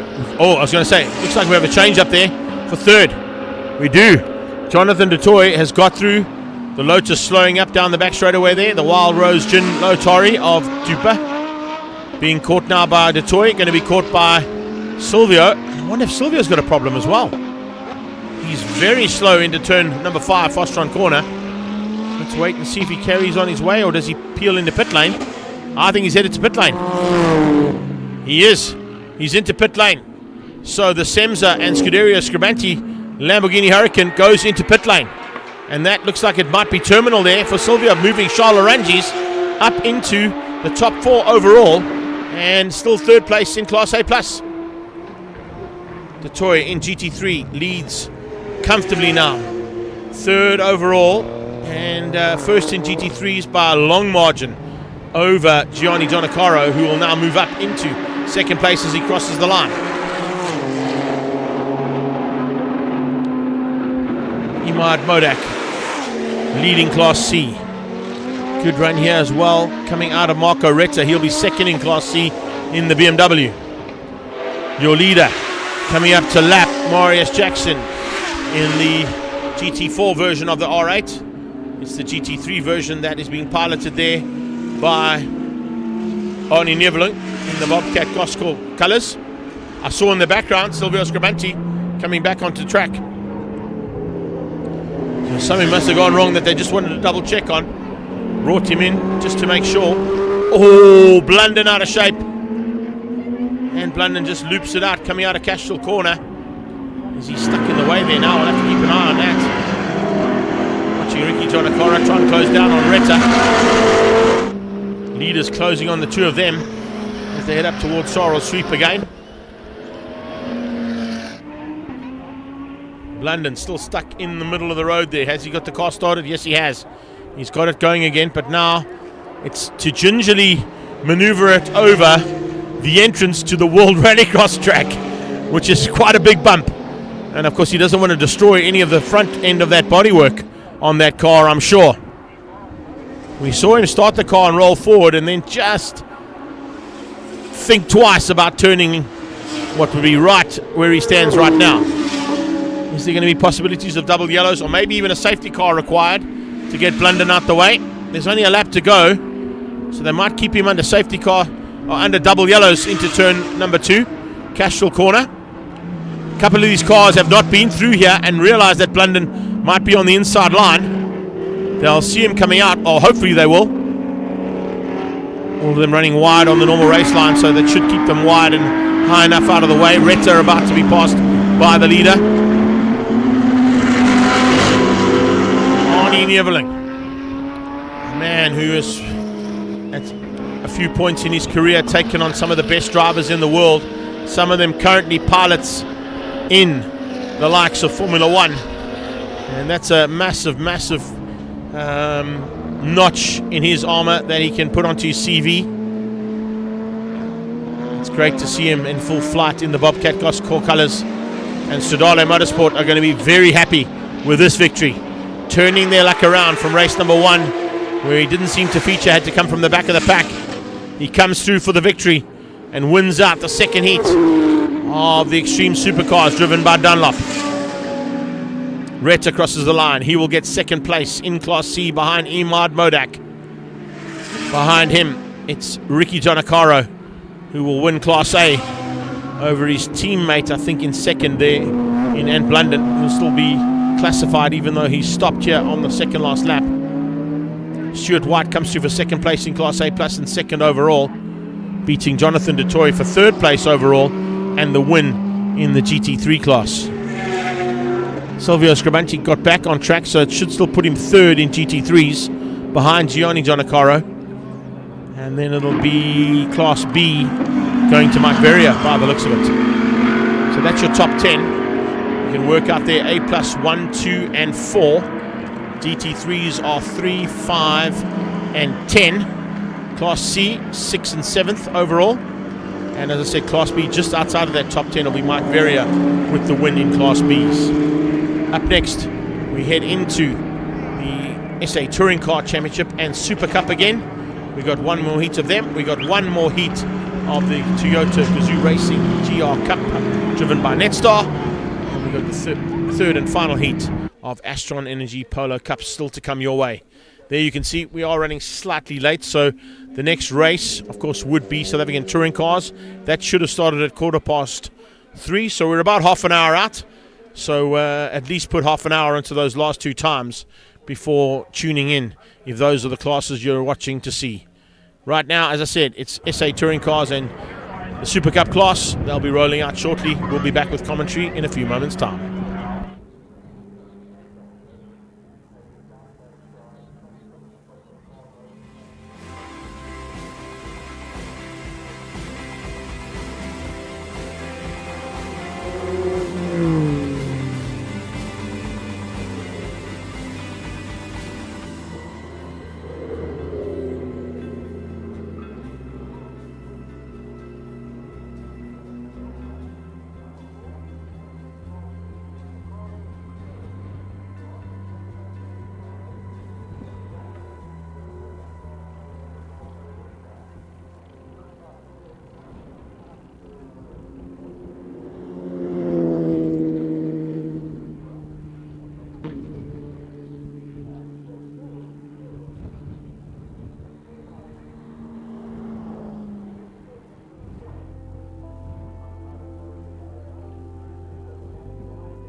No problem at all.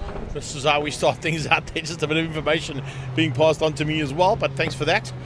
How awesome is this championship? Can you believe this?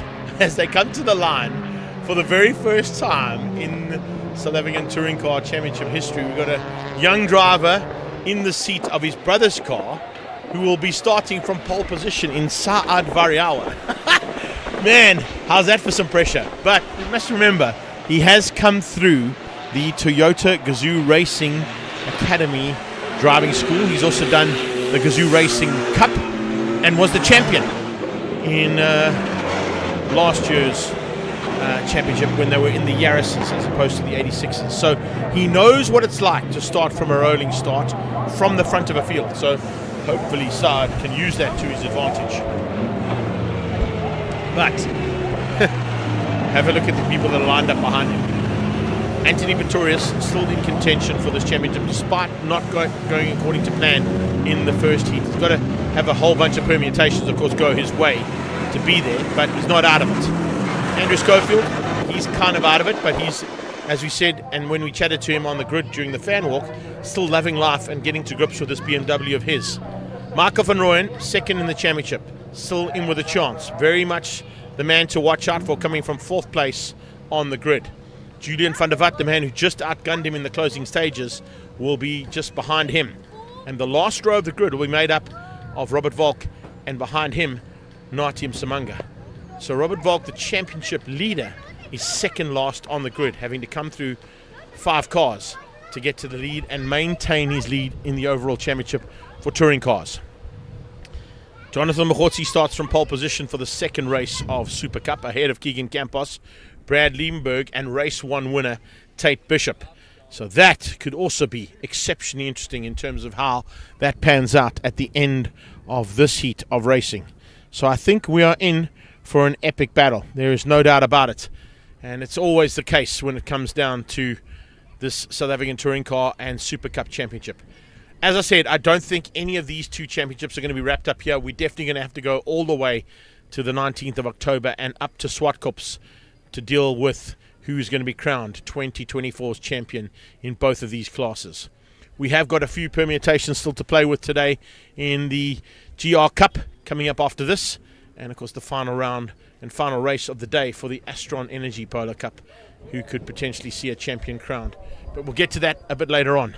Right now we're going to concentrate our efforts on whether Saad Variawa, who steps into his brother Saoud's shoes for the very first time and joins the touring car side of this championship for the first time, climbing out of his Toyota Gazoo Racing Toyota Starlet, which his dad has actually jumped into for this weekend. So we wish the big daddy, Shamil, an awesome second heat of racing. He had quite a lacquer battle at the back of the field with the birthday boy and newly crowned Masters champion, Roberto Franco. Yeah, but it's all to play for now. 12 more laps of racing to go, and this one is going to see touring cars for the last time in 2024 in the Mother City. We come back next year, of course. It's not like the single-seaters that are coming back with new cars. These cars are going to come back maybe with some new drivers, new pilots, and hopefully with how it's gone this season, with a couple new manufacturers that have shown interest in this category as well. That would be awesome to see.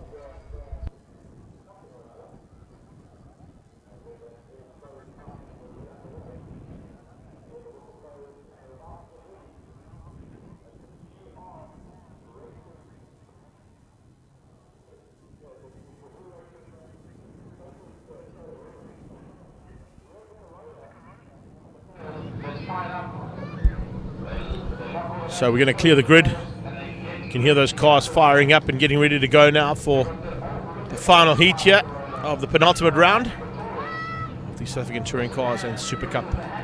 They've all won Dunlop Rubber, remember. SKF and Wix are their associate sponsors. It's great to have the associate sponsors for the day here. Of course, the City of Cape Town and Smile FM helping out with WPMC and the whole team from Killarney International Raceway. And of course Extreme Festival bringing this action once again to the Mother City. It is the ultimate form of motorsport in terms of circuit racing back in the Mother City.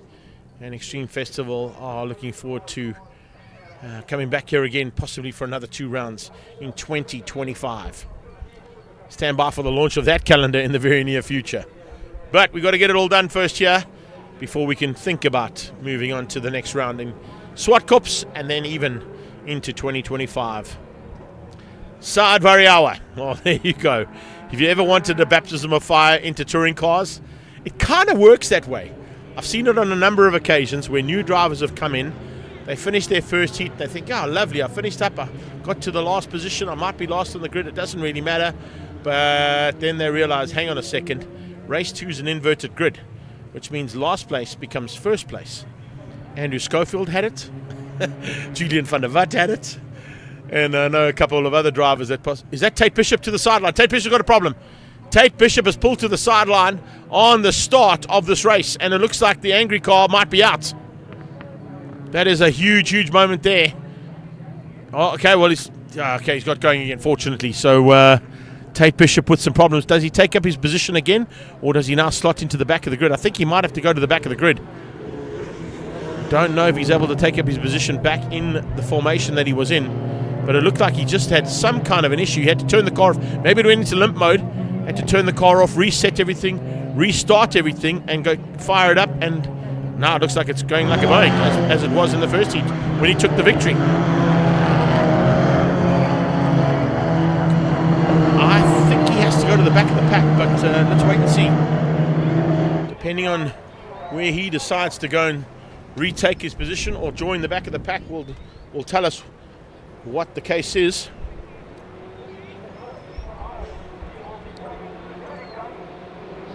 Okay, is he coming through? I think he might be.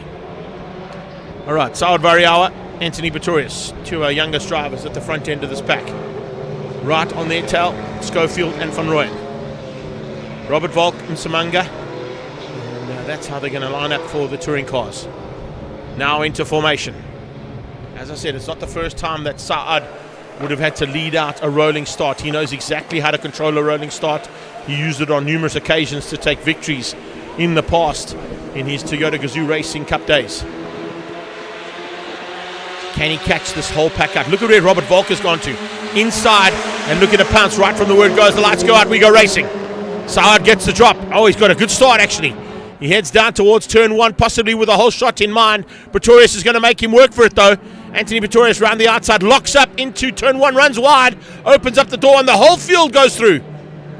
Pretorius making a big mistake there, late on the brakes. I think Robert Volk is the only man who didn't quite get through on him. And Pretorius goes defensive to keep him out. He goes on the inside of Variawa. Variawa dropping by the wayside, left, right, and centre. It looks like it might be Natim Samanga who's at the front there for the GR Racing Cup team. Either that or Van Rooyen. Good start from Machotsi. He leads out in the Super Cup class as they head down towards turn 2. Jason Campos on the grass again for the second time. Not quite sure if he got forced wide there on his own or just went off on his own, but I can tell you something, that's the second time we've seen Campos on that side of the grass at the start of a race. That can do some damage to a car. You don't want to be jumping around in a car like that. It's not a rallycross car. It's a Super Cup car. Tate Bishop into third on the inside of Brad Liebenberg as they come through turn 3 for the first time. Volk on the inside of his teammate. His other stablemate there, Julian van der Walt, follows him through. Door opens up there from Schofield's point of view. Has he given enough room there to Anthony Pretorius? Yes, he has. Oh, Schofield runs onto the dirt, has to come out of it. Schofield runs off the track and has to come out of that one, allowing Anthony Pretorius a chance to get past. It's Van Rooyen who leads out. Second place, incredibly, Robert Volk from the back of the pack in the space of one lap up to second. This is a huge, huge moment there for this front end pack as you can see some big maneuver. Oh, somebody at the back has gone off. Somebody's blown an engine by the looks of things. Something has broken down that back straight away from one of the Super Cup cars. Hopefully hasn't dropped any fluids onto the circuit. But a big, big maneuver in that front pack. Somebody's gone missing. Let's have a look and see as they come through there. We've got Campos, we've got Machotsi, we have got Tate Bishop, and it looks like Fisser is just behind. Brad Liebenberg coming through there as well will be Nicky Vastanos. Vastanos is there, Franco's there, JP van der Walt is there. Just trying to... Jason Campos. It's Jason Campos that's gone missing. Jason Campos has gone missing. And it looks like he might have had a blown engine. As I said, going off track at that rate of knots and doing some big bumps like that can cause some damage. I wonder if something went wrong in the engine bay. But Jason Campos has gone missing, and he's the car that had the problem at turn 5. They go through Sorrel Sweep. with Machotsi leading out, trying to pull a bit of a gap now over his championship rival, Keegan Campos. Campos had Machotsi behind him in the first heat. He's got Machotsi ahead of him in the second one. If he stays where he is right now, he can control the lead of the championship. But Tate Bishop means business here today. He wants a double victory, and he is working frantically to get it. It looked like it might have all gone wrong at the start of the race. And it's all going wrong here for Michael van Rooyen. Volk up the inside, touching, rubbing, scraping, coming out of turn 2. And the BMW's got the advantage. He's got the inside line for the sweep. Heading down towards Dapstip. Can he get that inside line and make it stick? Oh, Van Rooyen gets it back out of it. And Van Rooyen runs wide. Van der Vat sneaks through. And here comes Pretorius. Pretorius about to join the party. Can he get up on the inside and possibly around and past Michael van Rooyen? He can. He's on the inside line and he gets through. Van Rooyen goes from first to fourth in the space of 2 corners. Michael van Rooyen opened up the door. Robert Volk forcefully made his way past with a bit of rubbing, a little bit of touching. He got through, and as he did that, the door opened even wider for both Van der Vat and Pretorius to get through on the Rustenburg Rocket. So Michael van Rooyen drops down to 4th place. That is massive. Van Rooyen now with a huge mountain to climb, and it's about as big as Table Mountain in the background there. Can he come back at Pretorius as they come down towards turn 1? He closes the gap, but he can't find a gap to get through. Pretorius seals the door shut. Here comes Tate Bishop on Brad Liebenberg. He goes inside and gets through for 3rd. Liebenberg under pressure from Visser now. Visser coming alongside the Toyota Starlet. Can he find a way past on Brad Liebenberg on the straightaway? Liebenberg trying to fend off the attack there from Schalf Visser as they head down towards turn 1. Visser's got a chance now, but can he find it? It doesn't look like he can. Big move there from Tate Bishop. Sees him snooze through. And he's ahead of the Starlet of Brad Liebenberg, but the Starlet of Liebenberg has kept out incredibly Charles Visser. How he did that, I'm not quite sure. So now he tries to come back at Tate Bishop. Spinners down in turn. Oh, is that Shamil and the birthday boy? I think it might be. Franco and Variawa spinning out of turn 1. Yellow flags waving for turn 1 because of that incident. The 2 masters possibly coming together there at the back of the pack. Love this. This is the kind of action touring cars should bring. And speaking of action, it's about to get real now between Tate Bishop. Oh! Tate Bishop and Keegan Campos coming together out of Sorrel sweep, and Campos is slammed into the wall. Tate Bishop dived up the inside, trying to find a way through there on Campos. There was a tag between the 2 of them, and Campos is now in the kiddie litter. Tail end slamming up against the tyre barrier right by the clubhouse. Oh, there might be a couple of meetings after this at the COC's office, I can tell you. That is going to be something that the stewards and COC are going to have to sort out there. But Machotzi's not worried about it. In fact, that is advantage Machotzi. Possibilities here of recovering a couple of points on Campos. He wouldn't have seen that, but we're going to definitely give you a replay of it. Have a look at this. This is Bishop on the angry car, on the inside of Campos. Campos holds the line. Bishop just tags his left-hand side and sends him corner pocket. Make that middle pocket in the clubhouse. Tail end up against the tyre barrier. Keegan Campos not going to be happy about that. That I can tell you. Here comes David Franco on JP van der Walt, trying to close that gap down. They're fighting for honours to get into the top 10. Top 10 overall, that is, of course, remember. As they come across the line, it's Volk, Van der Vat and Pretorius. This is a fantastic effort here from Anthony Pretorius, recovering after running wide in turn 1 on the first lap. He's now looking to pounce and attack the Golf GTI 8 of Julian Van der Vat. Remember, as I said, both him and Ryan Naka are heading overseas for some international GT4 testing duties in the very near future. So anybody out there looking to try and spend some money on 2 of South Africa's future, Naka and Pretorius are certainly some drivers you might want to look at. Fantastic, the opportunities like they're getting. But of course they want to open up the doors and get chances to go and participate internationally as well, as we've seen from a lot of our young drivers who've come through the likes of Polo Cup, moved on to Super Cup, moved on to touring cars, and then moved on to the bigger echelons of motorsport in the world. We're seeing South African drivers at the front end of German touring car races, with leading German touring car championships, fighting in endurance championships worldwide. And we have got the talent. And certainly some of that talent is right there in front of you now. Robert Volk looking to try and get some points back on his arch rival and extend the lead into the final round over Michael van Rooyen, who sits in fourth. Van der Walt goes defensive to keep Pretorius out right now, as Anthony Pretorius is now putting the pressure onto Julian van der Walt. Fastest man on track, 15-1 from Robert Volk in the WCT and Chemical Logistics BMW. Franco bringing along for the ride there, as you can see, JP van der Walt behind Van der Walt. They're lining up with Cora Hill there as well, not too far behind them. It is a spectacular finish to what has been one of the best rounds of the Extreme Festival we've had all season long. Action-packed, non-stop, right from the word go, and still 2 more races to come, remember. So, Mahotsi hangs on for the lead right now over Liebenberg, over Bishop. If Bishop can get ahead of Liebenberg, there's a chance he might steal the overall win for the day. That'll be probably what he's thinking about right now, if they're not talking to him in the car already about it. Lee Thompson Racing and Angry Racing will be working together there to try and ensure that Tate can find a way through there on that Toyota Starlet. Brad Liebenberg in the Sparko and Turn Me On Toyota Starlet in second. Charles Visser still in third in that little championship fight for the Super Cup class.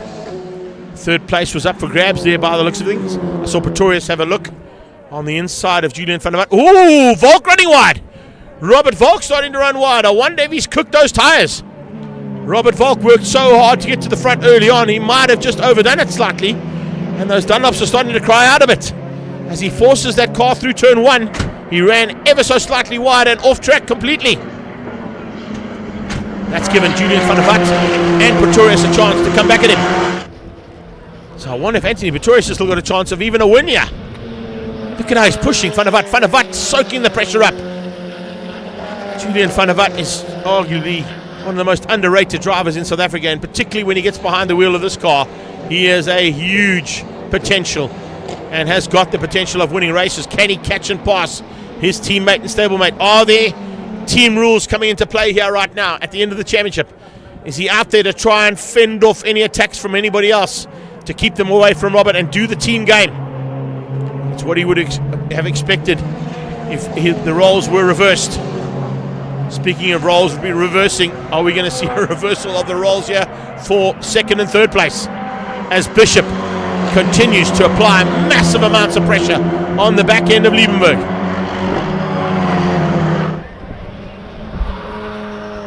Just hook that Angry Racing Polo Super Cup GTI onto the tow bar of that Toyota Starlet, because that's how close he is. Slipstream City. I wonder if Tate's got a push to pass. Doesn't look like he has. He's going to try and use the slipstream, but of course there's not much available there to have a go at Brad Liebenberg, who will know exactly when to brake, exactly where to place the car. Having won numerous saloon car championships, he knows what to do to keep out a hard charger like Tate Bishop. He goes defensive out of the sweep. How's that? Through that kink, he goes to the left-hand lane and will not move any inch. Tate is going to have to drive around the outside, but as he tries to do that, it's late braking that forces that Toyota Starlet into the middle of the track, and no room for error there. And none given by Tate Bishop. None given by Brad Liebenberg either. And in fact, what should be slowing them down slightly is actually turned their wick up ever so slightly. Liebenberg on a 19.7, and the same thing from Tate Bishop. Mahotsi on a 19.8. He's rolled out of it ever so slightly and allowed these two to just get ever so slightly closer. So we'll have to keep an eye on whether or not these two can find a way past on Mahotsi in the closing stages. We've still got 2.5 laps to go. 2.5 laps to go in this one. Might still be enough time for Bishop and Liebenberg to give Mahotsi a run to the line. Pretorius seems to still have enough in hand to get through here on Van der Walt if he can find a way. Julian van der Walt, though, is making it very difficult there for him. Van der Walt has taken victories already this season in that GTR. They're coming up on the back markers of the Super Cup class for these last 2 laps, so that might come into play here for Volk. Might help out Van der Walt, could possibly help out Pretorius. Has Pretorius got a problem though? Anthony Pretorius was slowing out of turn 5. Here comes Machotsi. Liebenberg with a little bit of breathing room over Tate Bishop. Visser in the background.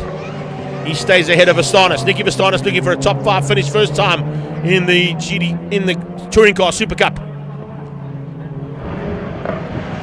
So I'll tell you something, Nicky Vastanis could potentially be in the pound seats for one of the best finishes. His best finish, I would have to say, in Super Cup, if he stays where he is right now. He's ahead of JP van der Walt, seasoned campaigner in this category, in that Platinum Wheels car of his. They head up onto Sorrel Sweep. That is Van der Walt, I beg your pardon. Cara Hill, Dean Fenter, then Franco. So Roberto Franco, the birthday boy, already wrapping up the championship in the Masters side. He'll just be giving himself a swan song here at the Cape Town round. I think that might be David Franco, the first car on track there, because we saw Roberto and Shamil spin out earlier on. They were having their own little fight as the Super Cup class starts their penultimate lap. Machotsi still in charge and controls things as Liebenberg fends off every inch of the attack coming from Tate Bishop in the angry. There we go, into the back markers now for Volk. Is it going to help, as I said, Van der Walt or Pretorius? I saw Pretorius slowing though, so I think Pretorius might be in a bit of trouble there. Watch in the background. There's no, he's still there. He's still there, only just, but he's lost ground to Julian Van der Walt, has Anthony Pretorius. Julian Van der Walt though, can he use the traffic to his advantage? It doesn't look like he can. It doesn't look like Robert Volk is being hindered here by the traffic, which is what Van der Walt was hoping was going to happen. He's coming up on Fenton Hill now. Van der Walt goes through on Franco. He gets through relatively unscathed. But yeah, oh yes, indeed. Fenter certainly held Robert Volk up ever so slightly coming out of Sorrel Sweep. So that might just play into the hands there of Julian Van der Walt. Is there enough in hand? They're on the final lap, remember. We're in amongst the back markers here of the Super Cup class. There's a move from JP Van der Walt to get through on Vastanis. Vastanis and Van der Walt going to be side by side to the line. Right behind them is going to be race 2 winner. Checkered flag is out. And it's a fantastic effort there from Robert Volk. He came from the back of the pack to win the inverted grid race for race 2. He beats out Julian Van der Walt, his stablemate. And in third place, Anthony Pretorius hung on to keep Michael van Rooyen at bay. This is the fight, though, still for the win in the Super Cup class. Brad Liebenberg still half a lap to go. Can he find a way through here on Jonathan Machotsi? Machotsi working hard to keep out the last-ditch effort here coming from both Liebenberg and from Tate Bishop. Yeah, they come up to Sorrel Sweep. Into the sweep they go. Machotsi. Oh, is anybody going to go for a push to pass? Watch for those hazard lights to come on. None of them have got any. None have got any left. It's literally whatever's left in their car and their own abilities. They don't have the additional power available with the push-to-pass mechanisms that these cars have got. Here they come, down to the final corner. Out of Fostron, it's going to stay the same. No mistakes from Liebenberg. No mistakes from Machotsi. No mistakes from Tate Bishop, although Bishop has got good drive coming to the line. Can he out-drag Liebenberg to the line? No, he can't. Brilliant effort there. Machotsi wins, Liebenberg second, and Tate Bishop in third. And wraps up a phenomenal day's racing here for the South African Touring Cars and Super Cup class. Well, you don't get much better than that in terms of a Super Cup and Touring Car race. Great action. Some phenomenal overtaking. Super little battles. A couple of argy-bargies here and there. I think there may be a couple of meetings in the COC and stewards' office, as I said, particularly amongst Angry Racing and Campos Transport, but we'll see how that pans out later on. We can give you the unofficial results, of course. It's Robert Volk with Julian Van der Walt ahead of Anthony Pretorius, Michael van Rooyen and Andrew Schofield, your top 5 in touring cars. And then Machotsi, Liebenberg, Bishop, Visser and Van der Walt are your top 5 in the Super Cup class. As we wrap things up here for SA Touring Cars and Super Cup at the Killarney International Raceway and the penultimate round of the Extreme Festival. Up next, we're going to Toyota Gazoo Racing for the GR Cup and their last race of the day. Right, so couple of these drivers involved in this class and the previous class, of course, are looking forward to this event. This happens on the 4th and 5th of October up at Swartkops. It is the 2,000 meter top of the hill challenge, and it's for, as you can see, internal combustion engines and electronic vehicles as well. And that'll be happening at Swartkops. And as you can see from the bottom right of the graphic, they run the opposite way around the 2.1k circuit, only doing 2 kilometers of the 2.1k circuit, but they start at turn 4, they go through turn 3, which will be turn 1, turn 2 stays turn 2, turn 1 becomes turn 3, they go along the pit straight, they go up the hill into turn 7, through turn 6, and out of turn 5 past AMG Driving Academy and Team Red Racing's stable to finish on that finish line down the hill. So that is the ultimate challenge for the 2,000 meter top of the hill challenge at Swartkops on the 4th and 5th of October. Make sure you are up there for that if you're heading into the northern part of South Africa and into, of course, Gauteng. And if you are there, you're going to be seeing some elevated and ascending hill climb action like you've never seen. It's kind of a hill climb / time attack event, and looking forward to all that action, which we will be bringing you on our live stream feed as well. For more information, as you can see there, get onto Swartkops' Facebook page or just onto their website, swartkops.co.za, and that's the tickets available at the gate or the office. $150 for both days per adult, and kids under 12 are free. And, of course, it'll still have the same look and feel, I'm sure, as an Extreme Festival Day, with all of the off-track entertainment being provided by Swartkops, as they always do. So that is definitely one you want to have in your calendar, and make sure that you book those dates right now. 4 and 5 October, it's the 2,000 meter top of the hill challenge at Swartkops.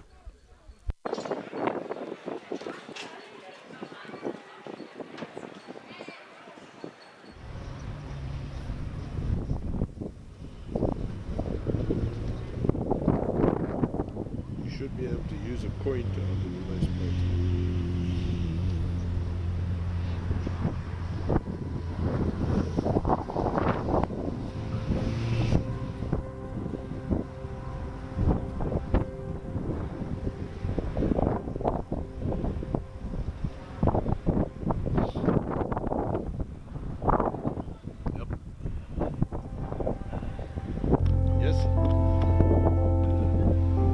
Yeah, I'm with you, Dave.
I like the way we come in with a slightly different angle on our camera there. As we get into the second last race of the day, it's the Toyota Gazoo Racing GR Cup driven by Netstar. And of course, we've wrapped up the 86 League. That's gone to Davy van der Merwe. We've wrapped up the Media Challenge, which has gone to Sean Nurse from autotrader.co.za. We've got one more to wrap up. And I must send an apology to Paul de Vos, teammate, of course, to Devon Scott, who's at the wheel of the car this weekend. I mentioned it was Theo who was the second of the drivers out of the GR Academy, but it's actually Paul de Vos, so apologies on that one, boys. And if Devon Scott wins out the Yaris's, he wraps up the dealer team and the Academy class in the Yaris's for GR Cup 2024. So it's all to do there for Devon. Wasn't too much of an issue for him as he managed to get in amongst the 86s and eventually finished up, I think, third or fourth overall in that first heat, with Sean Nurse just behind him, and then Hannes Visser and Alex Shahini joining them. So it will be interesting to see how they wrap things up here with this start with 86s out front. It's Van der Merwe and Nico Zafiris on the front row, Praji and Sachaba Mashigo on the second row, Ken Swartz and Ryan Nike the third row. Alex Shahini will start on pole ahead of Devon Scott, Sean Nurse, Hannes Visser and Mario D'Souza. And that's how they'll line up in terms of the Yaris and Corolla mix. Now remember, the Yaris's are on 220 odd kilowatts. 200 kilowatts. 220 kilowatts for the Corollas and 180 kilowatts for the 86s. But there are a gap provided between the youngsters and junior drivers in the 86s, other than Sachaba Mashigo, of course, who was the winner of the Media Challenge, and he moved up into that class for 2024. They will be running in those boxer engines with the paddle shift available in the rear-wheel drive 86s up front. The battle we need to watch out for, though, is where Devon Scott finishes up in this heat. If he wins the heat and stays ahead of the rest of the Yaris drivers, he wraps up the championship along with Paul de Vos, sharing that drive through the year for the Gazoo Racing Academy, based at Swartkops now, of course, and teaching young and old how to drive the incredible Toyota GR brand. The reason why you got dealers involved in this as well, with Motus, NMI, and the likes of those dealerships behind the scenes here, it's because they want to promote the GR brand in amongst the dealerships, and it gives them a chance for the actual dealers to get behind the wheels of their cars and then go and talk about it when they have to do the selling of them. And of course, having experienced these cars in full flight on a racetrack, you don't get much better selling point than to say how well they perform in amongst their peers out of the Toyota brand. So look out for some fights there amongst our dealer team competitors as well. We've, as I said, the likes of Motus, Corolla, Roller, Toyota, NMI Group are in the house, and they will be fighting for honours for the dealer side of the championship. Let's have a look and see how they wrap it up now for 2024's penultimate round. There are two more rounds of this championship at Swartkops on the 19th of October. That's, of course, the last round of the Extreme Festival of Motorsport, and we will bring you all that action as we're going to bring you not only that, but the top of the hill we've just chatted about as well, leading into the last part of 2024's motorsport season. We've still got a regional Extreme Festival at Swartkops, a regional Extreme Festival at Red Star Raceway as well. So not all the race action completely completed just yet in 2024. And in terms of our live stream team, we'll be at all of those, bringing you the action that unfolds into the closing stages of this incredible year's racing. So the last time in 2024 in Cape Town, we're going to see the 86 League line up with Davy van der Merwe holding that pole position. Nico Zafiris, Dylan Praji, Chachaba Mashigo, Ken Swartz, Ryan Nike. They will be the contenders in the 86s. Lights out, down towards turn one they go.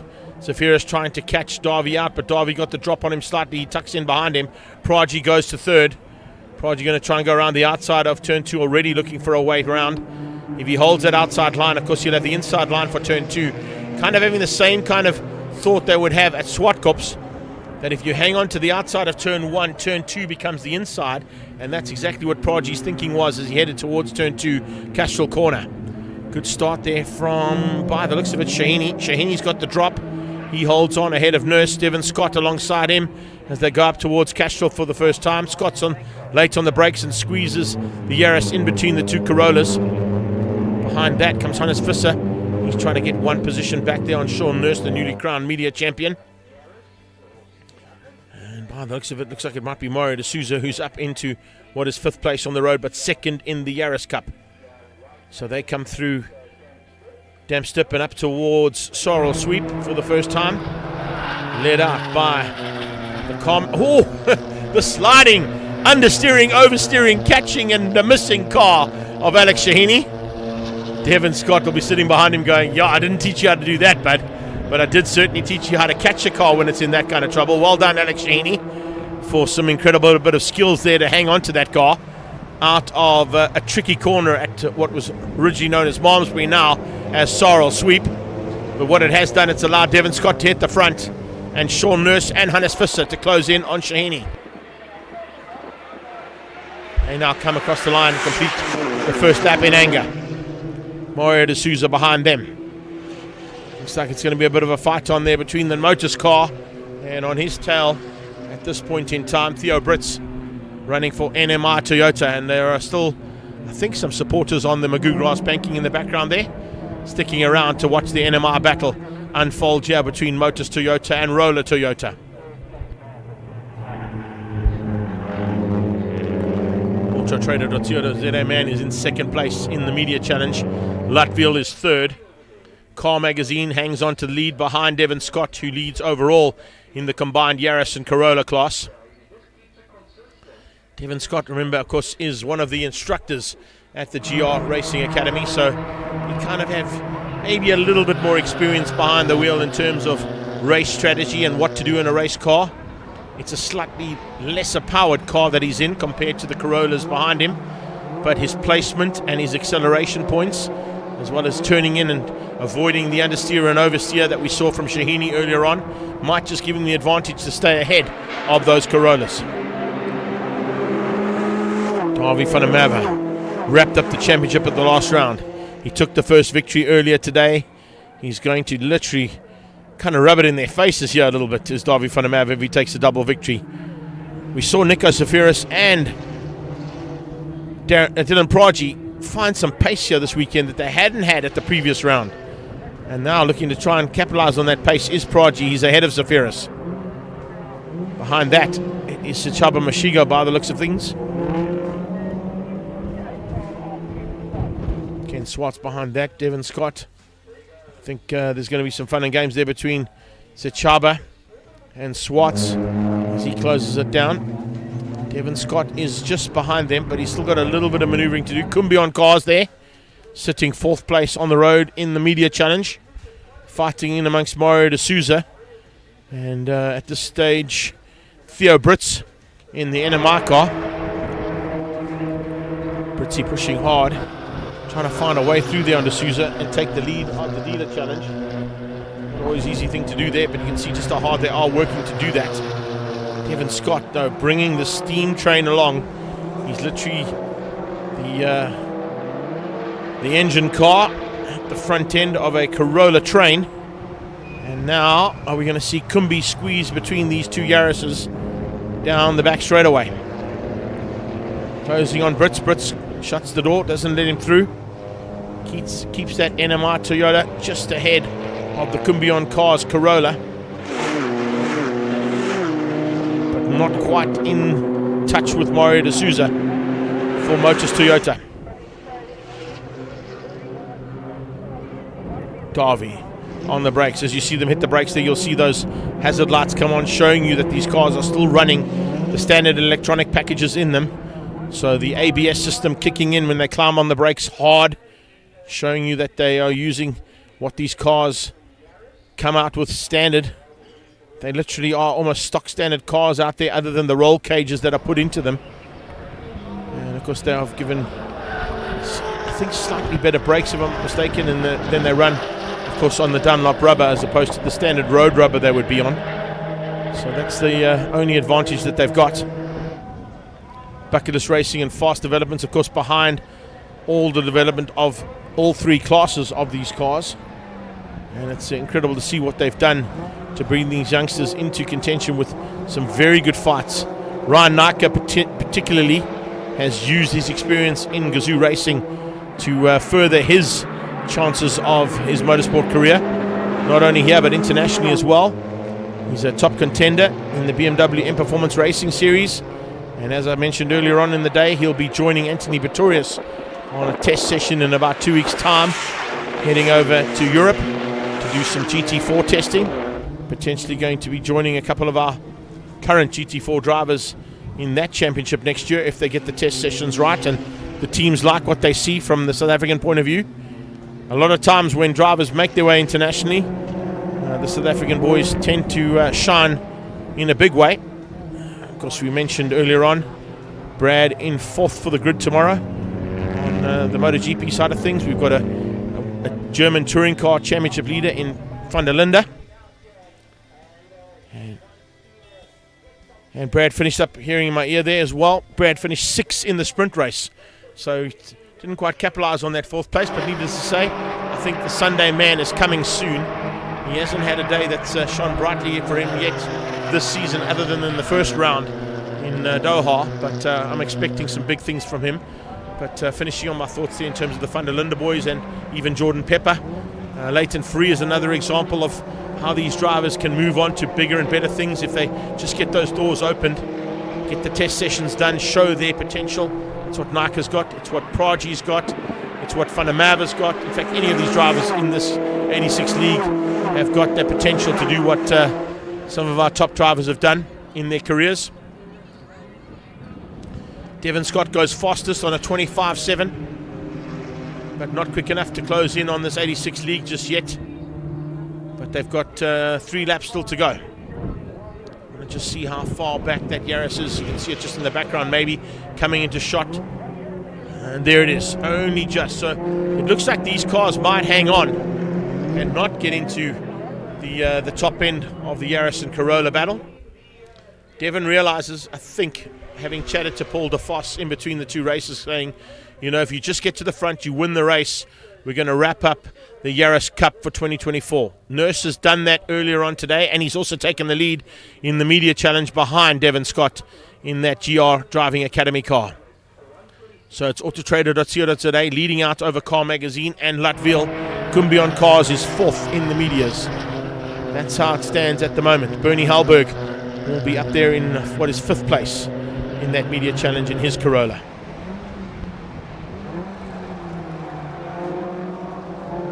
So there it is, Devon Scott, Sean Nurse, Alex Shahini. A little bit of battle scars on Shahini's front left there, as you can see, but that was from earlier on, I think, in race 1, where he had a bit of a moment.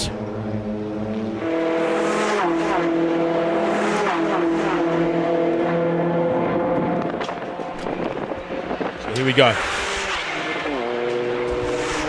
2 laps to go. And the fight is certainly still on here, because I don't think Shahini's going to give up without giving it a full go for the last couple of laps. Will he be able to get through there on the newly crowned champion and spoil his swan song run here for his championship? I think Nurse was looking to try and get the championship done, which he did in the first heat, and then win the second heat. Maybe just have a little bit of bragging rights with that for autotrader.co today. It's on a similar vein to what we saw last year when Chad was at the wheel. They've had a really good run, the boys from autotrader.co. I think they've also given Toyota, and all of these media houses have given Toyota great return on investment in terms of talking about this class, what they've been doing, and of course the promotion of the category in general as well in the background, with all of the efforts that they put in on the sidelines, testing various forms of the Toyota brand in their journals.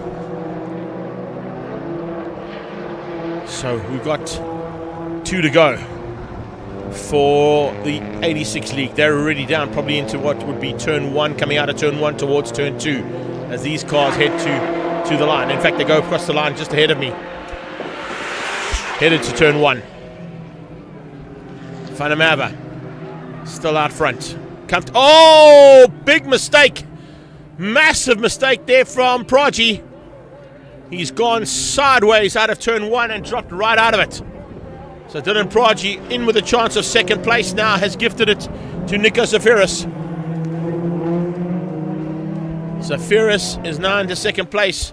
Prodigy's got going, but unfortunately has dropped right to the back. And in fact, I think he might have even been behind a whole bunch of the media and Yaris cars as well. What a pity there for that young man. Affectionately, he's taken over the name of the Bulawayo Bomber, of course. That was originally Darren Winterboer. He no longer is in full flight in South Africa anymore, so the man from Bulawayo, Dylan Prodigy, could potentially have taken over that mantle. He's had a phenomenal season, there's no doubt about it, and has had some spectacular finishes in his own championship up in Bulawayo and Zimbabwe at the Harare circuit at Donnybrook as well. But on all the circuits in South Africa, he has shone brightly. Unfortunately, just made a small mistake there in the closing stages and drops him out of podium contention. Checkered flag is out. It's a double win for Van der Merwe. And to the line, Nika hangs on just to squeeze out Sachaba Mashigo and Ken Swartz and Zafiris. There you have it. There's your champion in the Yaris Cup. A phenomenal effort there from Devon Scott and Paul de Vos. They shared that car to win the Yaris Cup for 2024. And that's how we're going to wrap things up here for the Toyota Gazoo Racing GR Cup, driven by Netstar. 2 more rounds still to come, of course, at Swartkops on the 19th of October. But congratulations to Sean Nurse and congratulations to Devon Scott and Paul de Vos for wrapping up their titles. So we've got 86 League done, Media Challenge done, Yaris Cup done. It's now every man for himself at the final rounds at Swartkops on the 19th of October.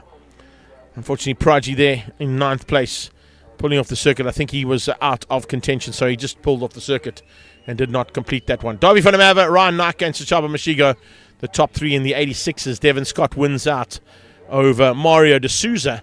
And I think in 3rd place was Theo Brits for the Yaris Cup. And then in the Media Challenge, Sean Nurse, Alex Shahini and Hannes Visser, as we go into the final stages and the last race of the day here for the penultimate round. Round 7 of the Extreme Festival here in Cape Town at Killarney International Raceway. We'll be back shortly with Astron Energy Polo Cup Race 3.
On track right now, our final race of the day and Heat 3 of the Astron Energy Polo Cup. Jason Loosemore has got to win this if he wants to win the championship here today in Killarney. If he doesn't get it today, of course, he will have to go down to his home track, although he's based in Richards Bay himself. The team, of course, are based at Swartkops in Team Red Racing Stable, just on the left-hand side, heading up towards Turn 5 at Swartkops, alongside and neighbours to the AMG Driving Academy. Rory Atkinson is the man to beat, though. He'll be starting, I think, from pole position, and he'll be looking forward to, of course, now trying to capitalise on that pole position he had in race number 1. It didn't quite work out for him in race number 1 because Jason Loosemore got the whole shot and disappeared to take the first victory of the day. But in the second heat, Jay had to fight for 4th and 5th, so it wasn't gone quite according to plan there for the Team Red man.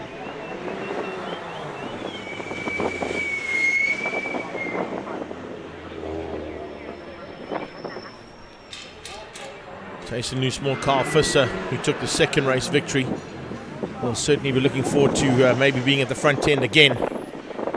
But Ethan Kutsia is also a danger factor there of note heading into this third and final heat. Look out for Mokarodia and his skippers, and of course keep an eye out on the other 3 of Team Red's pilots.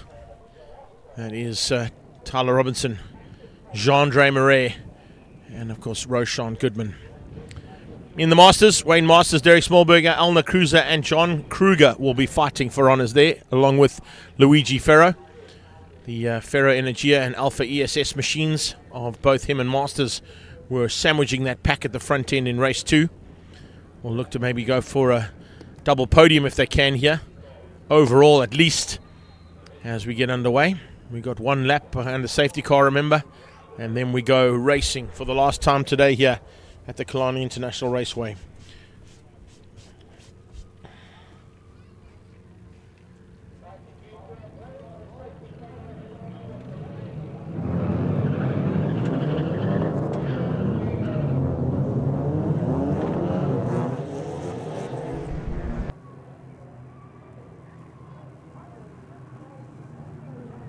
Of course, if you are Cape Town based, there are still a couple of power series to take place here at the Killarney International Raceway. And also don't forget a big one on the 3rd of November, and that is the motor show. The Killarney International Raceway International Motor Show takes place here at Killarney International Raceway on the 3rd of November. So they've also got a big finish to their season, which will be interesting to see.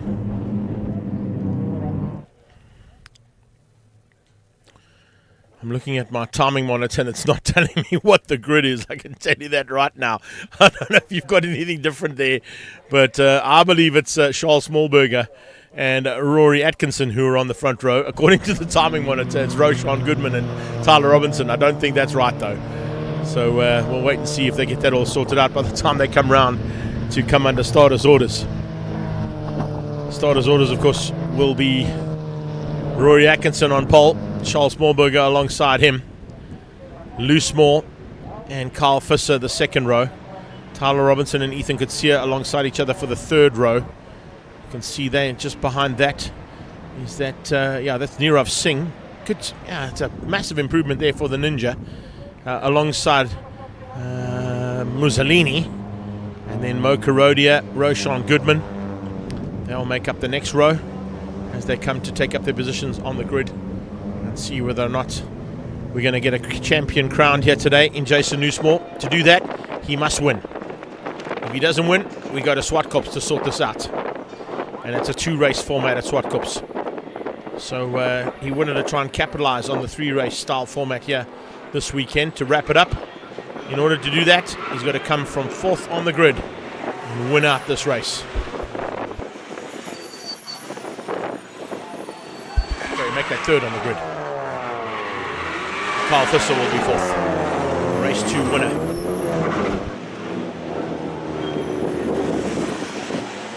Here's Roshan Goodman, Mo Karodia, Dr. Hannes Skierpers, Bjorn Berthold, Derek Smallberger And Wayne Masters, the front row of the Masters category.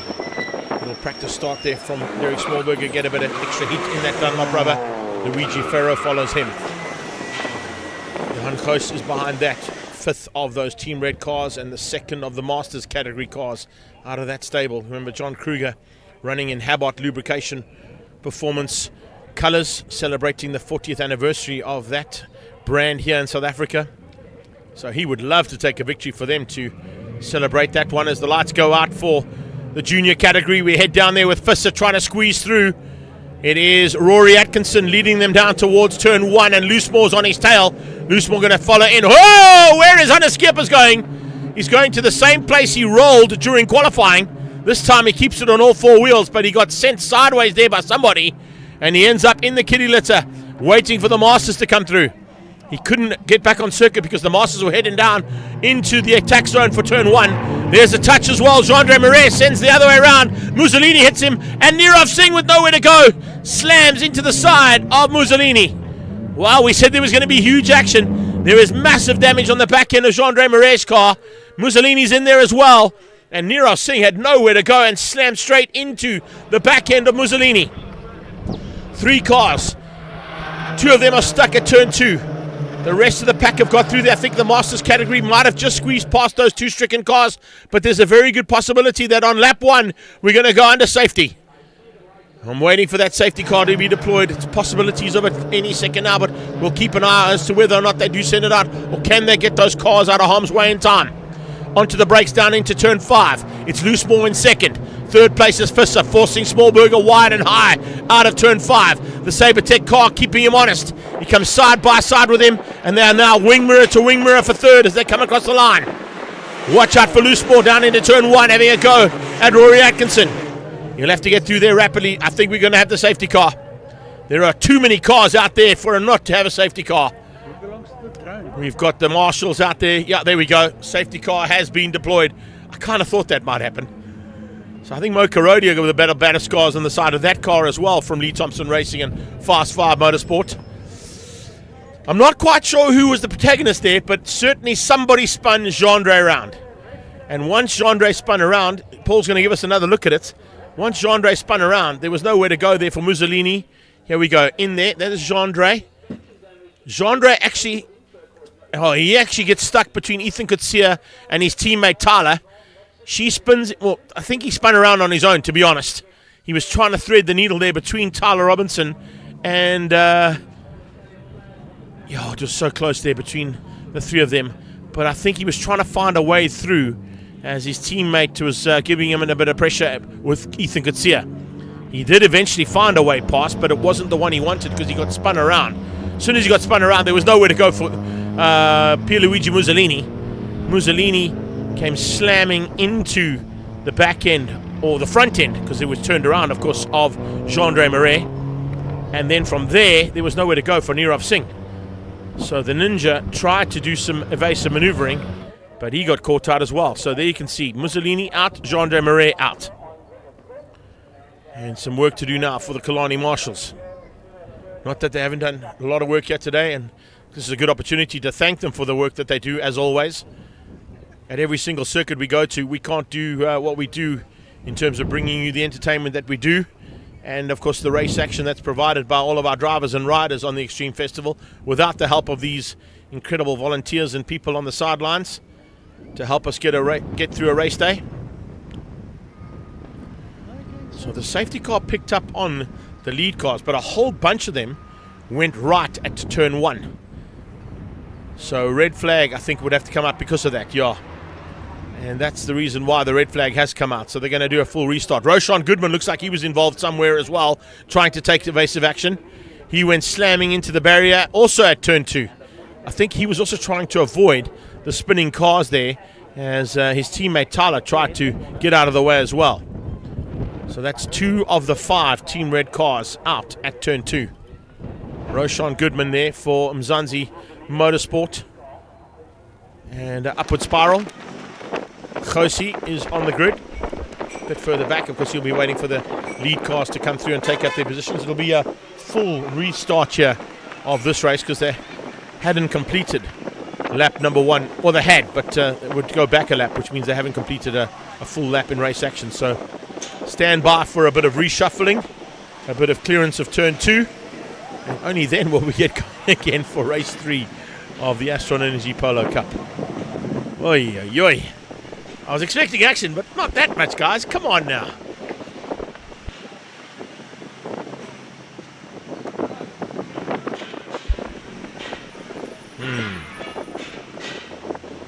Charged the storm, it says on Ghost. I think he avoided the storm more than charged it, going down towards turn 2. Couple of drivers avoiding the storm that was ensuing there between a couple of the hot contenders in that mid-pack. I don't know if we can... As I said, it looked like Gendre might have just tried to squeeze between himself, Ethan Katsia, and Tyler. And because he was going in so hot to do that, he might have got out of shape on his own. It may have been a slight tap as well. It may have been a slight tap. Have a look at this one more time. Gendre there is on his own.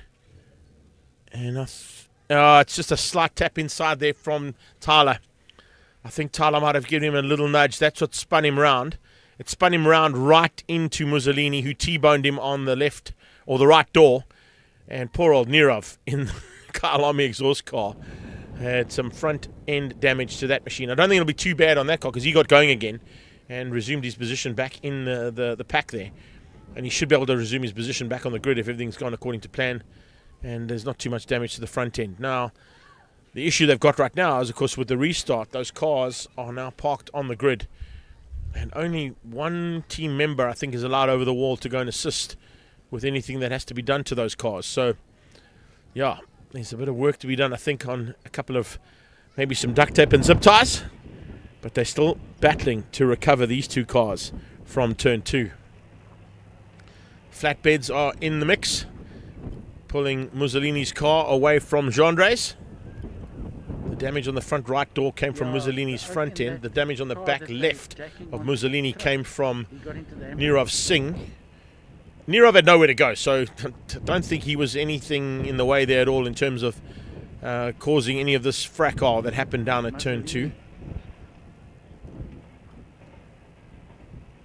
Pierluigi being put into the ambulance just for, I think, safety's sake. They're going to take him to the medical centre. He took kind of the brunt of it from front and back. He went into the side of Gendre Marais. I can see Gendre got out the car pretty early, and I saw him walking around earlier on, so I think he's okay. They're going to probably just take Pierluigi down just to double check because he did have quite a big impact from the back from Nirav Singh. So maybe just checking for a possibility of some whiplash or that type of race injury. Most of these, in fact, all these drivers run with Hans devices, so I don't think there'll be too much of an issue there because those Hans devices will work brilliantly. Either the Hans device or the Lietz, depending on which ones that they run on. But most of them are running the Hans devices on their helmets. So that's a good thing to have. And of course, it's kind of becoming a standard option in every form of motorsport now to have as many safety features that are available. If you've got them, they kind of making them mandatory for drivers to have so that these kind of things avoid major injuries to racing cars or racing drivers as opposed to racing cars. Unfortunately, with race cars, you can always... I think it's Mike Rose said to me, he'd rather have, cars to fix than bodies to fix. So that's why the cars are built so well, and the safety features in them are put in place as mandatory, particularly here in Polo Cup.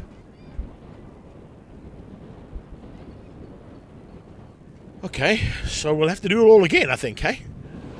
Red flag on lap 1 means we'll have a full restart, I would say, and it'll mean another 8 laps of action coming away. There we go. Some work to just recover Roshan's car out of the wall at Castrol, turn 2. He was also one of the cars involved there. I think he went shot left to get out of harm's way and maybe just ran out of brakes before he hit the tyre barrier, because there were a lot of cars going left and right to avoid the cars that were spinning in turn 2. So when you've got, almost 20 cars going into turn 2 behind the leading 3 or 4, and someone spins, and then there's a bit of contact, it's literally pick a line to drive through, and hopefully it's the right one. Unfortunately, for the looks of things there, for the upward spiral and Mzansi Motorsport Team Red car of Roshan, that wasn't quite the line he wanted. So he ended up hitting the tyre barrier just on his right-hand side, our left-hand side, of course, looking at the screen right now. It's actually just behind where he's standing. And he's okay, as you can see. Maybe somebody wants to buy the front end of their car. I think they're offering him a good deal on that car from across the fence by the looks of it. So Marshall's working together to get that car back to pit lane. He, I don't think, will restart. He's not going to have enough time to restart that one. They might just put him onto the road, and then if they can get the car started again, he can maybe make his way around back into pit lane on his own.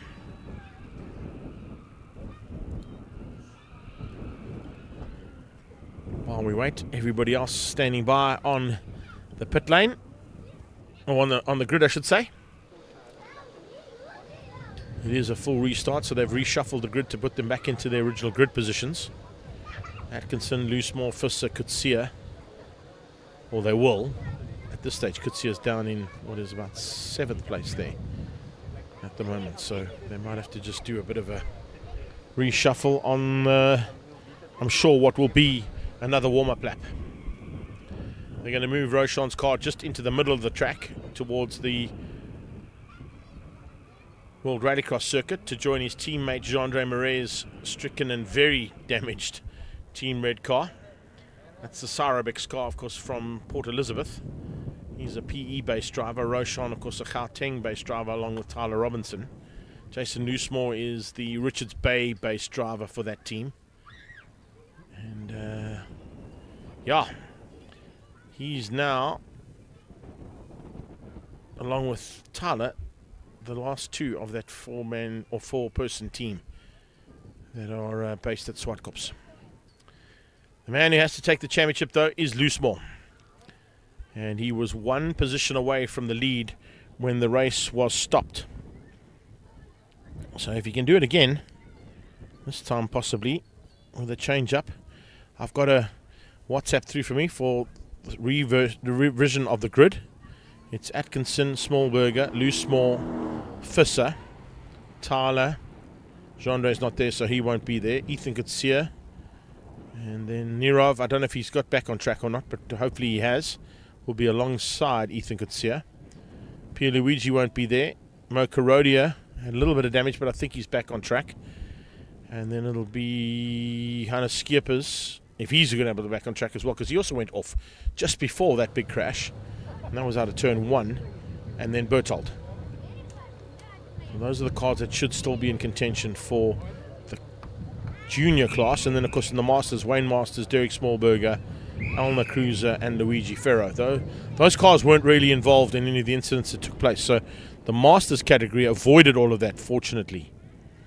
So lucky for them.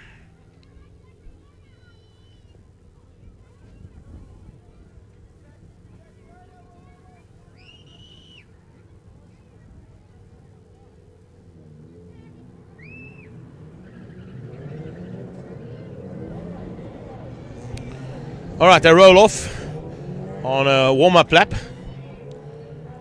They'll come back to take up the positions on the grid to restart this final heat of the day. Hopefully the second time we get it right, we can get right to the end of the day's racing without any more issues out there. But as I said, with this kind of racing coming into the closing stages of the championship very much up for grabs. It's up to Jason Loosemore to stay out of trouble, stay out of harm's way. He needs a victory to win the championship, but he doesn't necessarily have to get it here. If he gets to Swartkops, 2 fourth places would be good enough then for him to win the championship. So the pressure's on, of course, and I'm sure he would love to try and wrap it up to head to the home of Team Red with the championship in the bag. But as you can see, so many variables out there that could happen that can change things up pretty dramatically. And did here in the second start now of the third heat of Astron Energy Polo Cup Championship 2024. That lady right there was on pole, remember, for race 1. Incredible job yesterday in qualifying from Alna Cruiser, beating out the usual contenders. She now starts from 3rd on the grid alongside Luigi Ferro. And will try and catch Wayne Masters and Derek Smallberger if she can. Be in the hunt there for the front end of what has been a pretty spectacular Masters side of the Astron Energy Polo Cup round here this weekend too. So let's bring them to the line now. Let's try and keep them all together and on the track for the next 8 laps. Atkinson, Industry Petroleum and Haupt Racing Polo, alongside the Sabertech and OMP car of Charles Smallberger. Jason Loosemore for Security Fences and Alarms and Team Red Racing. Carl Visser for Volkswagen Rookie Cup and the Volkswagen Motorsport team. Tyler Robinson for AF Fans and Team Red Racing. Jean-Andre Marais, not there. Ethan Kutsia for Slayer Energy and Lee Thompson Racing in the Raceworks Polo. Nirav Singh hopefully back on track. I didn't see him there though, unfortunately. Pierluigi Mussolini definitely not there. Mocha Rodeo for Fast 5 Motorsport and Lee Thompson Racing will be there. He'll be lining up just behind Ethan Kutsia. Roshan Goodman not there. And then the Masters lineup at the back of the pack there. We didn't mention them, but of course it is Chris Dell for the incredible effort he's had this weekend, fighting hard with Mike Barbaglia, the two of them at the back there for Paybar and for, of course, their two teams. We are under starters orders. Lights are on. We're out. Good start there from Ethan Kutsia, trying to get the drop off the line. Mocha Rodeo follows him and heading down towards turn 1. This time it's a great start coming out of Charles Smallberger. This time Jason Loosemore decides to go with Charles through turn number 1. He's on the outside. Rory Atkinson's on the inside for third, possibly, as they come out there. Let's see if he's able to just hang on there. Will Rory give him a little bit of room to play? He will. Just enough to stay on the black stuff. It's Smallberger who gets the whole shot, but it's Loosemore into second place, down into turn 2, and here comes Visser for third. Visser trying to squeeze through there to get ahead of Rory Atkinson. He might have just got ahead. He has. Visser up to third place, and it's Rory Atkinson, the pole man, down to fourth. Watch out for Tyler Robinson looking to pounce as well. She's keeping Ethan Kutsia behind her. Behind that, it's Skippers, and then a hard charge coming out of that Fast 5 Lee Thompson racing car of Mocha Rodeo. It is a steam train of note. There are, what are we sitting at? A whole bunch. About 10 cars, and all of them so evenly matched down the back straight away now for the very first time. Can they keep it together here for this last 8 laps of action here at Killarney International Raceway? They are flying hard down into turn 5. Loosemore runs right up onto the banking, trying to cut back off that banking and use it to his advantage to get the drive, possibly not have to use the push to pass at this point in time to get through on Smallberger. He's going to try and do it under the slipstream effect. He heads down towards turn 1 for the first time to come across the line. It's Loosemore sitting there in second place. It is Charles Smallberger out front who leads out over Visser. Visser's got Atkinson closing him down, hunting back that third place. Tyler Robinson hanging in there for what is now 5th. A fantastic effort there from her so far as they've come across the line. You can see just how hard they are pushing to be in the mix at the front end here. A phenomenal effort here from these drivers. Visser into that 3 spot, getting through on the last attempt through turn 2 to get ahead of Rory Atkinson, but Atkinson now looking to come straight back at him. Tyler looking to pick up the pieces. Ethan Kutsia waiting in the sidelines as well. Just fending off the intentions being shown by Hannah Skippers and Mocha Rodeo. Running wide onto the dirty stuff and completely off track there as well. That's not where Bjorn Berthold wants to be. But he was just trying so hard to try and stick with this bunch. He just ran ever so slightly and way too hot out of turn 3. So it's Smallberger out front. Here we come. Down towards turn 5, Foster on corner, Loosemore behind him. Jason Loosemore tucks in right underneath that Sabertech car. Visser and Atkinson, Robinson and Kutsia. Skippers on the inside of Kutsia now as they come out of turn 5. Couldn't quite make it stick though. Had a big look there heading into the main straightaway to start the next lap. And Hannah Skippers is now putting that big pressure. But as he does that, push to pass comes in for Ethan Kutsia to just pull a little bit of breathing room there on the back end and get away from Skippers. Trying to close the gap down using that push to pass as well. Smallberger is quickest. Understandably out front with some clean air. He hangs on to what is possibly the lead of the race overall. Wayne Masters leading comfortably at the moment in the Masters category ahead of Smallberger. Other way around, I beg your pardon. Smallberger from Masters. I thought it was the other way around, but it actually is Derek Smallberger leading over Wayne Masters. So that Sabertech car has hung on to that advantage, and Masters is behind him. It's a bit further back there to the Habot and Team Red car of John Kruger as they come down towards Damstip. Ferro behind that. Then I think it might be Alna Cruiser closing in on Luigi Ferro. Awesome to see these guys going so hard. Sabertech versus the Alpha ESS and Ferro Energia machine. Sabertech out front in both parts of this race. Masters and the Cup category led out by the Smallbergers. That'll be interesting to see whether Charles Smallberger and Derek Smallberger can win on the same day. Father and son winning both Cup and Masters in the third and final heat in Cape Town will be pretty interesting. So they come across the line and complete another lap in anger. Timing monitor's a bit wonky here, so I can't really take it as 100% correct because I've got second place Jason Loosmore. They're not picking up Charles Smallberger for whatever reason, but you can see he's comfortably leading at this stage. Fister closing things down on Loosmore. Fister, after that first victory, will be hungry for another one. They usually come in twos, and we've seen that in the past on numerous occasions. When one driver takes his first victory, it's not too long before he gets his second one. Tyler Robinson under a bit of pressure now from Ethan Kutsia and from Skippers.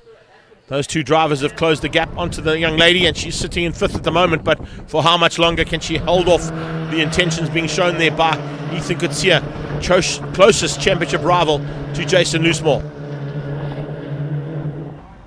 Loosemore's second place won't be enough. He has to get a victory. Is he going to have a go here? He pulls out of the slipstream on Smallberger, goes high and wide down into turn 5. He's going to try and use the banking to his advantage. Can he get round? No, he can't.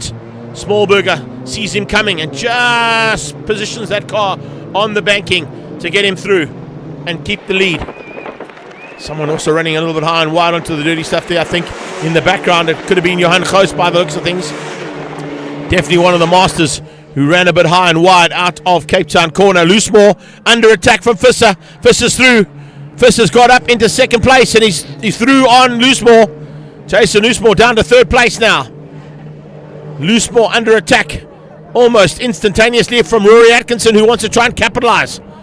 Loosemore just ran a little bit high and wide coming out of that bank corner. He comes back at Visser into turn 2. He's got the inside line. He's going to get the drive out of turn 2 Castrol corner. Hang on to it for the down. No, he won't. Visser comes across the nose and says, no, you're not going to have that line. I've got the line. Locks up into Damps. That might give an advantage there. Had to give it a little tap on the brakes there because of the lockup coming from Visser. Look out for the slipstream effect. Maybe a push to pass put into place now by Jason Loosemore as they get onto that back straightaway. We got 1.5 laps to go as they get on the back straightaway now. Smallberger. He's going to take this victory because they're fighting too hard for second. If Shaw can just keep it all together and stay in front, the OMP and Sabertech car is going to get the victory. Here they come, down on the brakes once again for turn 5, Fostron corner. Inside line coming now from Loosemore. Watch for the drive down the straightaway to start the final lap. He's going to be in the slipstream for Carl Visser. He's got to get right up on that bumper if he wants to use the slipstream effect to get through on Visser down into turn 1. Watch out for Atkinson. Looking for a double slipstream there if he can get it. They head down. Atkinson pulls out. He's going to look to try and get on the inside of Loosemore. Loosemore sees him coming, shuts the door. Can't get through on Visser, but he keeps out the attack from Rory Atkinson.